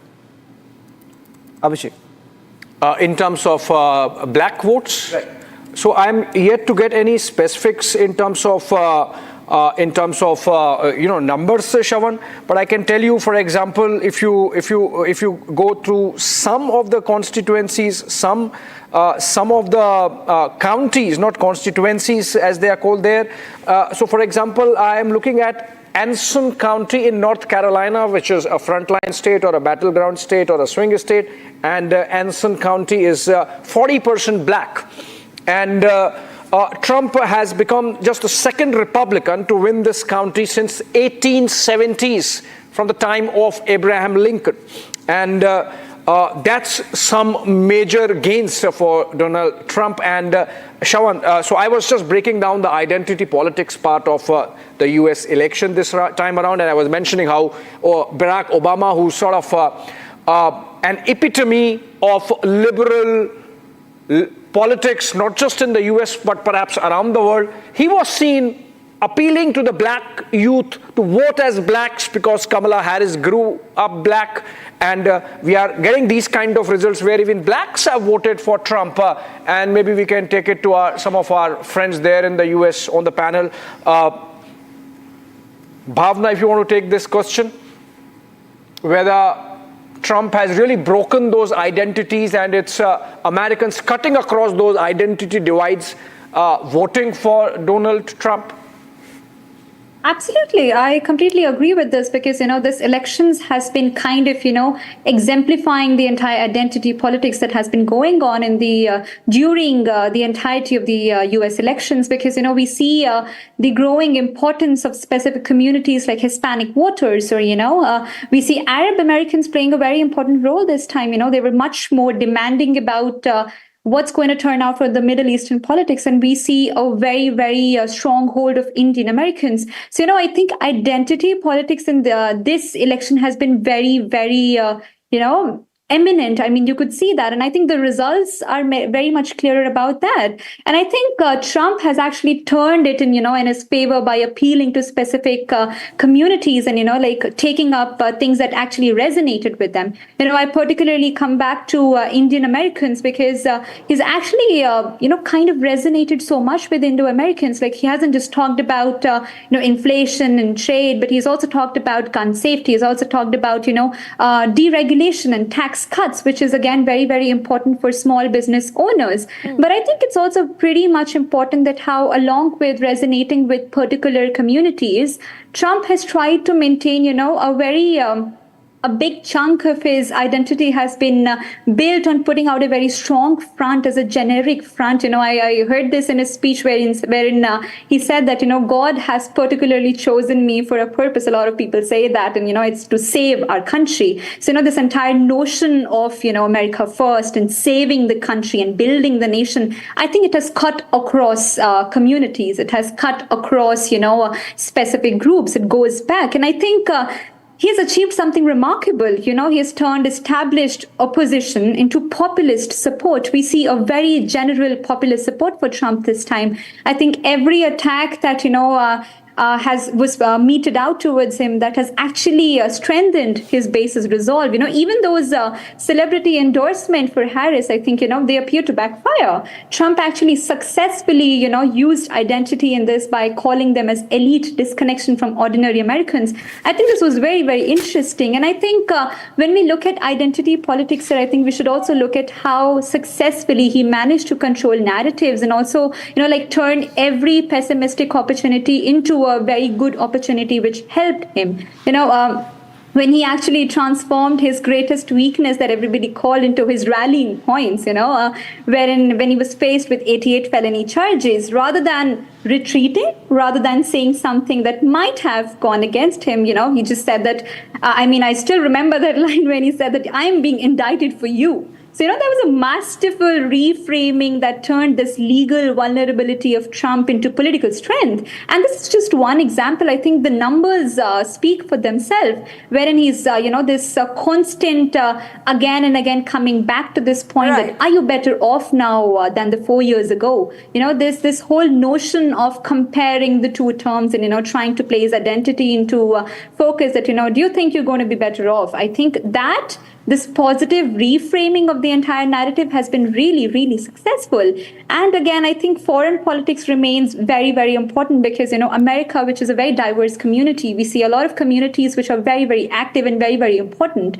So this again and again going back to the Middle Eastern politics, I think that has been really, really successful in terms of shaping Arab Americans' votes. Indo-American votes have been shaped by that, by Trump's transactional approach to foreign policy, by pointing towards a very aggressive stance towards China. I think that has played well because, if we read between the lines, so he goes with this policy of going against, like the aggressive stance of China, which we call as China plus one strategy. I think if we read between the lines, this positions India as a primary beneficiary of global supply chain reorganization. Because, if he goes back from China, there's a high probability of moving towards India. I think this opens a lot of doors for India. And I think in this particular politics, the region which has turned out to be the most important was the Indo-Pacific region. We see a lot of discussion around Quad, just because, again, sidelining China and trying to set up the balance of power in the Indo-Pacific region. So, we see enhancement of Quad. And I think this remains very, very important. And as along with that, I think India has a lot to gain in this. There is going to be strong technological partnerships. There are going to be strong economic partnerships. And I think it's going to play well in favor of Indo-Americans. But along with them, also for India, I think, this we again go back to this very, beautiful relationship between Prime Minister Modi and, Trump. I think we see those events of Howdy Modi events and, Trump's strong stance on China. I think they've actually resonated deeply with the Indian Americans. And I think this goes same for other communities as well. So I think Trump has successfully managed to build a narrative that, swept across these communities. I mean, he played a very important role here by, appealing to specific communities, but also gaining a very generic stance towards that. So I think that actually worked really, really well. Absolutely. And you very aptly summed it up. I request all our guests to stay on as we'll continue to introspect into those key statements made by Donald Trump in that victory speech. For the moment, we have to slip into a very short commercial break, but we'll be back on the other side as we talk more on all of this. Stay with us.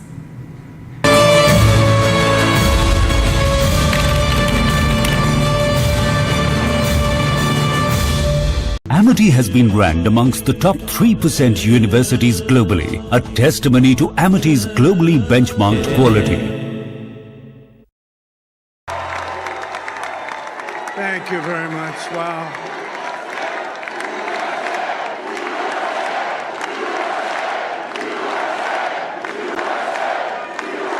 Well, I want to thank you all very much. This is great. These are our friends. We have thousands of friends on this incredible movement.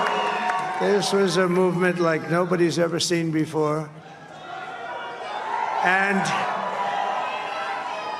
frankly, this was, I believe, the greatest political movement of all time. There's never been anything like this in this country and maybe beyond.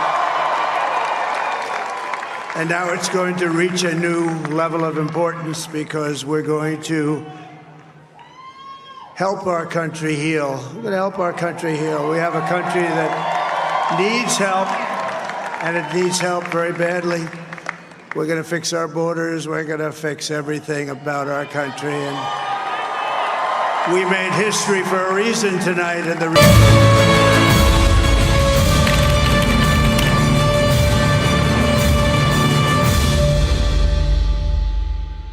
And we're going to make this so great. It's the greatest country and potentially the greatest country in the world by far. And right now we're going to just work very hard to get all of that back.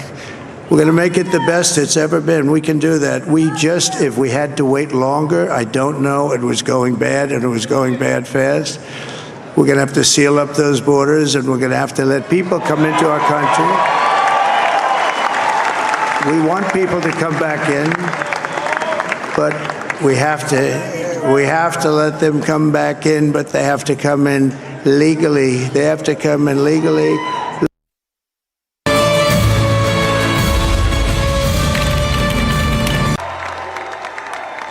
Thank you very much. Wow.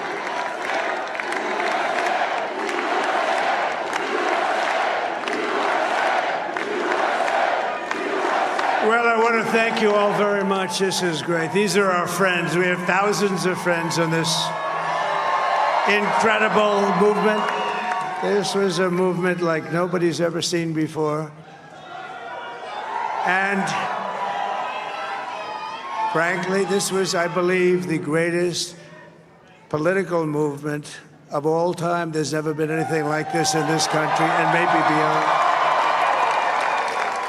And now it's going to reach a new level of importance because we're going to help our country heal. We're going to help our country heal. We have a country that needs help, and it needs help very badly.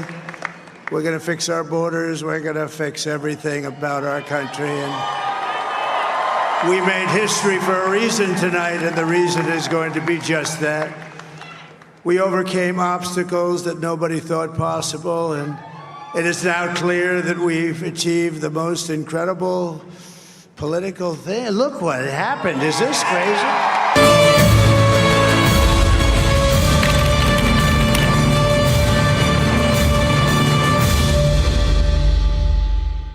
Many people have told me that God spared my life for a reason.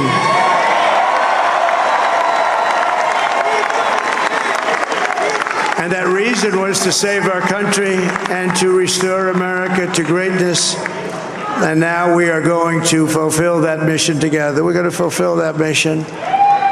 The task before us will not be easy, but I will bring every ounce of energy, spirit,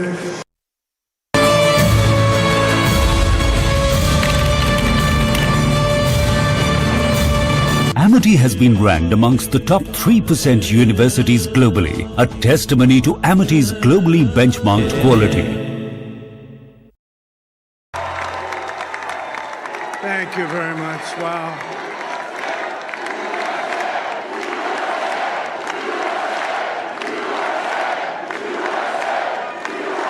Well, I want to thank you all very much. This is great. These are our friends. We have thousands of friends on this incredible movement.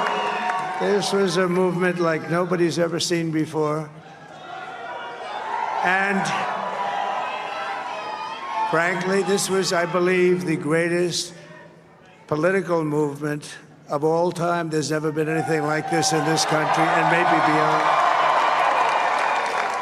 And now it's going to reach a new level of importance because we're going to help our country heal. We're going to help our country heal. We have a country that needs help, and it needs help very badly. We're going to fix our borders. We're going to fix everything about our country. And we made history for a reason tonight, and the reason is going to be just that. We overcame obstacles that nobody.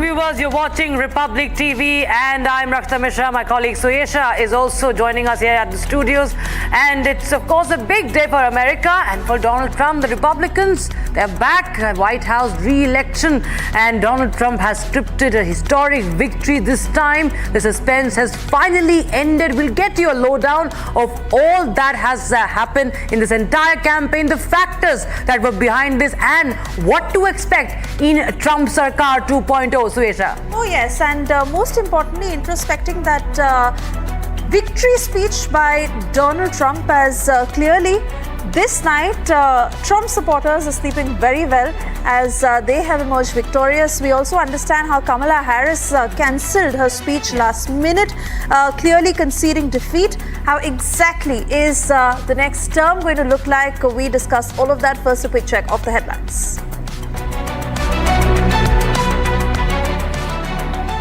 Will truly be the golden age of America. That's what we have to have.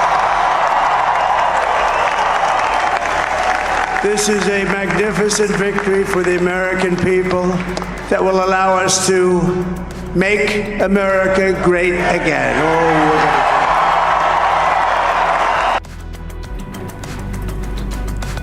Donald Trump makes historic speech in Florida, lays emphasis on slogan, "Make America Great Again." We're going to have to seal up those borders, and we're going to have to let people come into our country. We want people to come back in, but we have to let them come back in, but they have to come in legally. They have to come in legally. Making his position clearer, Trump breaks up the immigration issue and says, "We will heal the country and fix our borders."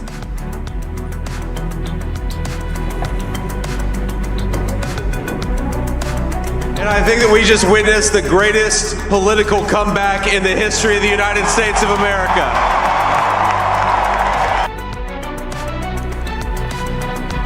Vice President-elect J.D. Vance congratulates Donald Trump during the speech, calls the victory the greatest political comeback.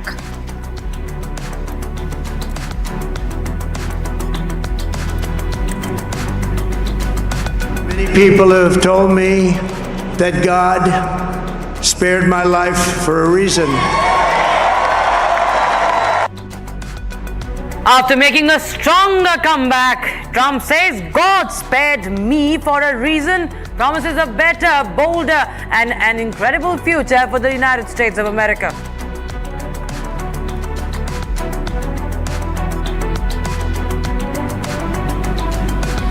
Congratulatory reactions pouring for Donald Trump from across the globe, from Prime Minister Modi to Emmanuel Macron, Israeli Prime Minister Netanyahu to Volodymyr Zelensky. World leaders congratulate Donald Trump on X.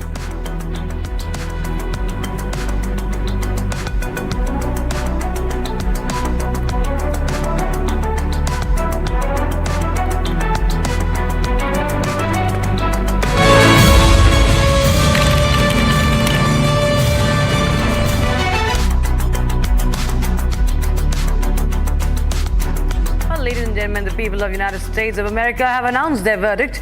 Donald Trump has swept the 2024 U.S. presidential elections, making a historic comeback after 4 long years. Oh yes, absolutely. As he laid emphasis on the very basis of his campaign, "Make America Great Again," he also went on to say that God saved me for a reason, and he has promised to reverse all the wrongdoings and fix all that is wrong in the country. Donald Trump, in that victory speech in Florida, which ended on an optimistic note, Donald Trump, who outlaid his vision of what he sees in Trump 2.0. Absolutely. In fact, we're joined by an esteemed panel of guests on the broadcast here. Well, we have been joined by Jyotsna Sharma, live with us from a senior journalist live from New Jersey, and Kunal Desai, software release manager. He's an Indian American living in Texas. He's live from Texas.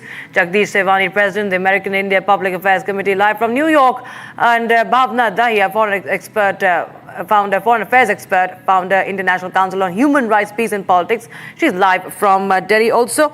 Joined by Pathikrit Payne. He's a geopolitical expert. He's live from New Delhi.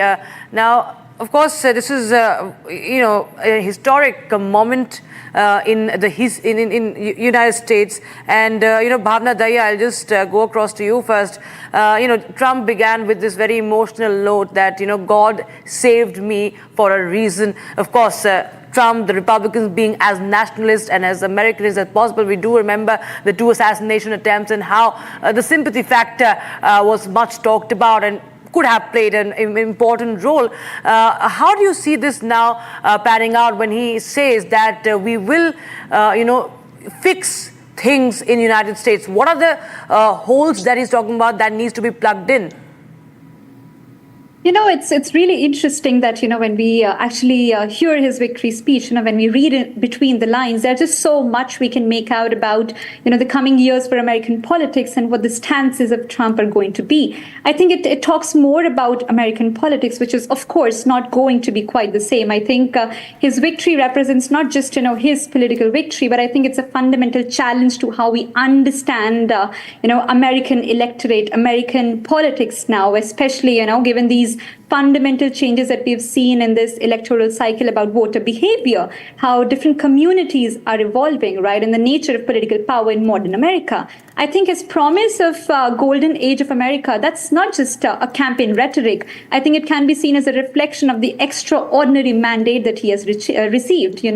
His victory speech had a lot of themes which related to healing and strength. When he talks about that God spared him for a reason to save his country, that takes us back to these themes of healing and strength. Wherein there was also another statement that he made that every citizens, I will fight for you, for your family, for your future.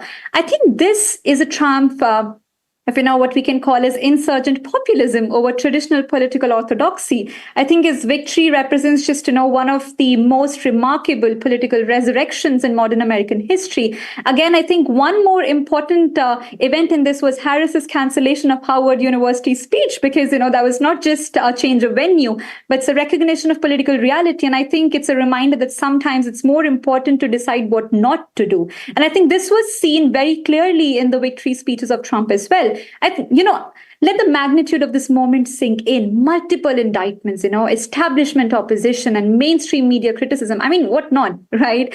And yet looking at the numbers, looking at this amazing victory, like this razor-thin margin victory, we see the messages of how too big to rig and we're taking back our country. These are some very strong messages, right? And these are the messages that have exactly resonated with the electorate, who are actually frustrated with what, they perceived as elite disconnection from their daily struggles. I think this was his ability to transform every attack into evidence of persecution. I think that has created an almost impenetrable political armor. And what's also particularly fascinating is how Trump has rewritten the rules of political engagement. Every conventional political weapon that was used against him, from legal challenges to, media narratives about him, they were transformed into proof of his central narrative. The central narrative being that he's fighting against a corrupt establishment on behalf of ordinary Americans. Look at how this amazing narrative comes out very indirectly in his speech and also throughout his campaigns. His message that, they're not after me. They're after you, to the Americans, right? I'm just in the way. I think that created a very powerful bond with the voters that, transcended just political loyalty. So I think, when we look at his speech, it's not just about the mandates and the stance that Trump is going to take in the near future. I think that also talks about what force and, what direction is American politics going to now move ahead in. So I think it's not just rhetoric, it's not just narratives, but it's also about how the politics is going to be shaped, which is, of course, not going to be the same. Oh, yes, absolutely. And I'd also like to bring in Anang Mittal, because I understand it's really late night for you from Washington. So quickly to understand from you, fully noting that from the blacks to the Hispanics to even the Latinos who've gone to vote for Trump. But even in his victory speech, he draws that line very clearly, where he says that looks like we'll be keeping control, unquote. We are going to fix our borders. We are going to fix everything about our country. So he has stayed true to how he had projected his vision for America. And despite the varied vote bank that has come out in support, Donald Trump sticks by it. Yeah, I think it's fair to say that. I think his message has always been that he, in terms of making America great again, it's economic power, military power, that America projects a symbol of strength. It's a shining beacon on the hill, as Ronald Reagan used to say. So he harkens back to the older Republican leaders who were much more successful and sort of were seen as being people who revived America from a negative period, from negative decades. And I think, quite honestly, the identity politics thing on the Democrat side is really played out, and that's what this election is showing. Donald Trump has made double-digit gains with the Latinos, with African Americans, with Asian Americans, and he's also made major gains with the Gen Z vote, 18 to 29-year-olds. So it's very obvious that the old method of using identity politics is not going to work, and that wasn't the case with the Democrat Party either. They used to be the party of class. They used to fight for the lower class. They used to fight for the labor class. They used to fight for the unions, and all of those lower class people, Americans, have gone over to Donald Trump. And so it's quite obvious that the political paradigms have shifted. He's now responsible for three major electoral shifts in the United States. When he won in 2016, nobody had won before with as little experience as he had in governing. And now that he's won again in 2024, he's shown that American people are willing to place trust in somebody who went through a very contentious election period in 2020, has gone through federal indictments, has gone through all kinds of legal troubles, and it's only strengthened his position. And I think it's to his credit. There's never been somebody like him on the American stage. There's probably never going to be anybody like him in American history for a very long time. And that's why people are making the comparisons back to Nixon, back to even FDR, or even the 1800s. Leaders in the 1800s. Grover Cleveland in 1868 was the last president to win two non-consecutive terms. So he's really showing that he does have the mandate of the American people. The Senate is also in the Republican hands, and the House is also in Republican hands. So he now has the opportunity to do what he should have maybe had wanted to do in 2016 and wasn't able to. And so he's gonna absolutely execute on those issues. Like I said, domestic policy, tax cuts, making sure the border is secure, making sure that manufacturing is up, and even on foreign policy. Some people were worried, or one of the commentators was saying that maybe the tariffs were going to hurt India. But again, for Trump, he's a showman. He's a man he's a businessman, and so he likes to make deals. So even the talk about tariffs that may end up hurting India in terms of the trade deficit, I think he's going to use the tariffs really as a way to make a deal, to negotiate for a better deal. And so even when he talks about doing tariffs with China, he's really looking for a better deal. I don't think he actually wants to punitively hurt China unless there's an actual sort of defense reason for it. For example, technology transfer or things like that. I think he's going to be much more friendlier to India in terms of technology transfer, in terms of making these defense and manufacturing deals. Right, Mr. Mittal, thanks so much for joining us here at Republic TV. And of course, it's been a very exciting night for all the Americans. And of course, all eyes have been on, the result that is out now. Let's take a quick look, in fact, take a listen in to what Donald Trump had said on the swing states. Remember how they hold a key when it comes to deciding who will take over the White House. So, Donald Trump, viewers, what did he have to say on the 7 states?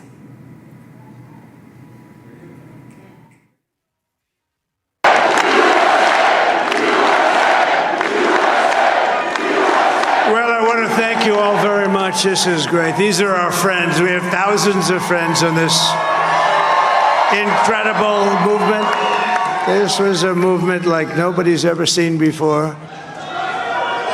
And frankly, this was, I believe, the greatest political movement of all time. There's never been anything like this in this country, and maybe beyond. And now it's going to reach a new level of importance because we're going to...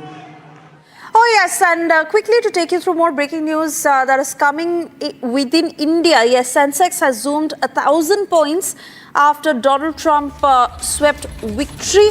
Nifty has surged by 1.5% after Trump's landslide win.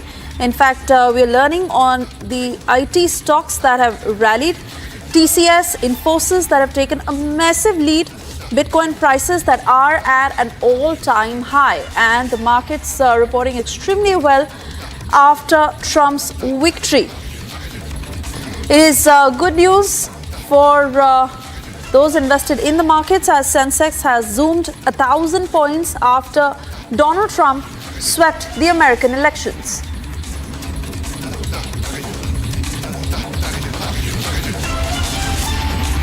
Let me take this to Dr. Joseph Chalil joining us from West Palm Beach. He continues to stay with us on the broadcast.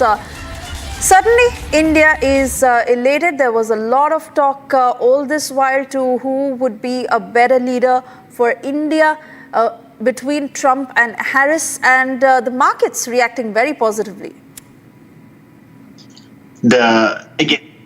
This victory of Donald Trump, the landslide victory of Donald Trump, was not an accident. This has been in the works, as I know, for the past year and a half. I have to give credit to an Indian American for strategizing for President Trump, Vivek Ramaswamy. He was the first guy actually set this in motion by asking the then Republican chief to resign, and also tried to bring in Elon Musk and Joe Rogan to the Republican Party. Those people were not part of the Republican Party or the Trump coalition, and also trying to create this strategy of reaching out. And it wasn't a surprise because, as I said, I knew maybe weeks before that we had a million volunteers ready at 8 police stations, and this strategy was ready. Again, over persecution of Donald Trump did not help, and the assassination attempts on him did not help either. I was at Palm Beach Convention Center where the victory rally was going on today in the evening hours, and I had a lot of Republican supporters were coming in and saying they truly believed Donald Trump's life was saved by God, and if somebody's life was saved by God, and who are they to not vote for him? So he became more than just a person at this point. So again, for Indian Americans, I think this is going to be a great day. Unfortunately, I think most of the Indian Americans in USA voted for Trump, not because of maybe they might be fans of Trump, because they hated or they had dislike for Kamala Harris more. Because I wish she had maybe embraced her Indianness a little bit more while she was vice president. She never took a chance to visit India while she was vice president. She could have come to her home city and embraced it. But she claimed, and she was embracing her blackness or African Americanness, and now the African American media was saying that she was lying about it, because there's some books about it, saying that she showed a picture of her grandmother, and now proofs coming saying that these can never be her grandmother because her real grandmother died before she was born, and so she was trying to show black relatives as if she is more black than what she really is, and she abandoned her Indianness, which I think she's paying a price for. But Trump was open.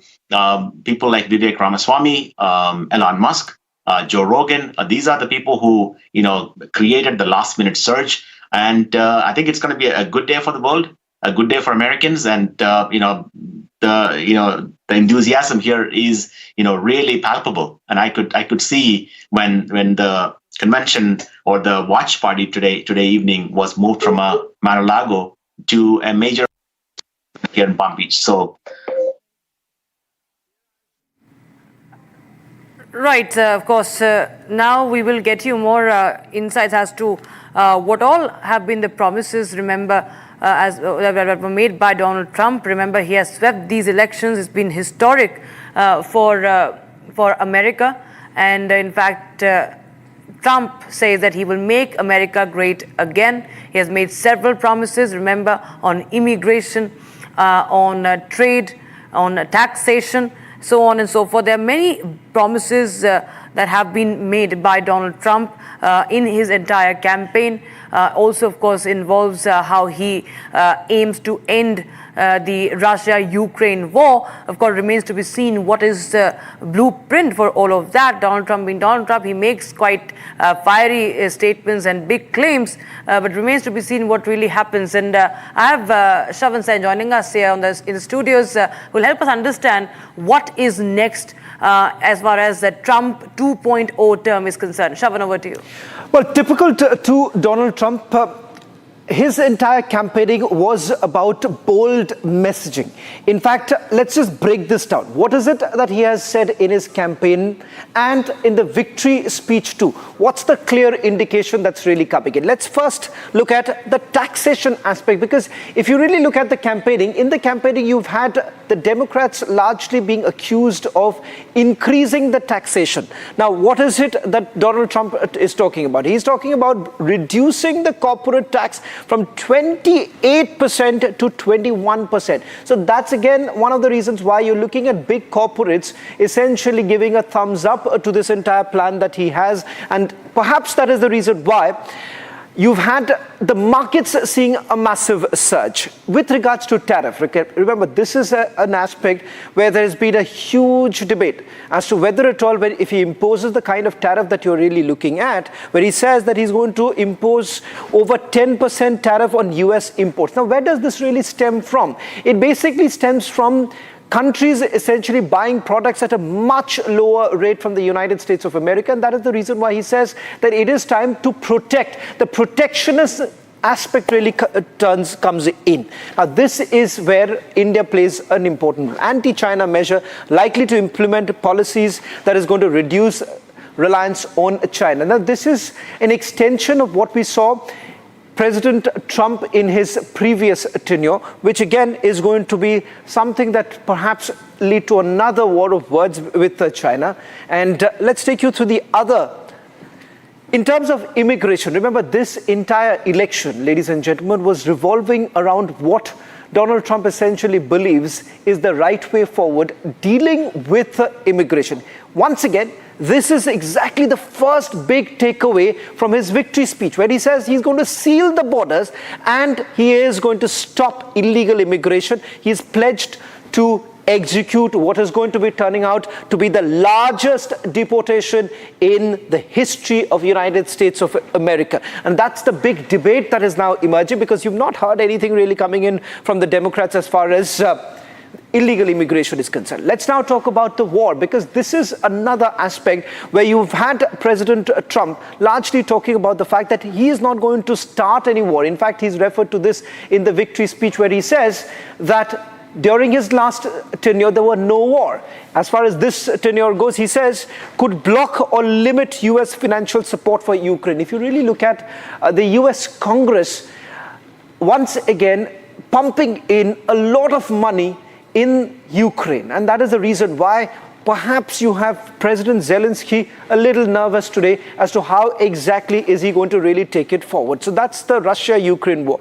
Climate change, remember, this is a part where the liberals have had a massive meltdown, because he's not really gone in for the big words as far as the changes with regards to policies bringing in some sort of unanimity with regards to EV. Here he aims to eliminate all subsidies as far as renewable energy and EVs are concerned. Now that's a hugely contested, hugely debated issue as far as climate change is concerned, and how he sees how Donald Trump basically views the third world countries to also perhaps step up rather than being on the clutches of the developed nations as far as climate change is concerned.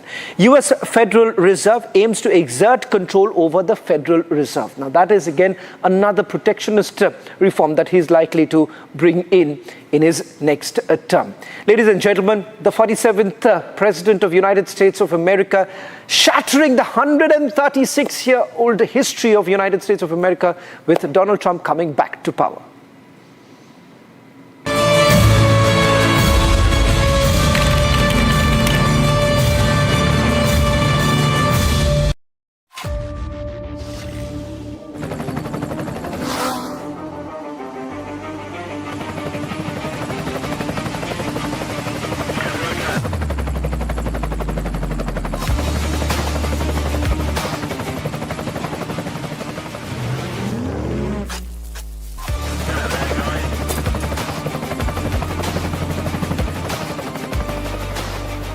Director, the taste of success. Amity has been ranked amongst the top 3% universities globally, a testimony to Amity's globally benchmarked quality. Thank you very much. Wow.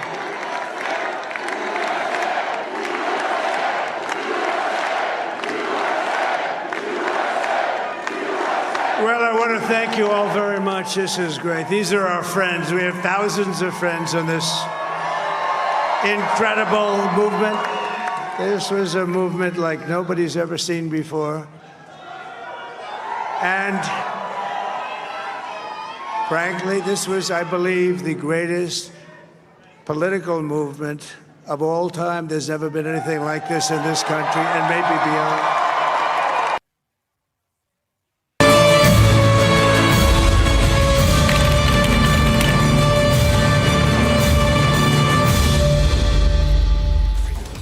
And even as congratulatory messages continue to pour in from across the globe, world leaders wishing Donald Trump all the very best for his second term. And the latest, this is coming from German Chancellor Olaf Scholz.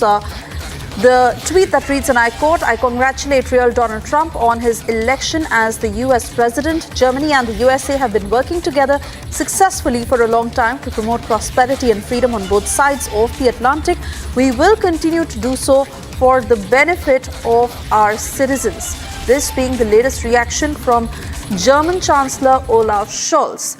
We'll continue to get you the latest as we slip into a short commercial break, but a big victory for Donald Trump, whose scripted history, and even in his victory speech as he carves out the roadmap for how he sees his second term, we continue to get you excerpts of that on the other side of the short break. To stay tuned.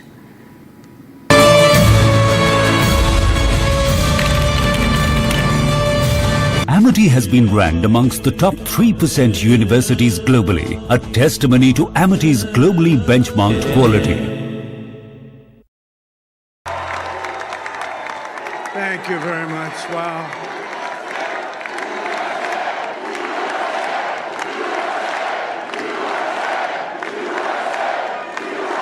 Well, I want to thank you all very much. This is great. These are our friends. We have thousands of friends on this incredible movement. This was a movement like nobody's ever seen before.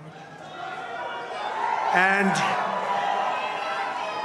frankly, this was, I believe, the greatest political movement of all time. There's never been anything like this in this country and maybe beyond.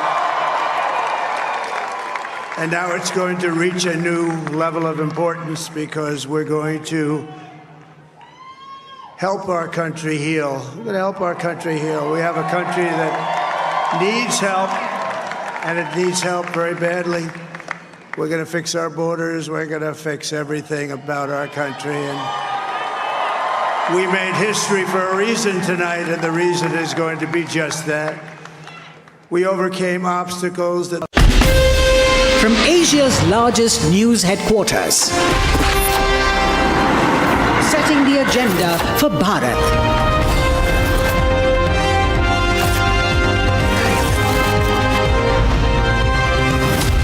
You're watching Republic.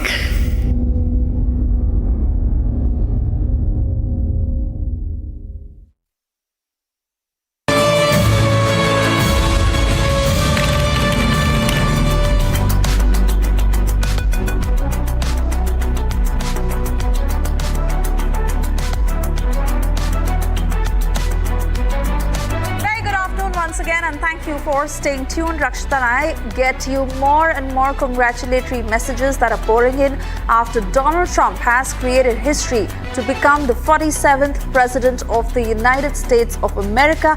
It has been a high voltage election campaign that we've witnessed, and after all that back and forth of whether it would be Harris or Trump, yes, Trump has emerged on the victorious side. Once again, it's Trump's government, is going to be Trump administration at the White House, and what to expect from this term and what impacts it could have on New Delhi and of course on the geopolitics. If we talk about several other regions, we'll get you all that and more reactions coming in, but first the headlines. This will truly be the golden age of America. That's what we have to have. This is a magnificent victory for the American people that will allow us to make America great again. Oh,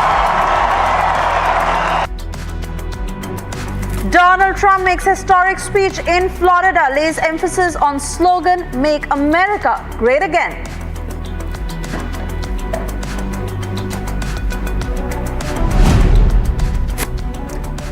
Sensex zooms 1,000 points after Trump's landslide victory.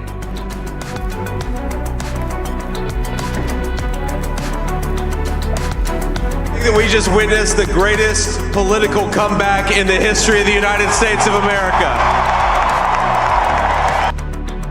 Vice President-elect J.D. Vance congratulates Trump during the speech, calls the victory the greatest political comeback. People have told me that God spared my life for a reason.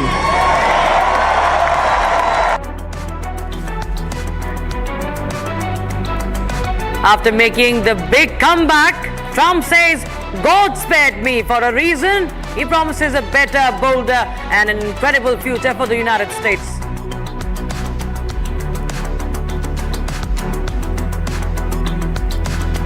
Congratulatory reactions that pour in for Donald Trump, from Prime Minister Modi to Emmanuel Macron, Israeli Prime Minister Netanyahu to Volodymyr Zelensky. World leaders congratulate Trump on X.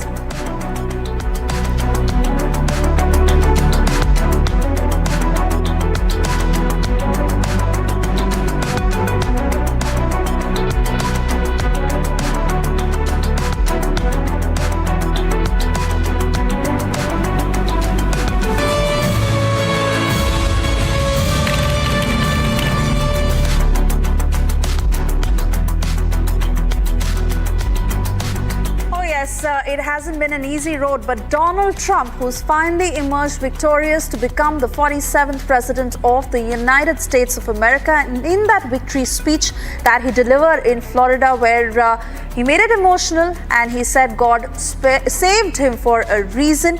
He has promised to fix all that needs to be in America, and he's also promised people a brighter future. Absolutely, Zoesha. It's a speech full of emotions, full of course, victory, the sense of victory, congratulating his supporters, and of course, thanking the voters, also making those very, very important promises, and of course, thanking the states who have, voted for him. The swing states have been in focus. Shavan joins us here on the studios to get you a lowdown on how America voted. Well, in fact, Suesha as well as Rakshita, it looks like the exit polls in the United States of America has also completely failed, because if you see the run-up to the elections, you've had almost all the legacy media largely predicting that this is going to be a neck-to-neck race. Election is unlikely to be called in for the next few days, and that's happened in the past. But it seems, if you really look at the numbers behind me, the projection really coming in, it's not neck-to-neck. Donald Trump is now President of United States of America, the 47th President of the United States of America, and it is being said a historic win. Now, over the next couple of minutes, I'm going to tell you why exactly it's been seen as the historic win. The numbers that it stacks up right now, of the 538, the halfway mark has been crossed. That's 277 to Donald Trump's Republican Party, and you have the Democrats stuck at 226. Now, why is this victory so very sweet for Donald Trump, and what has really changed? That's because, remember, some of the key states that we're really talking about, the battleground states, the swing states, or whatever else that you really call it, now that has really worked in favor of the Republicans. And that is the reason why that entire victory margin seems to be now changing. We've got a better picture right now, particularly in the states that we're talking about. Let's take a look at the East Coast first. Now, these are the battleground states. Now, why are they the battleground states? Remember,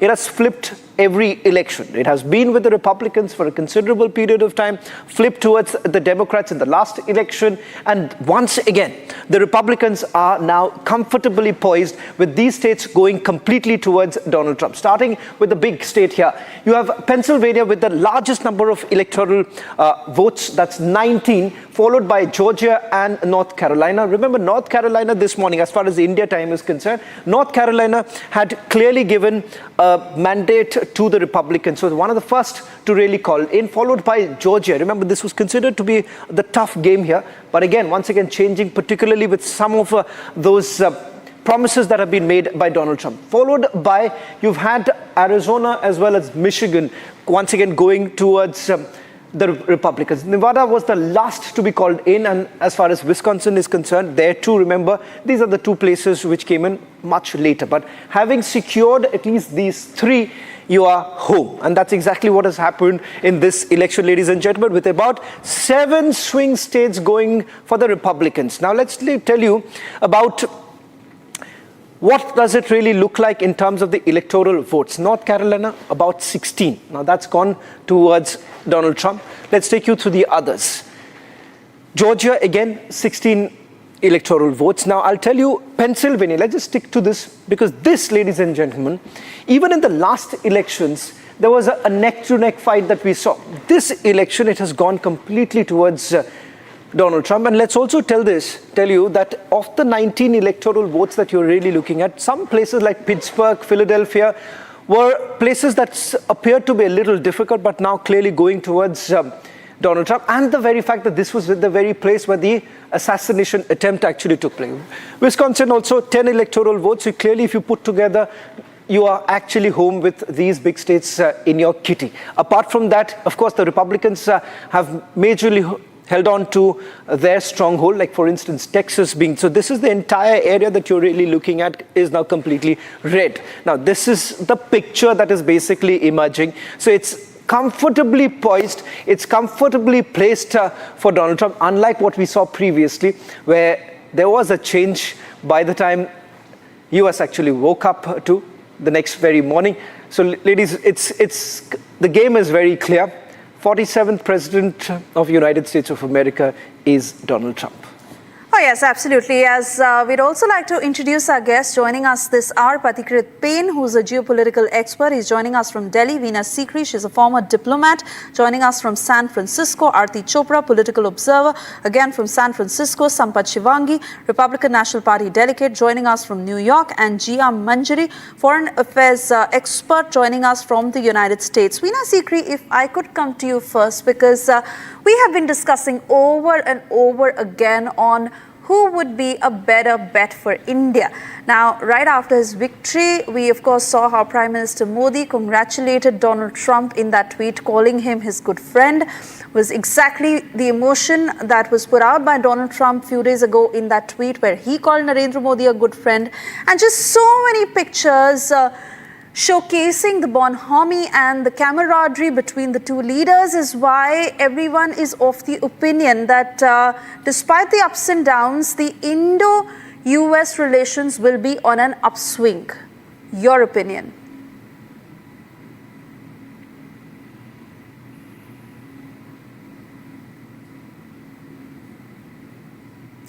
Ms. Sikri, I request you to please unmute yourself, ma'am. We are unable to hear you.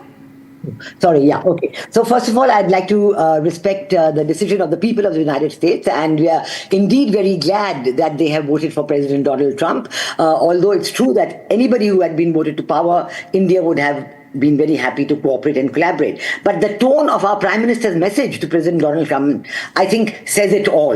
It says very clearly that we do consider President Donald Trump as a friend of India. We do consider that he has an excellent rapport with Prime Minister Modi. And we do indeed look forward to the next 4 years with President Donald Trump at the helm of affairs in the USA as an occasion, as a time when India and USA can further grow the bilateral relationship to further heights. And I would say that President Trump's support for India, support for the Indian diaspora, support for example, the Hindus in Bangladesh who have been subjected to the greatest atrocities beginning August of this year, this has been expressed clearly and unequivocally by President Trump at different points during his election campaign. So this in itself spoke very loud and clear about President Trump's own inclination, his own willingness, and his giving it a very high priority, the development of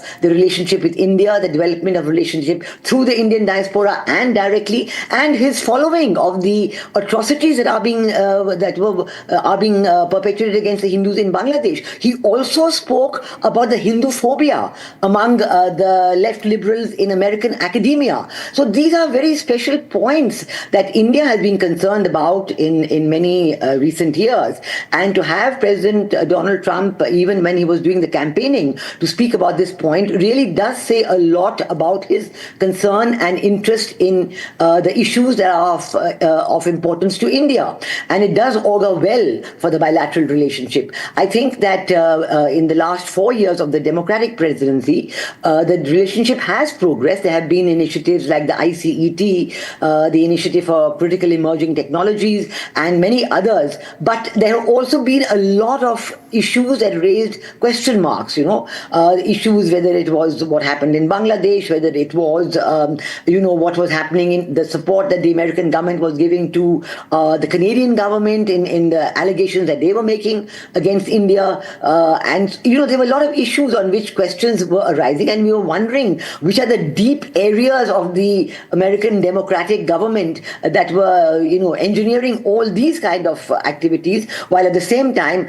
on the face of it, and in keeping with President Biden's own statement, there was a good and prospering relationship. Now, we hope that all these kind of issues would now no longer be at play, and we would be able to work together with President Trump on carrying forward the shared agenda on the basis of mutual trust and mutual benefit. And there is a lot of area in which we have. There is security areas. We also know President Trump's views on China. We also know President Trump's strong views on trade and immigration. So certainly, while on trade there may be some different points of view that emerge, surely we can always work together to have a outcome which will be of mutual interest and mutual benefit. So I think that all in all, we have great hope and expectations from this relationship based on the earlier 4 years when President Trump was there between 2016 and 2020, and seeing the strong strides that were made at that time, the way in which the rapport developed, the way in which the two administrations worked together. I think it's a very good augury. And the year 2025 is going to be indeed auspicious. Not only is President Trump going to be sworn in, but it is also the year when India will host the summit for the Quad countries. We were to host it this year, but this year America hosted it, and now India is going to host it next year. And so we are really looking forward to this occasion when President Trump will visit India, and there will be the Quad summit in India. There will be very important statements at this time on maritime security, on trade, on all the issues that are of concern to the Quad countries, and it will give India a great opportunity to showcase the interests we have in Quad and to showcase India's other economic strides and economic development that we have been doing. On security issues, as I said, on defense matters, we do see a great progress ahead of us. And we do see that, for example, the GE engines that have been promised for the fighter aircraft in India, these haven't arrived, although the decision was there. But we hope that now there will be no further delays and that these GE engines will arrive on time. So there are a lot of issues like that which were held up. We do not know for what reasons under the Biden administration, but we look forward to these being solved. And I think, again, that the Indian diaspora and their role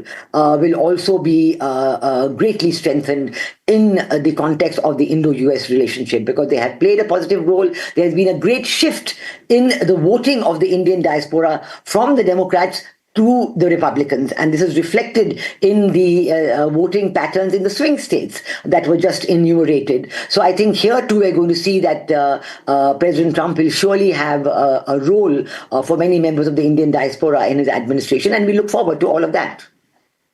Ambassador Sikri, we've seen that, India has, of course, maintained the bipartisan tie, but, there is expectation of more continuity on part of Washington, D.C. And Trump is known to be a very unpredictable character. He's a very unpredictable leader. In the same breath, he can praise Narendra Modi and at the same time call India, a very big abuser in terms of trade. In his first term, he has called India a tariff king, and what followed were retaliatory tariffs also from New Delhi. And, you mentioned about trade, you mentioned about defense, all these become very important under this purview. How do you see this going forward, given the fact that there has been a rearrangement of, geopolitical ties in the post-Ukraine-Russia war and also what's happening in West Asia? Do you see that Trump will have a different approach this time, or for the good or for the worse? No, I think, Trump as a personality, as an individual, we've had the occasion of the last 4 years. Prime Minister Modi himself has had the occasion to work with President Trump and build a rapport. Yes, you're right. There are issues which he has strongly emphasized in his campaigning, and trade is one of them. And he has criticized India's tariffs. But I'm sure, as we have done in earlier administrations, Republican administrations like George Bush and others, we have been able to work out a deal. I mean, I remember when we were allowed the motorbikes to come in to be imported into India, and in exchange of that, there were the Alfonso mangoes. We went to USA. All kinds of interests are at work at all times. There are different interests at different times, and I'm sure we will be able to work things out. There's nothing that is insurmountable, because Trump understands the situation, and our leadership, Prime Minister Modi, also understands President Trump, and we look forward to his administration. Once he nominates his individuals in key positions, we will be able to immediately start a dialogue with them. Certainly, nothing is going to be a cakewalk. Nothing is going to be easy, because Trump is going to protect American interests first, and we too are very interested. But there are a greater number of areas of convergence of interest. I mean, you spoke about the two conflicts going on in Ukraine and in the Middle East. I mean, certainly on Ukraine, it is President Trump himself who has assured that he will bring this conflict to an end, and India too has been taking a great deal of interest in this regard, and our Prime Minister has visited Russia and has direct talks with President Putin on more than one occasion. So I think that this already gives you an indication of areas of important convergence, critical areas where there is a convergence of interest and where we will be able to work forward. So I think that we will be able to have a strong dialogue, and always in any dialogue, there has to be give and take. We have to work out the areas of interest to President Trump and to the Americans, and see what our own areas of interest are. But I think it will be a very refreshing change from many of the areas on which we were running into real difficulties with the Biden administration.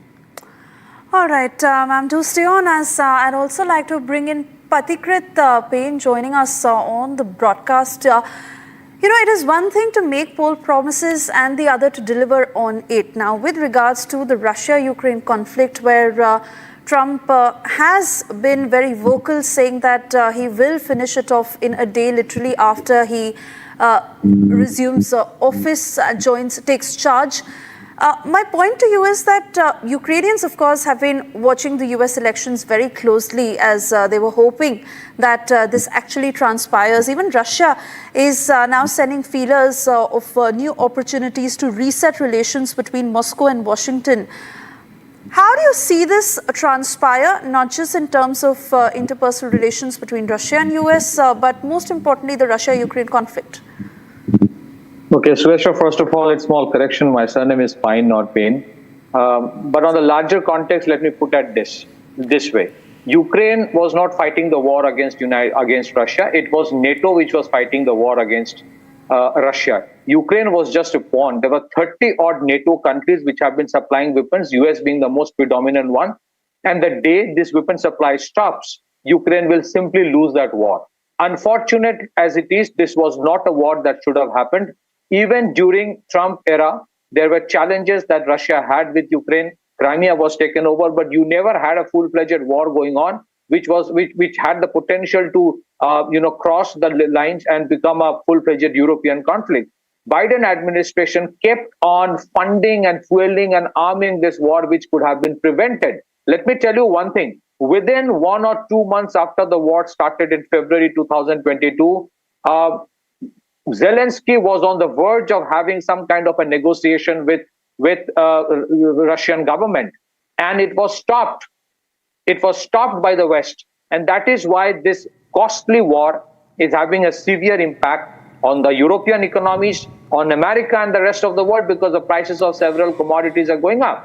And that is why what has often been said, that there are these elites and unelected, the tyranny of the unelected that we may call. There are military-industrial complexes which do benefit when conflicts like this happen, but there has to be a limit to that. Even when you talk about the war in the Middle East that is going on, there is very little effort which we've witnessed from the United States to stop the conflicts. You have been funding the war on one hand, and they're giving a little bit of ointment to the others. For a long period of time, the Hamas network and the leadership was sitting in Qatar, planning it out. What did Biden administration do about it? The entire Biden administration and the Five Eye Alliance was so much concerned about Niger, who was a designated terrorist in Canada, but could not inform Israel about the attack that was supposed to happen, that was about to happen on October 7 last year. So I think what I feel is this: it may or may not be easy to prevent a conflict, but the one thing is very sure: the Biden administration lacked intent to stop the conflicts.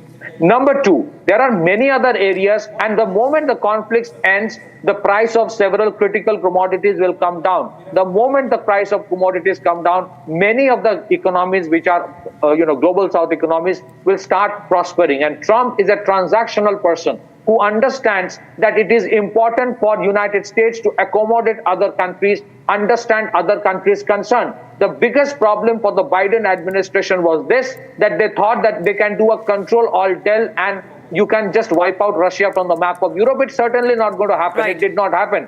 Russia today is a far more de-dollarized and resilient economy. The Americans were buying the same oil from Russia being channeled through India. So I think Trump has a better prospect in terms of reducing conflicts, improving ties than Biden administration. Yes, Pathik. In fact, we're also joined by Aarti Chopra, who's a political observer live from San Francisco. Now, Ms. Chopra, as Pathik was telling us about the impact on the Russia-Ukraine war and the politics behind it, how do you see this impacting Europe per se? Because it is, of course, witnessing, wars at both ends right now. If you see one side, of course, not far away is Israel and what's been happening in West Asia. And now, of course, for 2 long years, or more than 2 years, the Russia-Ukraine war. The Western European powers have been not very welcoming of Donald Trump. They must be wary. How does this really play out? And when it comes to the European leaders?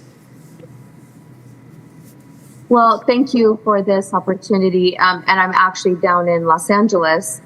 I think the world is not dumb. The world knows what's going on with the Russia-Ukraine war. And the world is also getting to understand this deep state military-industrial complex.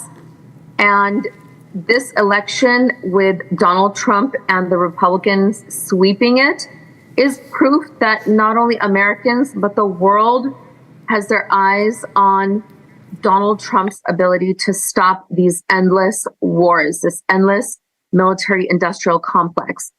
I think NATO is going to have to really answer to the new administration that will be incoming, because the world cannot sustain endless wars. We are on the brink of World War III. I mean, that's what we talk about here in America all the time. That what type of world are we leaving for our kids? And yes, this is all geopolitical, back and forth. This is about natural resources. This is about oil. This is about natural gas. This is about territory. This is about borders. And, no one knows this better than India. And America, being the most powerful democracy, while interfacing with India now as the world's largest democracy, both of these countries are going to have to work together to stop war in Europe. And NATO is going to see its days now. I think it's not going to be this endless, defense contractor moneymaker anymore. I think voters have spoken, the world has spoken, and I think Ukraine and Russia is going to be coming to an end. Right. And, we're slowly coming to an end of this conversation, given the paucity of time. So I quickly want to go to Sampath Shivangi to get your response on behalf of all Trump supporters. when that rather emotional statement that was made by Donald Trump, he said, God saved me for a reason, and I'm going to fix all that needs to be in the country. It has been quite a lot for Trump supporters, given those two failed assassination attempts. What were your thoughts at that time? I think he has the facts with him, and they are true. And now, at his age, now he's a big believer in religion and the God. I think that's a good thing to hear. I think he'll be a good friend of India. And he was. Of course, we had some difference of opinion, naturally, two nations, big nations. Now I'm told India is going to be the fourth largest country in the world, largest economy in the world. I think that would also help in making decisions on behalf of U.S. I think U.S. is a big bulwark against China, especially in the Quad Treaty. And India is the chair now. I think President Trump can go to India, maybe have a detailed discussion about India-U.S. relations. 4 years were not bad with President Biden, but I think we have a lot of negativity, especially with Niger case and Porno case. And now within Canada, Christians have blocked Indian going into their own temple, and that is uncalled for. We need big support from U.S. On that regard, because this has to be stopped. We can't just go forever. I think President Trump can do it. I doubt Biden would have done anything. But of course, we have to wait for 2.5 months, because he's going to take over only on January 20th. Maybe on 21st, things will change all over the world. And that's what we're looking for. The previous speaker mentioned about his commitment to what is happening in Bangladesh. I think it's a big factor. Killing of Hindus and destroying the businesses of Hindus. I think it's the next door neighbor is doing to you, who you have fed them, who they are surviving because of India. The whole Bangladesh was created by Indian soldiers and Indian citizens who helped Bangladesh. This is a very wrong attitude by Bangladeshis. I think President Trump should take a lead, and I think we should, when it comes to Quad meeting or before that, I think one word from him to Bangladesh, things will change. He's not an ordinary guy. He means what he says. So that way we are looking for his leadership again, and I worked in his administration. So, I look forward to his leadership in many ways. And thank you, Republic. Yes, sir.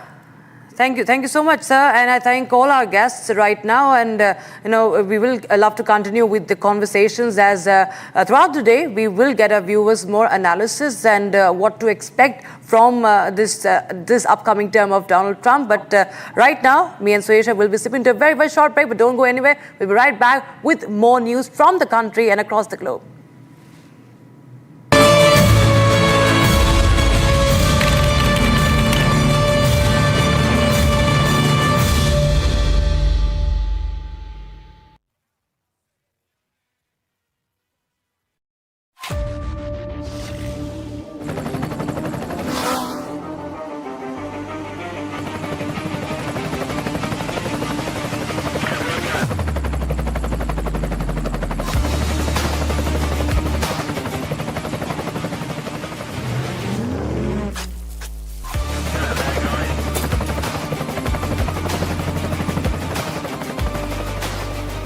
Director, the taste of success.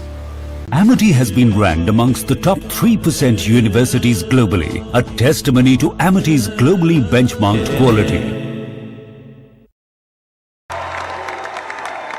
Thank you very much. Wow.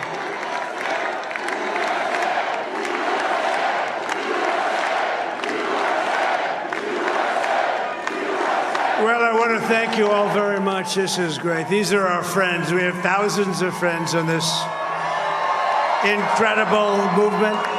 This was a movement like nobody's ever seen before. And frankly, this was, I believe, the greatest political movement of all time. There's never been anything like this in this country, and maybe beyond. And now it's going to reach a new level of importance because we're going to help our country heal. We're going to help our country heal. We have a country that needs help, and it needs help.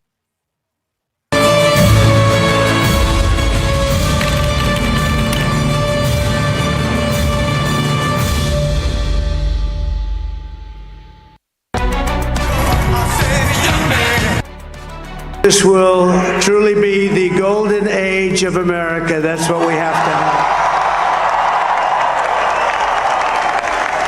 This is a magnificent victory for the American people that will allow us to make America great again. Trump makes a historic speech in Florida, lays emphasis on slogan, "Make America Great Again."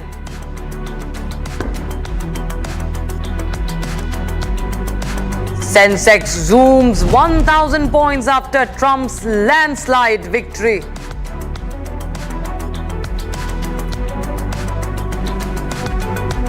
And I think that we just witnessed the greatest political comeback in the history of the United States of America.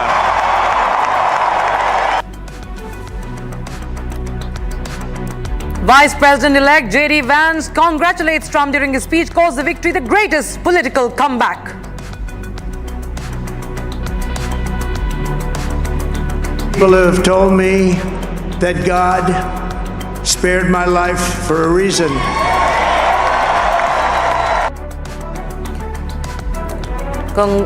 After making a big comeback, Trump says, "God spared me for a reason," promises a better, bolder, and an incredible future for the United States. And congratulatory reactions pour in for Donald Trump.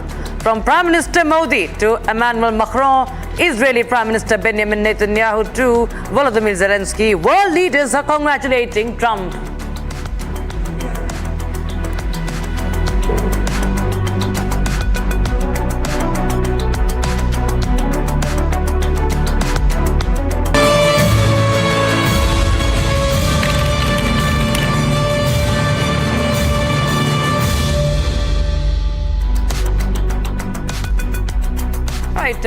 Viewers, it's a big day for America, and the people of the United States have chosen their leader. The verdict is out. It's Donald Trump who has swept the 2024 U.S. presidential elections, making a historic comeback after 4 years to the White House. And he has laid emphasis once again on his poll slogan, "Make America Great Again." Trump says that God has saved his life for a reason. Remember, this is, of course, he's pointing towards the 2 assassination attempts while he was campaigning.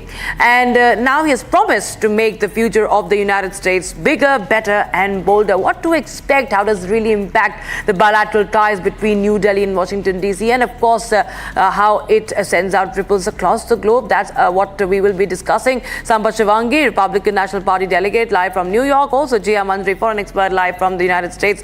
I'll go across to Jia Manjari. She's joining us from the United States of America. Tell us, ma'am, what are you picking up, from people around you, whoever you've been interacting with right from the time the picture was clear that Donald Trump is back again? How are the reactions like? Of course, it was really expected reactions because if we say about the campaign by Democratic have been not taken seriously or properly, though they have put too much of money, more than the Republicans. But I can say there were so many loopholes in that. Whereas if you see that in beginning, the pace of the election was Mr. Biden. And then after all of a sudden, once they found that he is not performing well, his dialogues are not coming properly, his body language is not supporting, and his health is not supporting, then they have changed the candidate all of a sudden. So that's what my and others' opinion also, which was quite confusing. Second thing, this dialogue, which was earlier also in many of the democratic elections in other countries like India, we have heard about that democracy is endangered, constitution is endangered. So people, people were really pretty well aware about these kind of words that these are now becoming a slogan of against nationalist people. So Trump, of course, Trump's image from past many years are it's a very staunch state nationalist because he always talk America first. So yeah, that has gone in his favor. And after that, if you remember, once this declaration came that Biden would not be the face of the election and the Kamala Harris would be the face of election. After that, Biden went to a kind of campaign, and then he took a hat from one of a stranger, citizen, and took it on his head. And that hat was mentioned Trump. So that was a clear message, actually. So what I can see is it was internal conflicts, and the loyalists of Democratic Party have not supported Kamala well. So that was the outcome. We were already expecting this kind of outcome. So that's how it is. And the freebies kind of things which Kamala has promised to US citizens, I think that US citizens have taken their national security seriously and bought security seriously rather than taking those freebies. Yes. Yes, ma'am. In fact, Mr. Sampath, I'll go across to you on the matters that connect straight to New Delhi. And, there have been issues of minorities being attacked in Bangladesh that have been waked up in the last leg of campaigning by Donald Trump. It has garnered a lot of popularity from the Hindus in America. And, of course, from New Delhi, it's a very welcome statement that has come in. We've not seen a U.S. president, before in the past speaking so vocally for the rights of the Hindus, for the rights of Hindu minorities in several other countries. There is this very hot topic and a very big cause of concern, that is the Khalistani elements, the Khalistani terrorists. In Canada, of course, we are witnessing this unprecedented standoff between Canada and India. How does Trump administration come in here? Will there be a crackdown? Will there be a better handling? We just saw, America, of course, has been handling it a little maturely, if you see, whenever there is any sort of bilateral issue between New Delhi and Washington, D.C. But with Trump coming back, do you see that there should be some movement for the better when it comes to such elements and the concerns regarding it? Absolutely, you're right. And the whole Bangladesh issue started, I'm told, that intervention of United States wanting a base or some kind of land or sea land in Bangladesh. And that's what the statement came from the ex-Prime Minister Hasina. But nobody knows what is the truth. But I doubt US will intervene in Bangladesh and go against India, but nothing is impossible. I don't think this is going to happen with President Biden. He has already warned Bangladesh and the leadership there that, destruction of Hindus, their properties and their existence in Bangladesh is unacceptable to the United States. I hope the new leadership has learned a lesson. If not, I think they will. There is a lot of belief in the US that it was started by two ex-presidents of the United States. I don't want to name them, but they were the one who inducted the so-called Nobel laureate leader in Bangladesh. I don't think he has any experience in administration or leadership.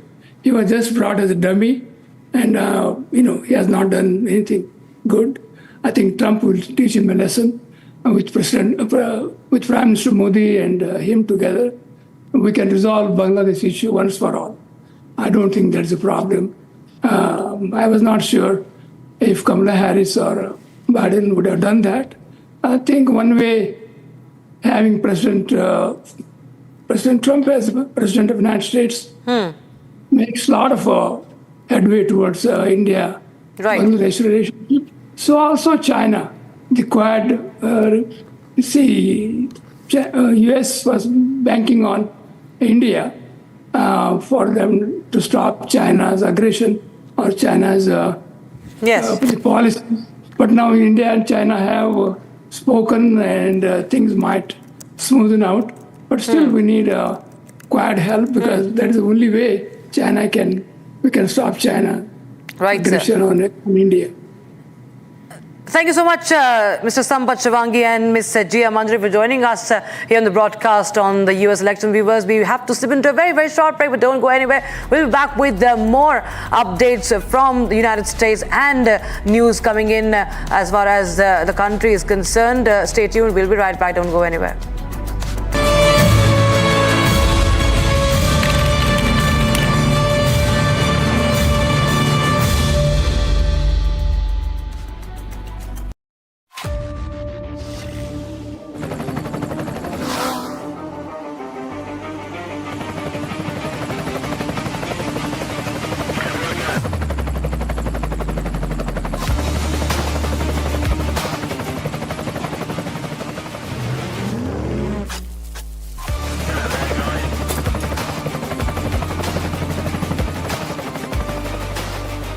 Director, the taste of success.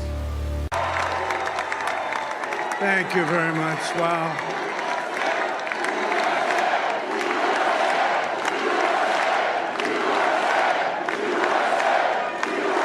Well, I want to thank you all very much. This is great. These are our friends. We have thousands of friends on this incredible movement.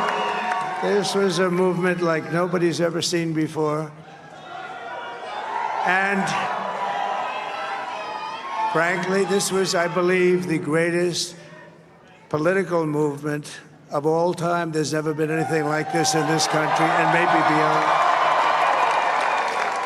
And now it's going to reach a new level of importance because we're going to... All right, we have breaking news coming in right now, viewers, from Jammu and Kashmir.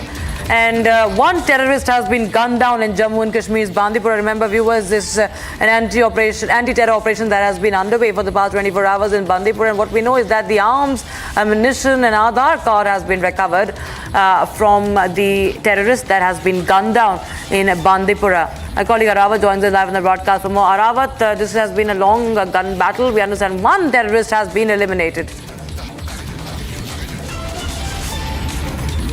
Yeah, absolutely.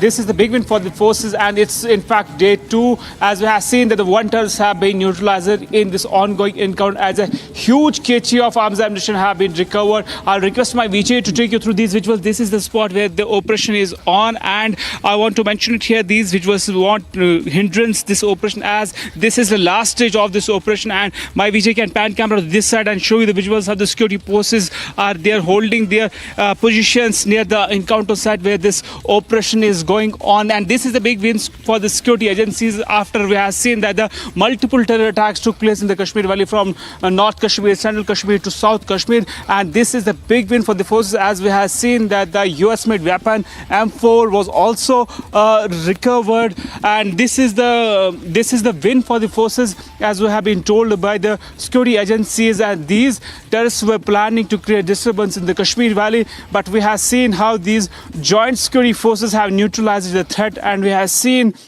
and a big win for the forces, and the 2 hand grenades were also recovered. This operation was launched yesterday by the Joint Security Forces after receiving intelligence-based input about the presence of some terrorists in the number of 1 to 2. After that, we have seen the coordinated search operation was launched yesterday late evening, and in fact, we have been confirmed by the Jammu and Kashmir police that the one terrorist have been neutralized, and he was affiliated with the Lashkar-e-Toiba, and the huge kg of arms ammunition have been recovered. Meanwhile, the operation is at last stage, and the coordinated search operation is on to nab the second terrorist who was received the intelligence that the 1 to 2 terrorists is present in this area, and the area is still on cordon. And we have seen that the multiple attacks taking place in the Kashmir Valley from north to central Kashmir. But in fact, after these back-to-back attacks, intelligence agencies have sounded alert from the line of controls to other cities and towns of the Kashmir Valley. And after that, we have seen the multiple terror operations are also underway in the North Kashmir's Kupwara, and also the ongoing operation is at the last stage that we are being told by the Jammu and Kashmir police officials. Yes. Rawat, what are you picking about the identity of the terrorist that has been neutralized because an Aadhaar card has also been right now, seized? Is it a fake Aadhaar card? Is it a homegrown terrorist, or is he from across the border? Any affiliation to a terror outfit that has been discovered? Yeah, Rakshita, it's a bit challenging for the security agencies that we have been told that an Aadhaar card has been recovered from the killed terrorist, and we have also been told by the sources that the killed terrorist is the Pakistani terrorist. As this is the challenging for the forces, as we have seen during the frisking and other things. These terrorists might be showing the fake Aadhaar card to the security forces on the various checkpoints to escape from these various, and this is the alarming situation, and the authorities need to be strict on this, and the investigation is on whether this Aadhaar card is fake or it's the real Aadhaar card. But we have been told that the killed terrorist is from the Pakistan, who have been neutralized in the Bandipora encounter. Meanwhile, the coordinated search operation is on to nab the second terrorist. Right, Yes. Rawat. Absolutely. Thanks so much for joining us with those details coming in on that encounter. Viewers, in fact, we have some more breaking news that is coming in from the valley. Now, BJP has slammed the national conference over bringing resolution for restoration of Jammu and Kashmir's special status, calling it irrelevant. Meanwhile, the PDP has welcomed the decision. Take a listen into the reactions that have come in on that.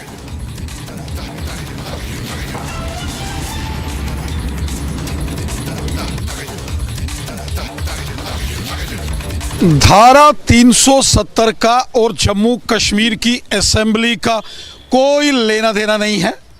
ये देश के constitution का हिस्सा था, जिसको 5 अगस्त 2019 को लोकसभा और फिर राज्यसभा में चर्चा के बाद समाप्त कर दिया गया है। ये पार्लियामेंट का डोमेन है, इसका जम्मू कश्मीर की असेंबली से कोई लेना देना नहीं है। नेशनल कॉन्फ्रेंस जिन्होंने चंद दिन पहले यहाँ सरकार बनाई है, उनको लोगों की समस्याओं के समाधान की चिंता करना चाहिए, लोगों की भलाई, लोगों के मफाद में काम करने का प्लान करना चाहिए, और इस प्रकार का प्रोपेगेंडा करने से बचना चाहिए। ये सिर्फ प्रोपेगेंडा है। जम्मू कश्मीर की असेंबली में 370 का रेजोल्यूशन लाकर क्या कर लेंगे भाई? क्या हो जाएगा? सर, अगर रेजोल्यूशन पास हो जाता? कुछ नहीं है। ये देश के पार्लियामेंट का डोमेन है कानून बनाना। देश के पार्लियामेंट देश का कानून बनाता है, ना कि असेंबलीज के अंदर पार्लियामेंट के बनाए हुए कानून को चुनौती कोई कैसे दे सकता है? ये सिर्फ प्रोपेगेंडा है। जनमानस के अंदर एक सेक्शन को अपीज करने के लिए इस प्रकार की कोशिशें और साजिशें हो रही हैं। Wahid, how do you see the assembly proceedings? Because the resolution was moved by Deputy CM, who represents Jammu aspirations, and it was passed in the House. It's a welcome move, and this resolution articulates the sentiments and ground realities of Jammu and Kashmir people, that people of Jammu and Kashmir are not satisfied with the scrapping of special status of Jammu and Kashmir, which happened on 5th August 2019. So it could have been strongly worded, clearly opposing 5th August move, which it was not, and also clearly stating that we don't want dialogue. This also talks about dialogue for restoring 370 and special status. We clearly want restoration of Article 370 and restoration of special status in its original form. However, whatever is mentioned, we endorse it, support it. It's a welcome move, and this is also articulating the ground sentiments of people of Jammu. News coming in right now, viewers. Now, Congress President Mallikarjun Kharge's remarks on Jharkhand elections has sparked a political fury. Slammed Mallikarjun Kharge, saying that his comments reveal a lack of respect for the state's significance. So it's Smriti Irani versus Mallikarjun Kharge on his remarks ahead of the Jharkhand Assembly elections. Remember, Mallikarjun Kharge accused BJP of accusing Jharkhand for resources and made several other statements that have drawn massive criticism from BJP. Take a listen into what Smriti Irani had to say. I am surprised that Congress leadership will have this amount of disrespect for a vibrant state like Jharkhand, a state which is proud of its tribal heritage, a state which is proud of its resources, a state which is proud of its valor and its contribution to nation building, has today been demeaned by the Congress president himself. It is also indicative of the result of the upcoming election, where now the Congress party has, I believe, then indirectly conceded defeat. I am surprised that Congress leadership will have this amount of disrespect for a vibrant state like Jharkhand, a state which is proud of its tribal heritage, a state which is proud of its resources, a state which is proud of its valor and its contribution to nation building, has today been demeaned by the Congress president himself. It is also indicative of the result of the upcoming election, where now the Congress party has, I believe, then indirectly conceded defeat. So viewers, remember, Mallikarjun Kharge had in fact made comments on the number of seats. He had in fact asked while delivering a speech how many seats are there in Jharkhand, and he was saying that why are chief ministers from Assam and other top leaders coming in for this small election. That's what Kharge said, and now it's drawing massive criticism, scathing attack by Smriti Irani. They're calling out Congress's insult to Jharkhand.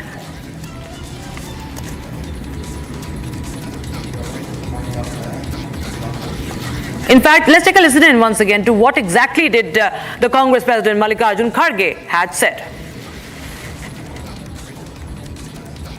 यहाँ पर seat कितने हैं?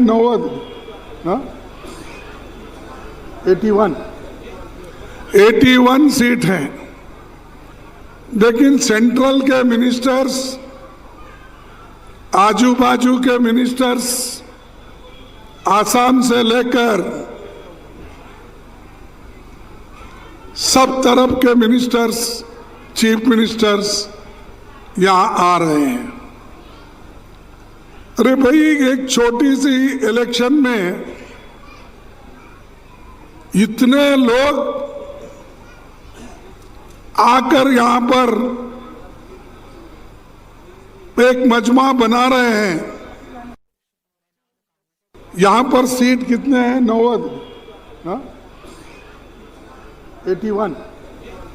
81 seat हैं, लेकिन central के ministers, आजू बाजू के मिनिस्टर्स, आसाम से लेकर सब तरफ के मिनिस्टर्स, चीफ मिनिस्टर्स यहां आ रहे हैं। अरे भाई, एक छोटी सी इलेक्शन में इतने लोग आकर यहां पर एक मजमा बना रहे हैं। So that was the controversial statement by the Congress President Mallikarjun Kharge. First of all, he was wondering how many seats are there in Jharkhand, and then he belittles the state assembly elections, saying that why are the top leadership from across the states, from the adjacent states, thronging to Jharkhand for the campaign, and we see that the BJP leaders are hitting out against the Congress President on this.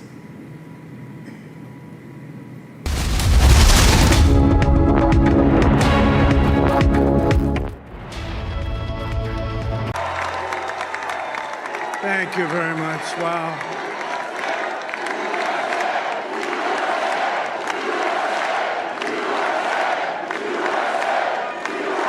Well, I want to thank you all very much. This is great. These are our friends. We have thousands of friends on this incredible movement. This was a movement like nobody's ever seen before. And frankly, this was, I believe, the greatest political movement of all time. There's never been anything like this in this country, and maybe beyond. And now it's going to reach a new level of importance because we're going to help our country heal. We're going to help our country heal. We have a country that needs help, and it needs help very badly. We're going to fix our borders. We're going to fix everything about our country. And we made history for a reason tonight, and the reason is going to be just that. We overcame obstacles that nobody thought possible, and it is now clear that we've achieved the most incredible political thing. Look what happened. Is this crazy? So I want to thank the American people for the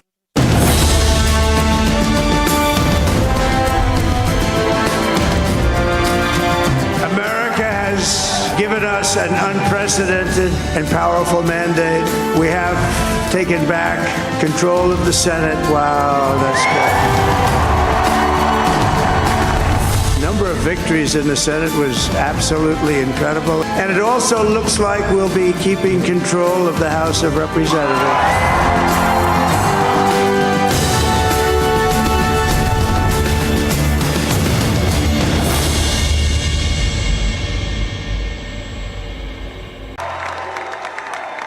Thank you very much. Wow.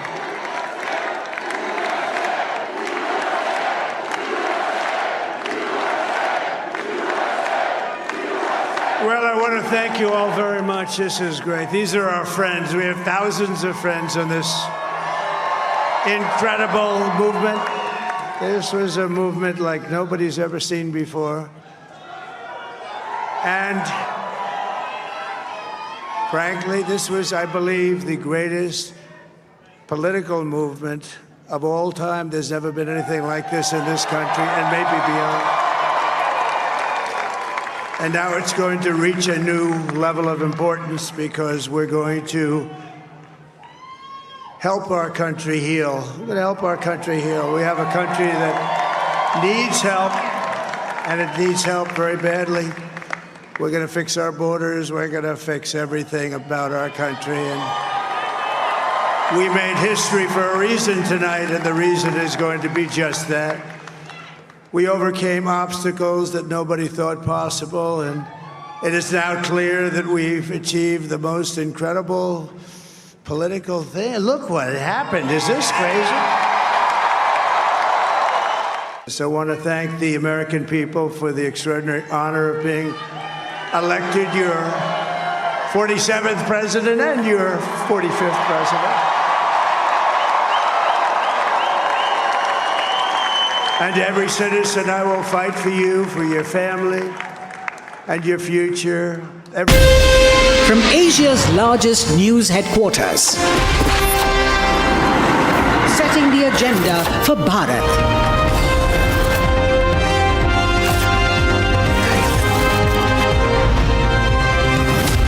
You're watching Republic.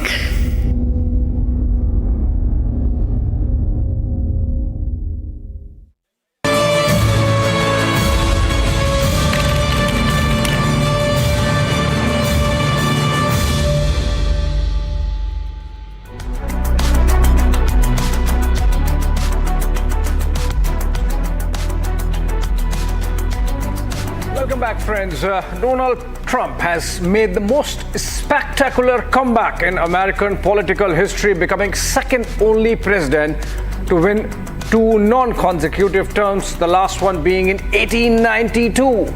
Congratulatory messages are pouring in from across the world. Prime Minister Narendra Modi joining in congratulating his friend Donald Trump for becoming the 47th president of the United States. That's going to be our focus. Shawan Sen joins me. Shawan. Well, in fact, Joe Biden had dubbed President Trump's tenure as an aberrant moment. It now turns out that it is Joe Biden whose term is now being seen as an aberrant moment. 136-year-old history has now been shattered, and Donald Trump is the 47th President of the United States of America.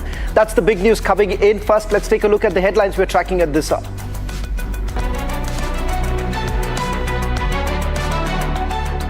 This will truly be the golden age of America. That's what we have to have. This is a magnificent victory for the American people that will allow us to make America great again.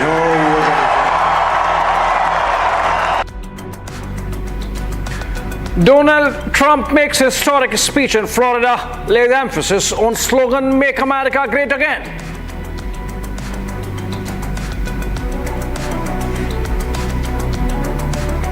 Sensex zooms 1,000 points after Trump's landslide victory. And I think that we just witnessed the greatest political comeback in the history of the United States of America. Vice President-elect J.D. Vance congratulates Trump during this speech, calls the victory the greatest political comeback. People have told me that God spared my life for a reason. After making a stronger comeback, Trump says, God spared me for a reason, promises a better, bolder, and an incredible future for the United States.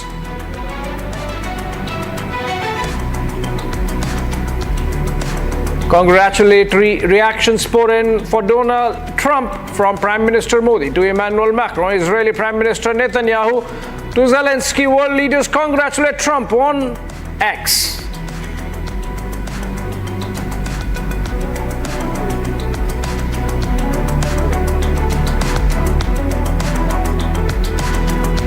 Yeah.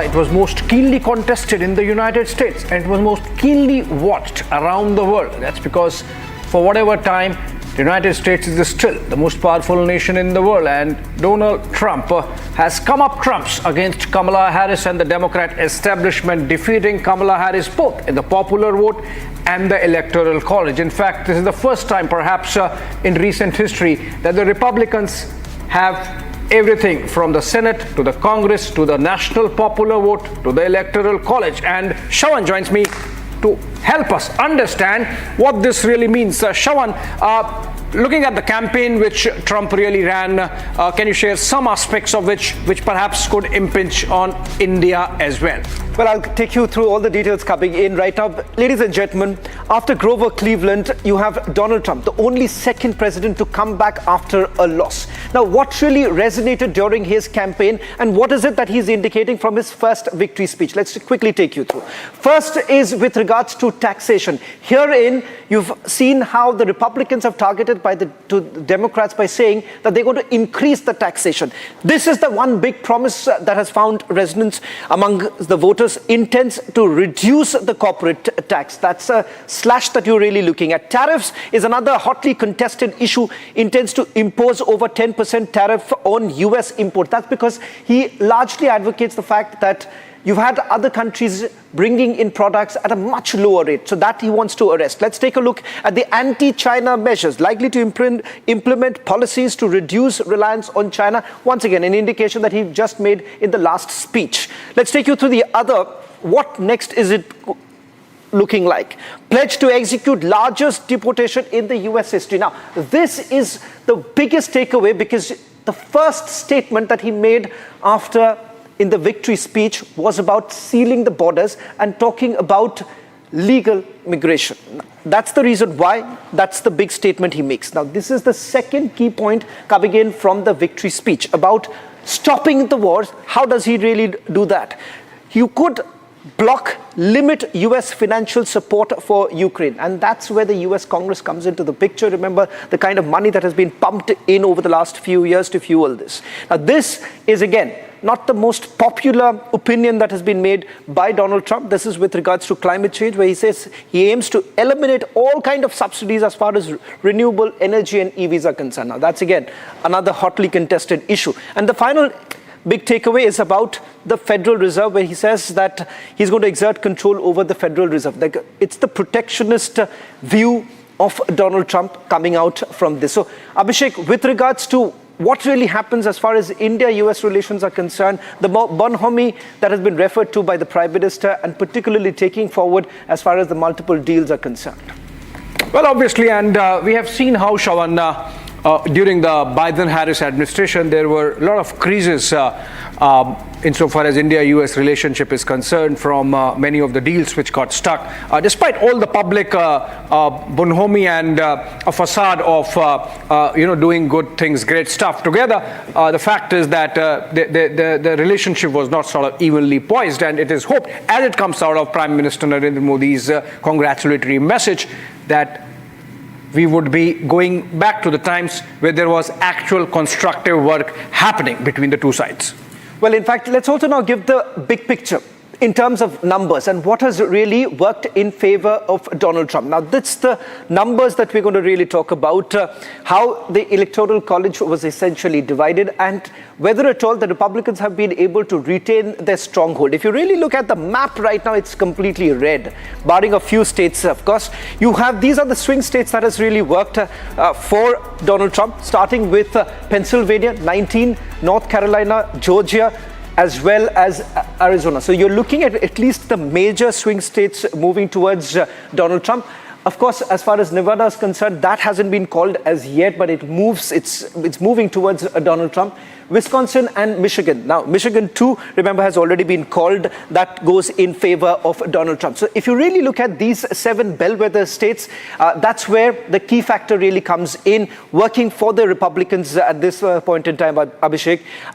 And the big contrast, if you really see from the last elections, is that it appears that all the 7 states could actually go towards the Republicans. And that is the key factor. Absolutely. In fact, that's really added to the scale of a Trump victory, Shawan. All these states, remember in the last elections, except for Nevada, I believe, Donald Trump had lost all of them, and now swinging. That's why they're called the swing states. This time, of course, Donald Trump getting all of them back, and that really underscores, as I was mentioning, that this is the first time, perhaps in at least 2 decades, that the Republicans have all of the national popular vote, as also, of course, the Electoral College. Well, in fact, we'll also talk about the Senate and the House, because as you rightly pointed out, the Senate has also moved towards the Republicans. After 4 years, you're really looking at the stronghold of the Republicans. Let's also take you through what has already been called so far in terms of the swing states. So far, it's coming in from North Carolina, which is about 16 electoral votes. Now, that happens to be the second largest after Pennsylvania. Pennsylvania, too, has already been called in. So you're looking at 16 here. 19. Let's move on faster to take you through the other states that have already been called in. That's Pennsylvania, which would be 19. It seems that we've got stuck with our graphic right now. But I'll just quickly tell you. North Carolina, Arizona, as well as Pennsylvania. These are the 3 places where you're largely seeing the swing states coming in. Georgia, that's about 16 here. So you have 19 plus 16. That's the second highest. Pennsylvania, I've already spoken about. And let me take you through the other coming in. Michigan 2, we have just missed that out. Wisconsin, 10 electoral votes. So all that put together, it seems that you have a bunch of states coming together in favor of the Republicans, as Abhishek was also pointing out. Now, these are the bellwether states too. It has flipped towards the Democrats in the previous election. Now, once again, coming back for the Republicans. All right. Let's move on to another breaking news development coming in. This is from a very reaction to Donald Trump's victory from a very important quarter, geopolitically speaking. Kremlin has reacted now, saying that it would judge Donald Trump who has claimed victory in the US presidential election on his actions. Putin does not plan to congratulate Trump on his victory. We are talking about an unfriendly country that is both directly and indirectly involved in the war against Russia. The president's press secretary, Dmitry Peskov, reminded. Now, this is clear. Remember, Vladimir Putin had all but endorsed Kamala Harris. Remember, Shawan, which was picked up by Donald Trump, and when he said in his campaign that it's Kamala Harris whom Putin prefers. In a way, Putin continuing with that messaging that, oh, he's not very excited about Donald Trump. But remember, the position that Donald Trump has taken on Europe war obviously helps Putin, because Donald Trump's victory means that America would not be that gung-ho on the Europe war or its role in the Europe war. America would not be that gung-ho on NATO. And so I believe, I think this is a smart politics, if nothing else, by Vladimir Putin in not outrightly welcoming Donald Trump's victory, and hence not compromise Donald Trump's standing in the eyes of the Americans by sort of suggesting in any manner that, oh, see, Russians are excited about Trump's victory. Well, in fact, just two big takeaways from the statements that have been made by Donald Trump in the past, particularly with regards to the Russia-Ukraine war. One, the funding that has been given by the US Congress, essentially aiding the war, is what Donald Trump had indicated. That is the reason why perhaps Volodymyr Zelensky developing that cold feet. If at all Trump comes back, what really happens to the funding? And that is one big, perhaps, bone of contention on this on this particular issue. Now, the other statement that was actually made with regards to the Russia-Ukraine war, all through the campaigning, this is what he said, that if at all there is a Russia-Ukraine war, that is because of Joe Biden, and he says that if voted to power, he will ensure that the war comes to an end. A reference to it also in the victory speech, perhaps you can play that victory speech in a short while from now, where he once again says that all those who were saying that if Donald Trump comes to power, war will take place. He referred to the fact that in his term, there was no war. In fact, he intends to end the war. In terms with the Congress power that they have right now, in fact, the Senate power that they have, it seems like first cut the funding. In fact, Shawan, during the campaign, Donald Trump had said very clearly that the moment I win, the first thing I'll do is call Volodymyr Zelensky and Vladimir Putin and tell them this is not a time for war, as Prime Minister Modi always has maintained. So I think it's going to be interesting. One Volodymyr is going to like that. One Vladimir is not going to like that. It would be interesting to see which one. Well, in fact, let's also take you through what is it that, how exactly is China really responding to it? Because I'm given to understand China's foreign ministry, Abhishek, has also put out a statement, if I'm not wrong. That's the other breaking news now coming in, because with the return of Donald Trump, how exactly would China really respond? Because we have seen the kind of acrimonious relationship that they've had, aggression that we saw in the previous term. Are we really looking at the same kind of an aggression being brought in by Donald Trump as far as dealing with China? Abhishek. Well, yes, absolutely. So if it comes to China, remember Donald Trump, Shawan, was the first American president perhaps effectively leading the riot act to China in its first term from the United Nations. Otherwise, bombing China with a tariff wall and... Okay, well, in fact, I think so they've called in the election, which was known, Trump being elected as the 47th. Very reluctantly. So it seems, Shawan, a couple of hours later... Well, if you simply go by the Associated Press's history, they've largely said that we've always got it correct for decades put together. It's that's the positioning that they've done. But having said that, you've had all the other legacy media in the West really calling the elections much earlier. Reuters also, I'm told, the wires have already called in. But here, that's also because till about the last election, things nervously changed with every passing hour. This time, there were certain changes that were brought in particularly the swing states. So that's the reason why the counting has happened much faster than what happened in the previous elections. But now, AP, Associated Press, Abhishek, calling in the elections, Donald Trump, the 47th President of the United States of America.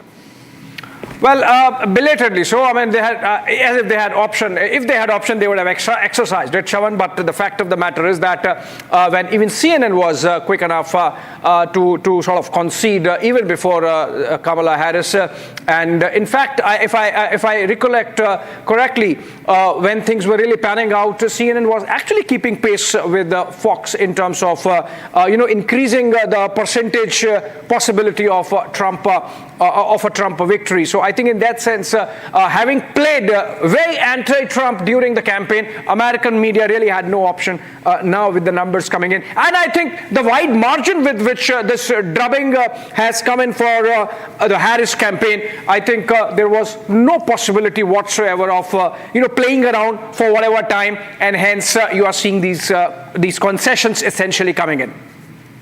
Well, in fact, Abhishek, we've spoken about what India really gets from a Trump presidency. But there are also certain flip sides that we'll have to really look at. Now, the flip side, let's talk about the flip side of what India might essentially lose. Now, that's on the tenterhooks right now. Inflation may go up, is some experts essentially indicating higher interest rates, increased costs. Because remember, right now, for Donald Trump would be to basically be much more protectionist. So does that really have an impact?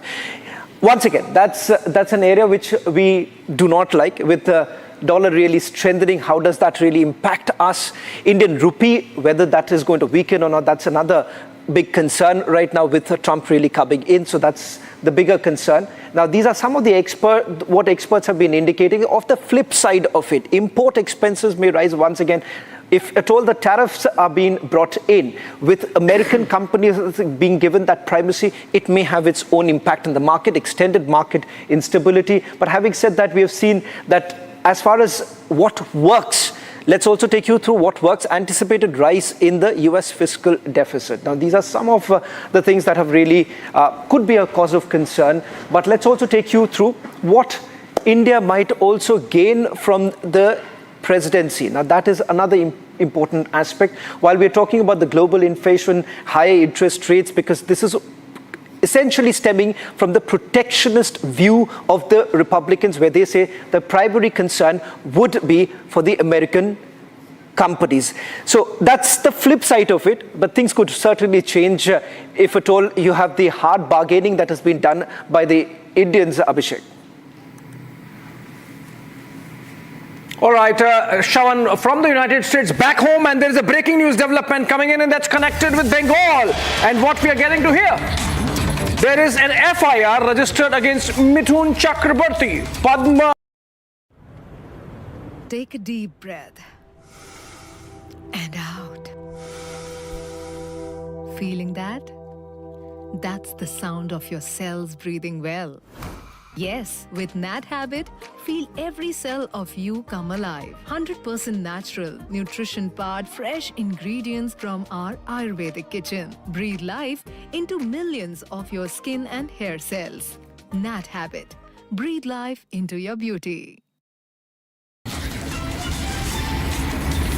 Well, good afternoon, Abhishek and Shawan. Let me tell you the sections. 192 of BNS, 196, 299, 351, 352, and 61.2. Clearly, it's a FIR against instigation. It's an FIR against creating tension and instilling riots in several parts of West Bengal. That's what the allegations are against Padma Vibhushan and Bharat Ratna Padmi Dadasaheb Phalke, Mithun Chakrabarti. What Mithun Chakrabarti said in presence of Home Minister Amit Shah during a BJP Bengal program is that if Humayun Kabir can say, remember Humayun Kabir had said that we'll stop Hindus, we'll cut them and throw them into the Bhagirathi river in 10 minutes. During the election, Humayun Kabir from Trinamool Congress, he said that. Mithun Chakrabarti said that in 2026, if Hindus are being stopped from voting, from casting their vote, we will do the same thing thing. It will be a tit for tat. This is what Mithun Chakraborty said in a BJP program in Kolkata a few days back, and after that Trinamool Congress has objected. In fact, Trinamool Congress spokesperson Kunal Ghosh and others have mentioned that this is a very dangerous, very sensitive comment, and Mithun Chakraborty should be booked. And right now what we are seeing, 2 FIRs being lodged, one in Bowbazar police station in Kolkata, another one in Salt Lake, that's in Bidhannagar police station. So 2 FIRs against film actor and BJP Neta Mithun Chakraborty. Abhishek. All right, on that, thank you so much, Mayuk, for joining us with those details. It happens in Bengal. BJP leader Mithun Chakraborty gets an FIR lodged, not Humayun Kabir. Thank you so much, Mayuk. And Shawan, we slip into a short break, coming back on the other side with more of the US presidential poll results and Donald Trump victory.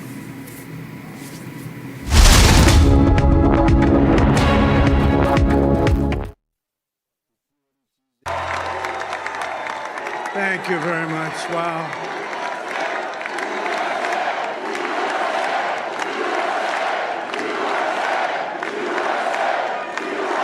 Well, I want to thank you all very much. This is great. These are our friends. We have thousands of friends on this incredible movement. This was a movement like nobody's ever seen before. And frankly, this was, I believe, the greatest political movement of all time. There's never been anything like this in this country, and maybe beyond. And now it's going to reach a new level of importance because we're going to help our country heal. We're going to help our country heal. We have a country that needs help, and it needs help very badly. We're going to fix our borders. We're going to fix everything about our country. And we made history for a reason tonight, and the reason is going to be just that. We overcame obstacles that nobody thought possible, and it is now clear that we've achieved the most incredible political thing. Look what happened. Is this crazy? So I want to thank the American people for the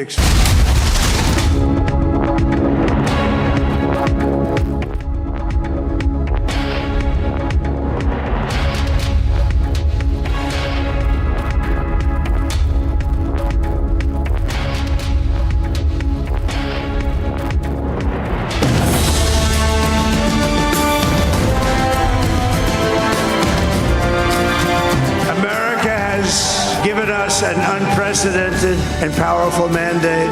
We have taken back control of the Senate. Wow, that's good.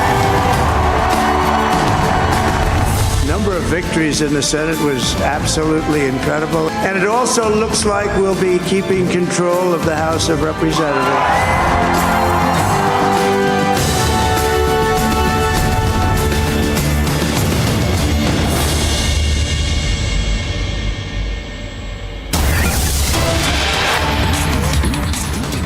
All right, we are back to another breaking news development now from down south in Karnataka, where Siddaramaiah has appeared before the Lokayukta. The Karnataka CM has issued a statement after being questioned by the Lokayukta in the muda scam, and more details awaited on this big development. Remember, the muda scam, all details of which were brought to you by Republic TV in a campaign mode, and following which the courts had intervened, following which we had Siddaramaiah, in fact, withdrawing from that land allotment along with his family. Now Karnataka Chief Minister has issued a statement. Let's listen into soundbite.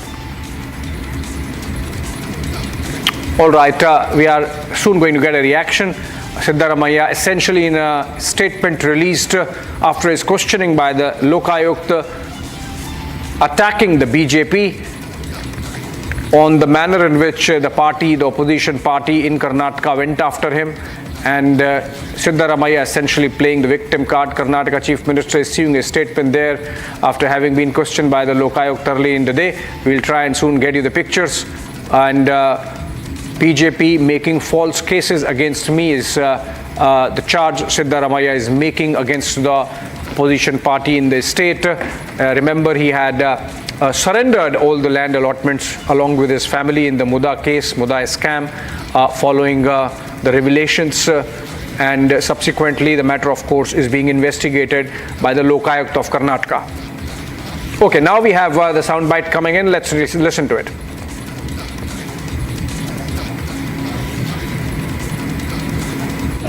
ವಿಚಾರಣೆ ಮಾಡಿದ್ರು ಪೊಲೀಸರು ಲೋಕಾಯುಕ್ತ ಪೊಲೀಸರು ಕೇಳಿದ ಪ್ರಶ್ನೆಗಳಿಗೆಲ್ಲ ಉತ್ತರ ಕೊಟ್ಟಿದ್ದಾರೆ, record ಮಾಡ್ಕೊಂಡಿದ್ದಾರೆ.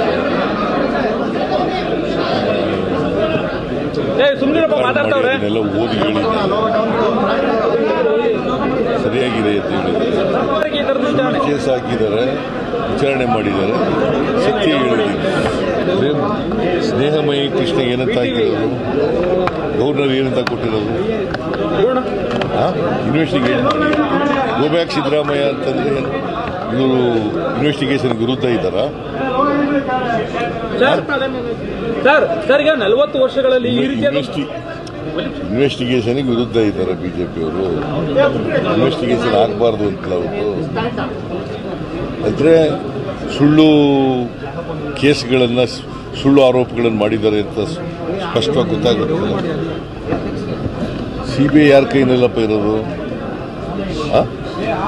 ಇವರು ಬಿಜೆಪಿಯವರು ಯಾವತ್ತಾದ್ರೂ CBI ಕೊಟ್ಟಿದ್ದಾರೆ ಯಾವ್ದಾದ್ರು ಒಂದು ಪ್ರಕರಣನ, ಯಾವ್ದಾದ್ರು ಒಂದು ಹಗರಣನ CBI ಕೊಟ್ಟಿರ್ತಕ್ಕಂಥ ನಿದರ್ಶನ ಲೋಕಾಯುಕ್ತ ಮಾಡಿದವರು ಯಾರು?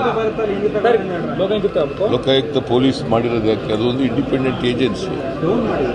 ಹೇಗೆ CBI ಅವರು ಇಂಡಿಪೆಂಡೆಂಟ್ ಇರ್ತಾರೋ ಹಾಗೆ ಇದು ಲೋಕಾಯುಕ್ತನೂ ಕೂಡ ಇಂಡಿಪೆಂಡೆಂಟ್ ಏಜೆನ್ಸಿ. ಸ್ಟೇಟ್ ಲೆವೆಲ್ ಇರ್ತಕ್ಕಂಥ ಒಂದು ಲೋಕಾಯುಕ್ತ ಸಂಸ್ಥೆ, ಅದು ಒಂದು ಸ್ವತಂತ್ರ ಸಂಸ್ಥೆ, ಸ್ವತಂತ್ರವಾಗಿ ತನಿಖೆ ಮಾಡ್ತಕ್ಕಂಥ ಸಂಸ್ಥೆ. Well, in fact, you have Chief Minister of Karnataka appearing before the Lokayukta after the case was taken over, looking into the Muda scam, the allotment that was essentially done, allegedly favouring the Chief Minister's family. Slipping into a short break. On the other side, we get you more details coming in from US.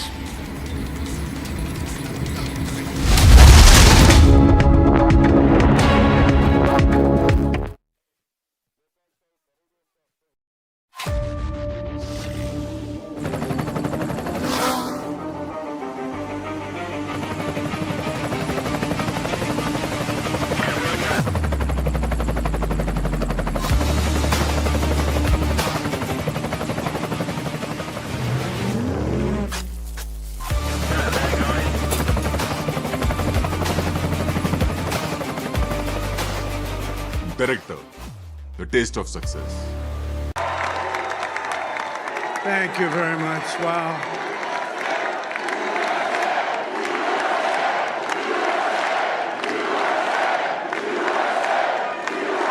Well, I want to thank you all very much. This is great. These are our friends. We have thousands of friends on this incredible movement.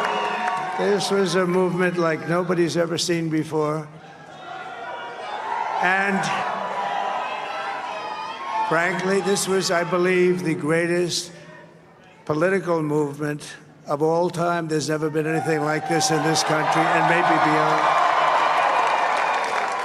And now it's going to reach a new level of importance because we're going to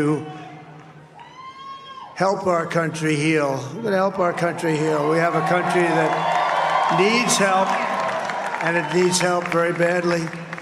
We're going to fix our borders. We're going to fix everything about our country. And we made history for a reason tonight.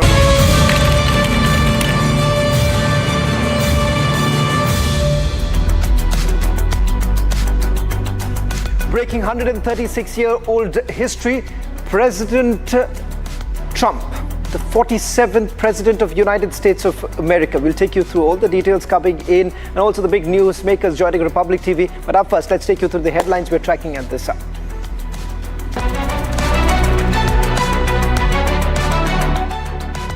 This will truly be the golden age of America. That's what we have to have. This is a magnificent victory for the American people that will allow us to make America great again. Oh,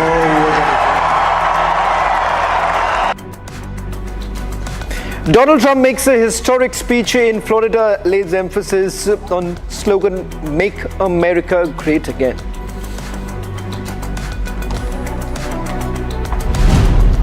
Sensex zooms 1,000 points after Trump's landslide victory.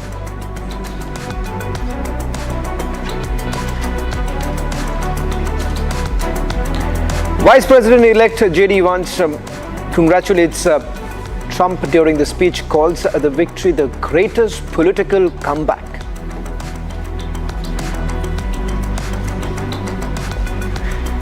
After making a stronger comeback, Trump says, "God spared me for a reason," promises a better, bolder, and an incredible future for the United States of America.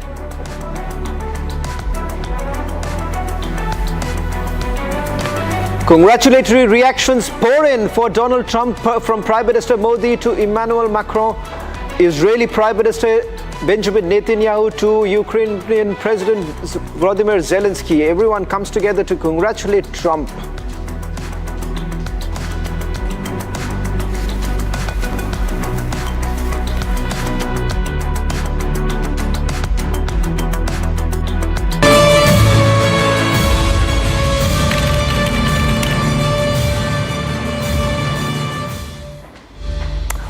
Well, ladies and gentlemen, it's been a fascinating election night in the United States of America. While many had predicted that this was going to be a neck-to-neck fight between Donald Trump and Kamala Harris, it has turned out to be a completely different picture altogether. Historic win, undoubtedly, for Donald Trump. In fact, remember, he's the second president to have come back after a loss.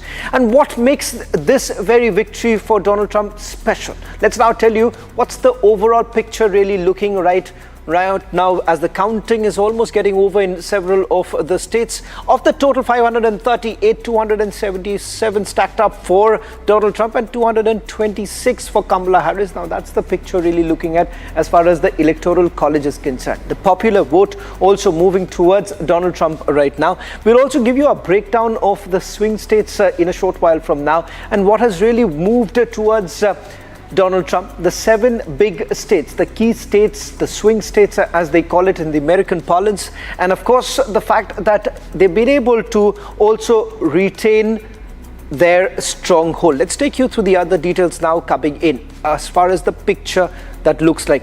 Now this has basically fueled the win for Donald Trump. The 7 key states, the 7 swing states that we've been talking about, starting with the fact that you have about 19 electoral votes coming in from Pennsylvania. Now that's the tricky state which was swung in the past for the Democrats, but now back in the saddle for Donald Trump. Then of course you have the 2 others. North Carolina in fact came in much early in the kitty. Then of course Georgia being called in, and Arizona and Michigan being the others. Nevada and Wisconsin, as far as Nevada is concerned, remember the voting got over much late. In fact, we've been told that Nevada has been called in a short while back. So these are the 7 states, the 7 key states that has fueled the victory for Donald Trump. Let's quickly take you through what has transpired in the last few hours.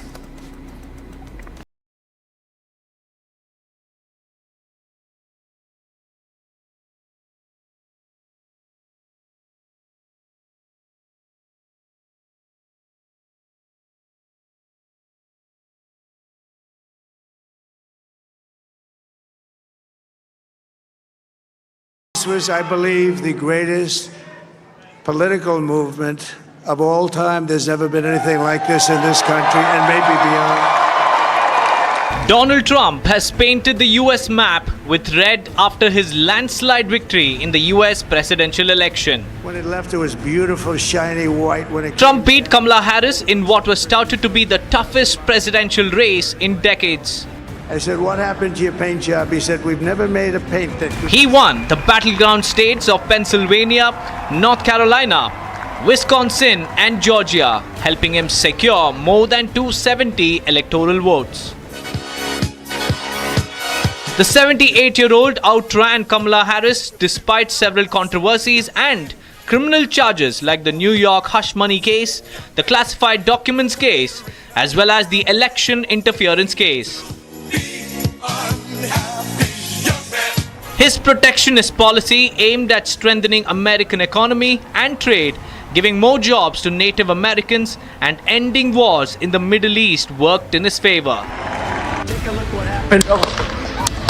An assassination attempt during a rally in Pennsylvania in July, in which he, despite being shot at, fist pumped the air as a sign of courage, turned his opponents into sympathy votes. God bless you and God bless America. Thank you very much.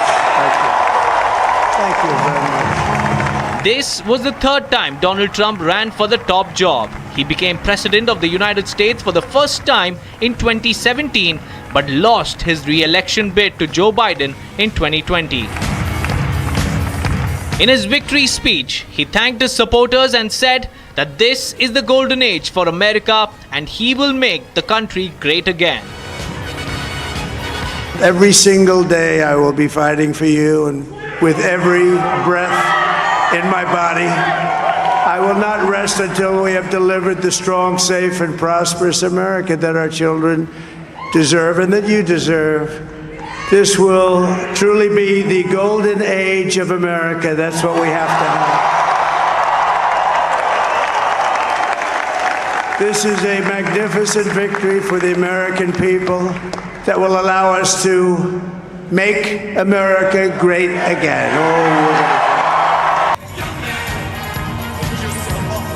The curtains have closed on the polls, but for America, this is the new dawn under Trump 2.0.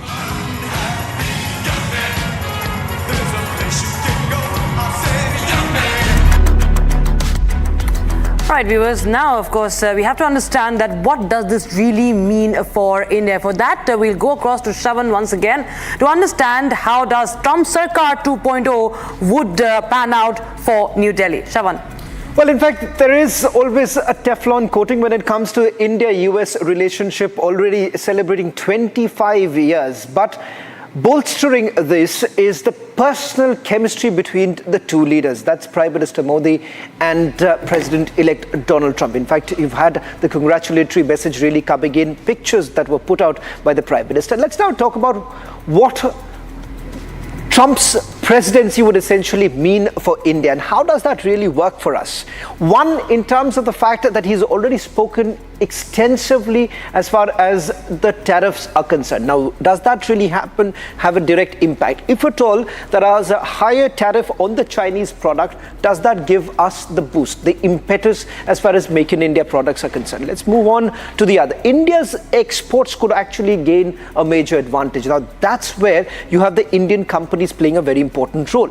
Energy costs might actually decrease. That could again benefit India, and India has largely been talking about. Indian oil companies may also benefit. Now here, remember, India has already benefited with the kind of sanctions that were initially brought in as far as Russia is concerned, but they found a different way.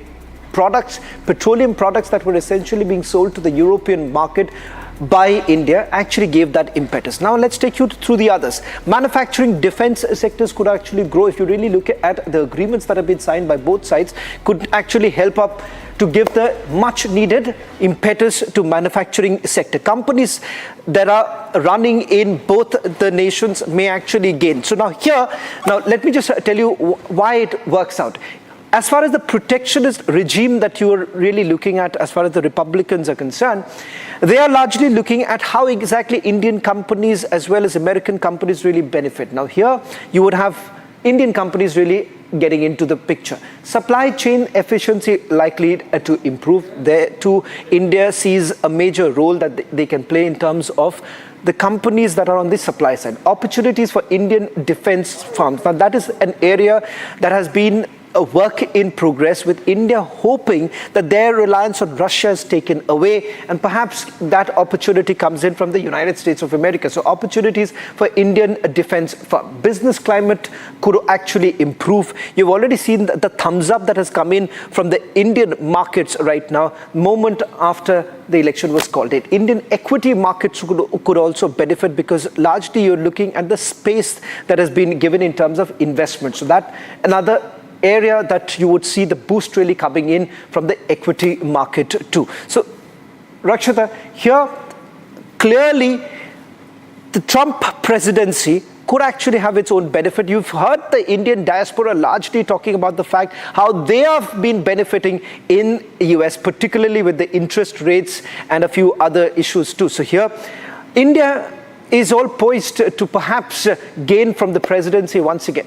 Absolutely, Shravan. We, of course, will delve further into that. But right now, we will be shifting our focus to that victory speech after, once again being elected as the President of the United States. Viewers, let's take a listen into excerpts from Donald Trump's victory speech that was loaded with emotions and a lot of, thankfulness to the voters, to the supporters like Elon Musk particularly, who was there at this stage, and, of course, the promises that he has made. This is a magnificent victory for the American people that will allow us to make America great again. Donald Trump addressed his supporters after scripting a grand comeback to the White House.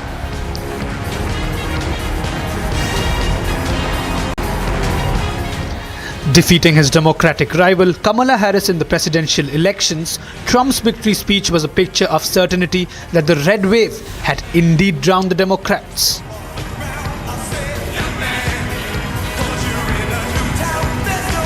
Addressing a crowd of supporters, Trump delivered a rousing victory speech, exuding confidence and pledging to restore America's greatness. This is a magnificent victory for the American people that will allow us to make America great again. Describing the Republican campaign as the greatest political movement of all time, here's what Trump had to say. We're going to help our country heal. We're going to help our country heal. We're going to fix our borders. We're going to fix everything about our country. And we made history for a reason tonight, and the reason is going to be just that. It is now clear that we've achieved the most incredible.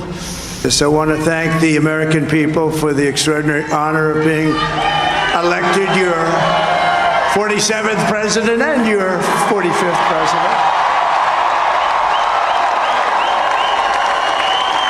And every citizen, I will fight for you, for your family. In his victory speech, Trump thanked his supporters, running mate J.D. Vance, wife Melania Trump and his children for their support in what has been a challenging campaign. I want to also thank my beautiful wife Melania, First Lady. Oh, no, she's done a great job, works very hard to help people. So I just want to thank her, but I want to thank my whole family, my amazing children, and they are amazing children. I want to be the first to congratulate our great, now I can say, Vice President-elect of the United States, J.D. Vance. He also gave a shout out to Tesla CEO Elon Musk, who has been voicing support for Trump. President Trump's leadership, we're never going to stop fighting. Let me tell you, we have a new star. A star is born, Elon. It saved a lot of lives. He saved a lot of lives. But he's a character, he's a special guy, he's a super genius. We have to protect our geniuses. We don't have that many of them. Talking about crude oil, the 78-year-old Republican stated with conviction that liquid gold is going to pay off their debts. Let him go to it. I just said, but Bobby, leave the oil to me. We have more liquid gold, oil and gas. We have more liquid gold than any country in the world, more than Saudi Arabia. We have more than Russia. Bobby, stay away from the liquid gold. Other than that, go have a good time, Bobby. We're going to be paying down debt. We're going to be reducing taxes. We can do things that nobody else can do. Nobody else is going to be able to do it. Mincing no words, Trump fortified his stance on the immigration issue. We're going to have to seal up those borders, and we're going to have to let people come into our country. We want people to come back in, but we have to let them come back in, but they have to come in legally. They have to come in legally. A massive factor in Trump's victory was the Republican sweep in 7 swing or the battleground states. Trump's address was celebrated by a raucous crowd of supporters who greeted him with resounding cheers and chants of USA.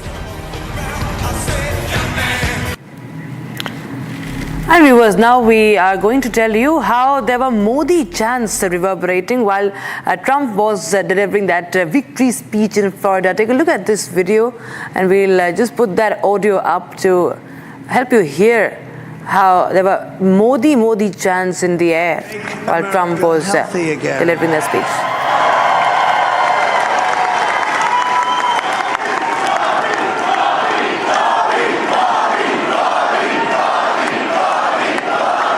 Make America healthy again.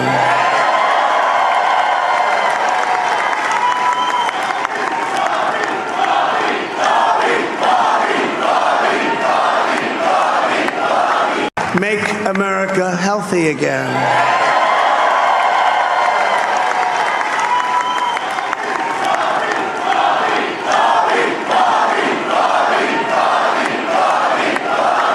Make America healthy again.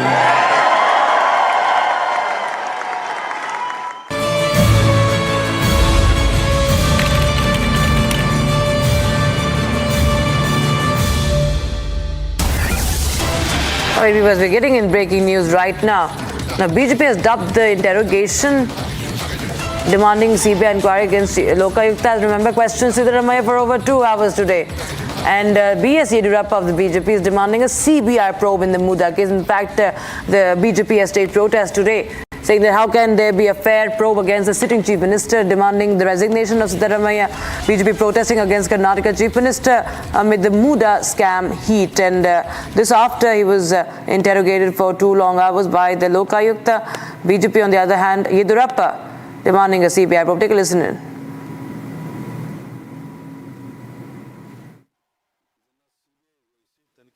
ಅಂತೇಳಿ ಲೋಕಾಯುಕ್ತಕ್ಕೆ ಹೋಗಿ ಅಲ್ಲಿ ತನಿಖೆಯಲ್ಲಿ ಇವತ್ತು ಭಾಗವಹಿಸಿದ್ದಾರೆ. ನಮಗೆಲ್ರಿಗೂ ಗೊತ್ತಿದೆ ಲೋಕಾಯುಕ್ತದಿಂದ ಏನೋ ಮಾಡೋಕ್ಕೆ ಸಾಧ್ಯ ಇಲ್ಲ. ಅವರೇ ಇದೊಂದು ರಾಜಕೀಯ ದೊಂಬರಾಟ ಮಾಡಿ ಇದನ್ನು ಮಾಡ್ದಂಗೆ ಮಾಡಿ ತಾನು ಸಾಚ ಅಂತ ತೋರಿಸ್ಕೊಳ್ಳುವಂಥ ಪ್ರಯತ್ನ ಮಾಡ್ತಾಯಿದ್ದಾರೆ. ಇದು ಶೋಭೆ ತರೋದಲ್ಲ. ನಿಜಕ್ಕೂ ನೀವು ಪ್ರಾಮಾಣಿಕರಿದ್ದರೆ ಇದನ್ನು CBIಗೆ ವಹಿಸಿ ತನಿಖೆ ಮಾಡಬೇಕು ಅಂತೇಳಿ ನಾನಲ್ಲ, ಎಲ್ಲರೂ ಸಹ ಕಂಪ್ಲೇಂಟ್ ಕೊಟ್ಟವ್ರು ಸೇರಿ ಎಲ್ಲರೂ ಸಹ ಆಗ್ರಹ ಮಾಡ್ತಾಯಿದ್ದಾರೆ. ನಾನು ಸಹ ಆಗ್ರಹ ಮಾಡ್ತಾಯಿದ್ದೇನೆ. ಇದನ್ನು CBIಗೆ ತನಿಖೆ ಕೊಡಬೇಕು. ವಾಸ್ತವಿಕ ಸತ್ಯಸಂಗತಿಗಳು ಹೊರಬರಬೇಕು. ನೀವು ಭ್ರಷ್ಟಾಚಾರದಲ್ಲಿ ಮುಳುಗಿದ್ದೀರಾ ಅನ್ನೋಂಥದ್ದು ಜಗತ್ತಿಗೆ ಗೊತ್ತಿರುವಂಥದ್ದು. ಸೊ ಇದೆಲ್ಲ ಸಂಗತಿಗಳು ಬಯಲಾಗಬೇಕು ಅಂತಿದ್ದರೆ CBIಗೆ ವಹಿಸಿದಾಗ ಸತ್ಯ ಹೊರಬರುತ್ತೆ. ಅದಕ್ಕೆ ನಾನು ಆಗ್ರಹ ಮಾಡುತ್ತೇನೆ. ಮುಖ್ಯಮಂತ್ರಿಗಳು ನಿಜಕ್ಕೂ ನನ್ನ ತೆರೆದ ಪುಸ್ತಕ ನಂದು ಅಂತ ಏನು ಹೇಳ್ತಿದ್ದಾರೆ. ನೀವು ಪ್ರಾಮಾಣಿಕರಿದ್ದರೆ ಲೋಕಾಯುಕ್ತಕ್ಕೆ ಬದಲು CBIಗೆ ವಹಿಸಬೇಕು. ಲೋಕಾಯುಕ್ತನೇನೂ ಆಗೋದಿಲ್ಲ. ಇದೆಲ್ಲರಿಗೂ ಗೊತ್ತಿರುವಂಥ ಸಂಗತಿ ಅಂತೇಳಿ ನಾನು ಈ ಸಂದರ್ಭದಲ್ಲಿ ಒತ್ತಾಯ. And my colleague Smita is joining us live in the broadcast from our Kannada newsroom. Well, Smita, Lokayukta has questioned today Siddaramaiah for 2 long hours, and now the BJP isn't satisfied. The BJP says that there should be a CBI probe, that there cannot be a sitting chief minister being probed fairly, demanding the resignation.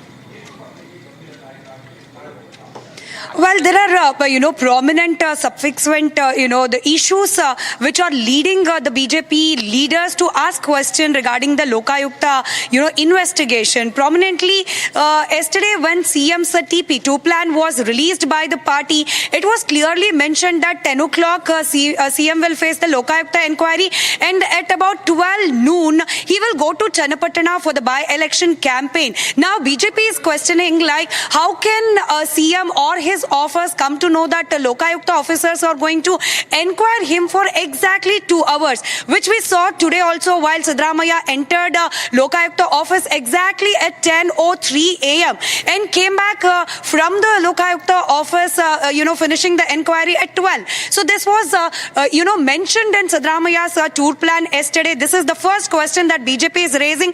How can Lokayukta's, the duration of the inquiry be known to CM or his office priorly? So this is the basic doubt which BJP is, putting across and protesting, saying that Lokayukta as directly comes under the state government. So how can a sitting chief minister go and, face the inquiry, and how can people, especially the complainants, believe that inquiry and the investigation is going in the transparent way? And also, BJP leaders, including former Chief Minister Yediyurappa, are asking for the CBI probe, while Chief Minister, after facing the Lokayukta probe, answered that how many cases were handed over to CBI while BJP was in government in Karnataka. Now this tutu meme is continuing in this muda probe also, while the complainant Snehamayi Krishna is also demanding for the CBI probe, and the court is hearing the issue whether now already 2 investigative agencies, namely ED and also Lokayukta, is looking forward in this muda case. Will CBI will also enter is the question which also the opposition party and also the complainants are looking as of now. Right, Smita. In fact, just stay on with us. We're getting in more breaking news with regards to Chief Minister Siddaramaiah.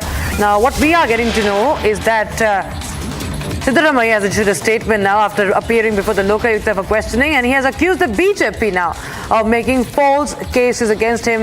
Smita continues to be with us. Smita, throw more light, please, on Siddaramaiah's allegations that the BJP has made false case.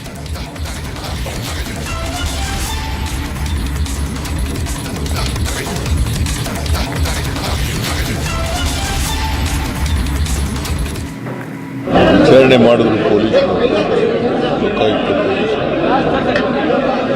ಕೇಳಿದ ಪ್ರಶ್ನೆಗಳಿಗೆಲ್ಲ ಉತ್ತರ ಕೊಟ್ಟಿದ್ದಾರೆ, record ಮಾಡ್ಕೊಂಡಿದ್ದಾರೆ.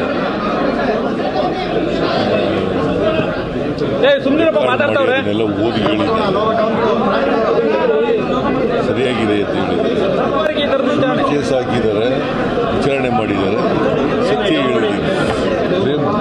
ಸ್ನೇಹಮಯಿ ಕೃಷ್ಣ ಏನಂತ ಹಾಕಿರೋದು, governor ಏನಂತ ಕೊಟ್ಟಿರೋದು, investigation go back Siddaramaiah ಅಂತಂದ್ರೆ ಇವರು ಇನ್ವೆಸ್ಟಿಗೇಷನ್ ವಿರುದ್ಧ ಇದ್ದಾರಾ? ಸರ್, ಈಗ 40 ವರ್ಷಗಳಲ್ಲಿ ಈ ರೀತಿ ಇನ್ವೆಸ್ಟಿಗೇಷನ್ಗೆ ವಿರುದ್ಧ ಇದ್ದಾರೆ ಬಿಜೆಪಿಯವರು. ಇನ್ವೆಸ್ಟಿಗೇಷನ್ ಆಗಬಾರ್ದು ಅಂತಲ್ಲ ಅವರು. ಅಂದರೆ ಸುಳ್ಳು ಕೇಸ್ಗಳನ್ನು, ಸುಳ್ಳು ಆರೋಪಗಳನ್ನು ಮಾಡಿದ್ದಾರೆ ಅಂತ ಸ್ಪಷ್ಟವಾಗಿ ಗೊತ್ತಾಗುತ್ತೆ. CBI ಯಾರ ಕೈನಲ್ಲಪ್ಪ ಇರೋದು? ಇವರು ಬಿಜೆಪಿಯವರು ಯಾವತ್ತಾದ್ರೂ CBI ಕೊಟ್ಟಿದ್ದಾರೆ ಯಾವ್ದಾದ್ರು ಒಂದು ಪ್ರಕರಣನ, ಯಾವ್ದಾದ್ರು ಒಂದು ಹಗರಣನ CBI ಕೊಟ್ಟಿರ್ತಕ್ಕಂಥ ನಿದರ್ಶನ ಲೋಕಾಯುಕ್ತ ಮಾಡಿದವರು ಯಾರು? ಲೋಕಾಯುಕ್ತ ಪೊಲೀಸ್ ಮಾಡಿರೋದು ಯಾಕೆ? ಅದೊಂದು ಇಂಡಿಪೆಂಡೆಂಟ್ ಏಜೆನ್ಸಿ. ಹೇಗೆ CBI ಅವರು ಇಂಡಿಪೆಂಡೆಂಟ್ ಇರ್ತಾರೋ ಹಾಗೆ ಇದು ಲೋಕಾಯುಕ್ತನೂ ಕೂಡ ಇಂಡಿಪೆಂಡೆಂಟ್ ಏಜೆನ್ಸಿ. ಸ್ಟೇಟ್ ಲೆವೆಲ್ ಇರ್ತಕ್ಕಂಥ ಒಂದು ಲೋಕಾಯುಕ್ತ ಸಂಸ್ಥೆ. ಅದು ಒಂದು ಸ್ವತಂತ್ರ ಸಂಸ್ಥೆ, ಸ್ವತಂತ್ರವಾಗಿ ತನಿಖೆ ಮಾಡ್ತಕ್ಕಂಥ ಸಂಸ್ಥೆ. ಇವರಿಗೆ ಕಾನೂನು ಬಗ್ಗೆ ಗೌರವ ಇಲ್ಲ ಅಂತ ಆಯ್ತಲ್ಲ. ಇವರು ಯಾರು ಲೋಕಾಯುಕ್ತದ ಬಗ್ಗೆ ನಂಬಿಕೆ ಕಳ್ಕೊಂಡಿದ್ದಾರೆ, ಅವರು ಯಾವತ್ತಾರು CBI ಕೊಟ್ಟಿದ್ದಾರಾ? So that was Siddaramaiah now issuing a statement and accusing the BJP of making a false case against him. Now Smita continues to be with us. Smita, now of course the political face-off is only intensifying right after Siddaramaiah faced the Lokayukta and he was interrogated for 2 long hours. Karnataka का CM Siddaramaiah आज Lokayukta office गए थे. क्यों गए? मैसूरू मूडा में उसका बीवी 14 site लिया, साइट को वापस दिया एंड अभी खुद CM as a CM he attended Lokayukta. 2013 में सिद्धरामैया मुख्यमंत्री थे, उसका केस लोकायुक्त में था, उसके कारण लोकायुक्त को सिद्धरामैया बंद किया, एसीबी बनाया डर के। अभी लोकायुक्त आज गया है, उधर भी ऑफिसर्स को डराया होगा। मुडा को न्याय मिलने के लिए मुडा का विषय में मैसूर का डीसी लिखा है अर्बन डेवलपमेंट डिपार्टमेंट को 1000 करोड़ का घोटाला उधर हुआ है। अभी बहुत लोग उधर का ऑफिसर्स बोल रहे हैं ये 1000 करोड़ नहीं 5000 करोड़ का है। इसके कारण मैं मांग रखती हूँ सिद्धरामैया तुरंत ही इस्तीफा देना, फिर केस को फेस करना। अभी ईडी भी रिपोर्ट दिया है, उधर का मुडा का फाइल पूरा गायब है। मैंने बहुत बार बताया, भैरती सुरेश सिद्धरामैया का चेला मुडा से फाइल लाया और उसको जलाया। उसके इंक्वायरी होना चाहिए, तुरंत इंक्वायरी होना चाहिए। एंड सिद्धरामैया का विषय में भैरती सुरेश को तुरंत अरेस्ट करना एंड उसको पॉलीग्राफी करवाना, तब सत्य बाहर आएगा। सिद्धरामैया इस्तीफा तुरंत देना है। ऐसा केस है मैसूर में चल रही है एंड बहुत बड़ा घोटाला है, ये कर्नाटक का बड़ा घोटाला है। Smita, now of course Shubha Karanataka of the BJP is making some serious charges against Siddaramaiah. There have been massive protests from the BJP today against Siddaramaiah, and BJP is alleging that there has been destruction of evidence, even demanding a polygraph test.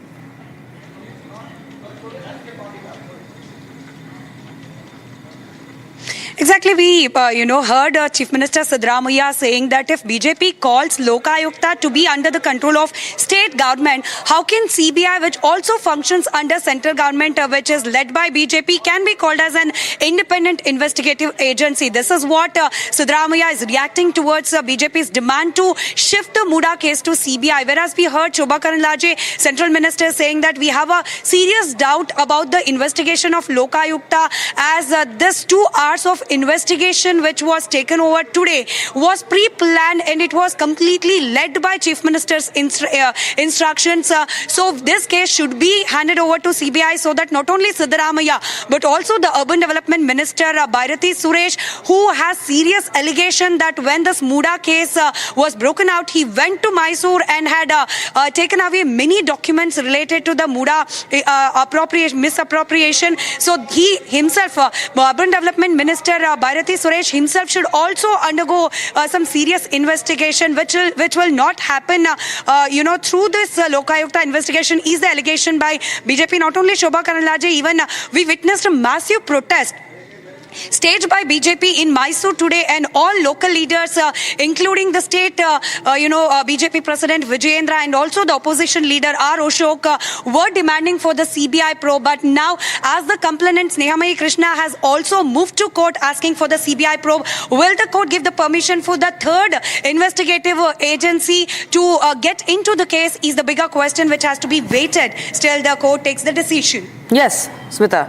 Right. Thanks so much for joining us with those details coming in on the story. Viewers, that's all the time we have in this edition. But don't go anywhere. We'll continue to get you the latest updates coming in from across the country, and also, of course, the latest coming in from United States, where Trump has returned to power at the White House.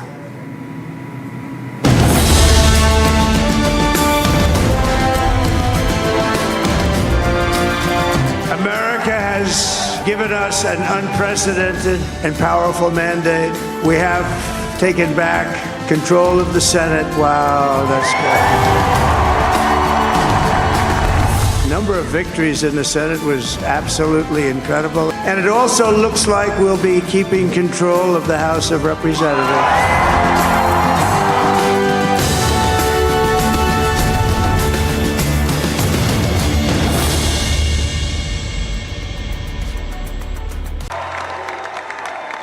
Thank you very much. Wow.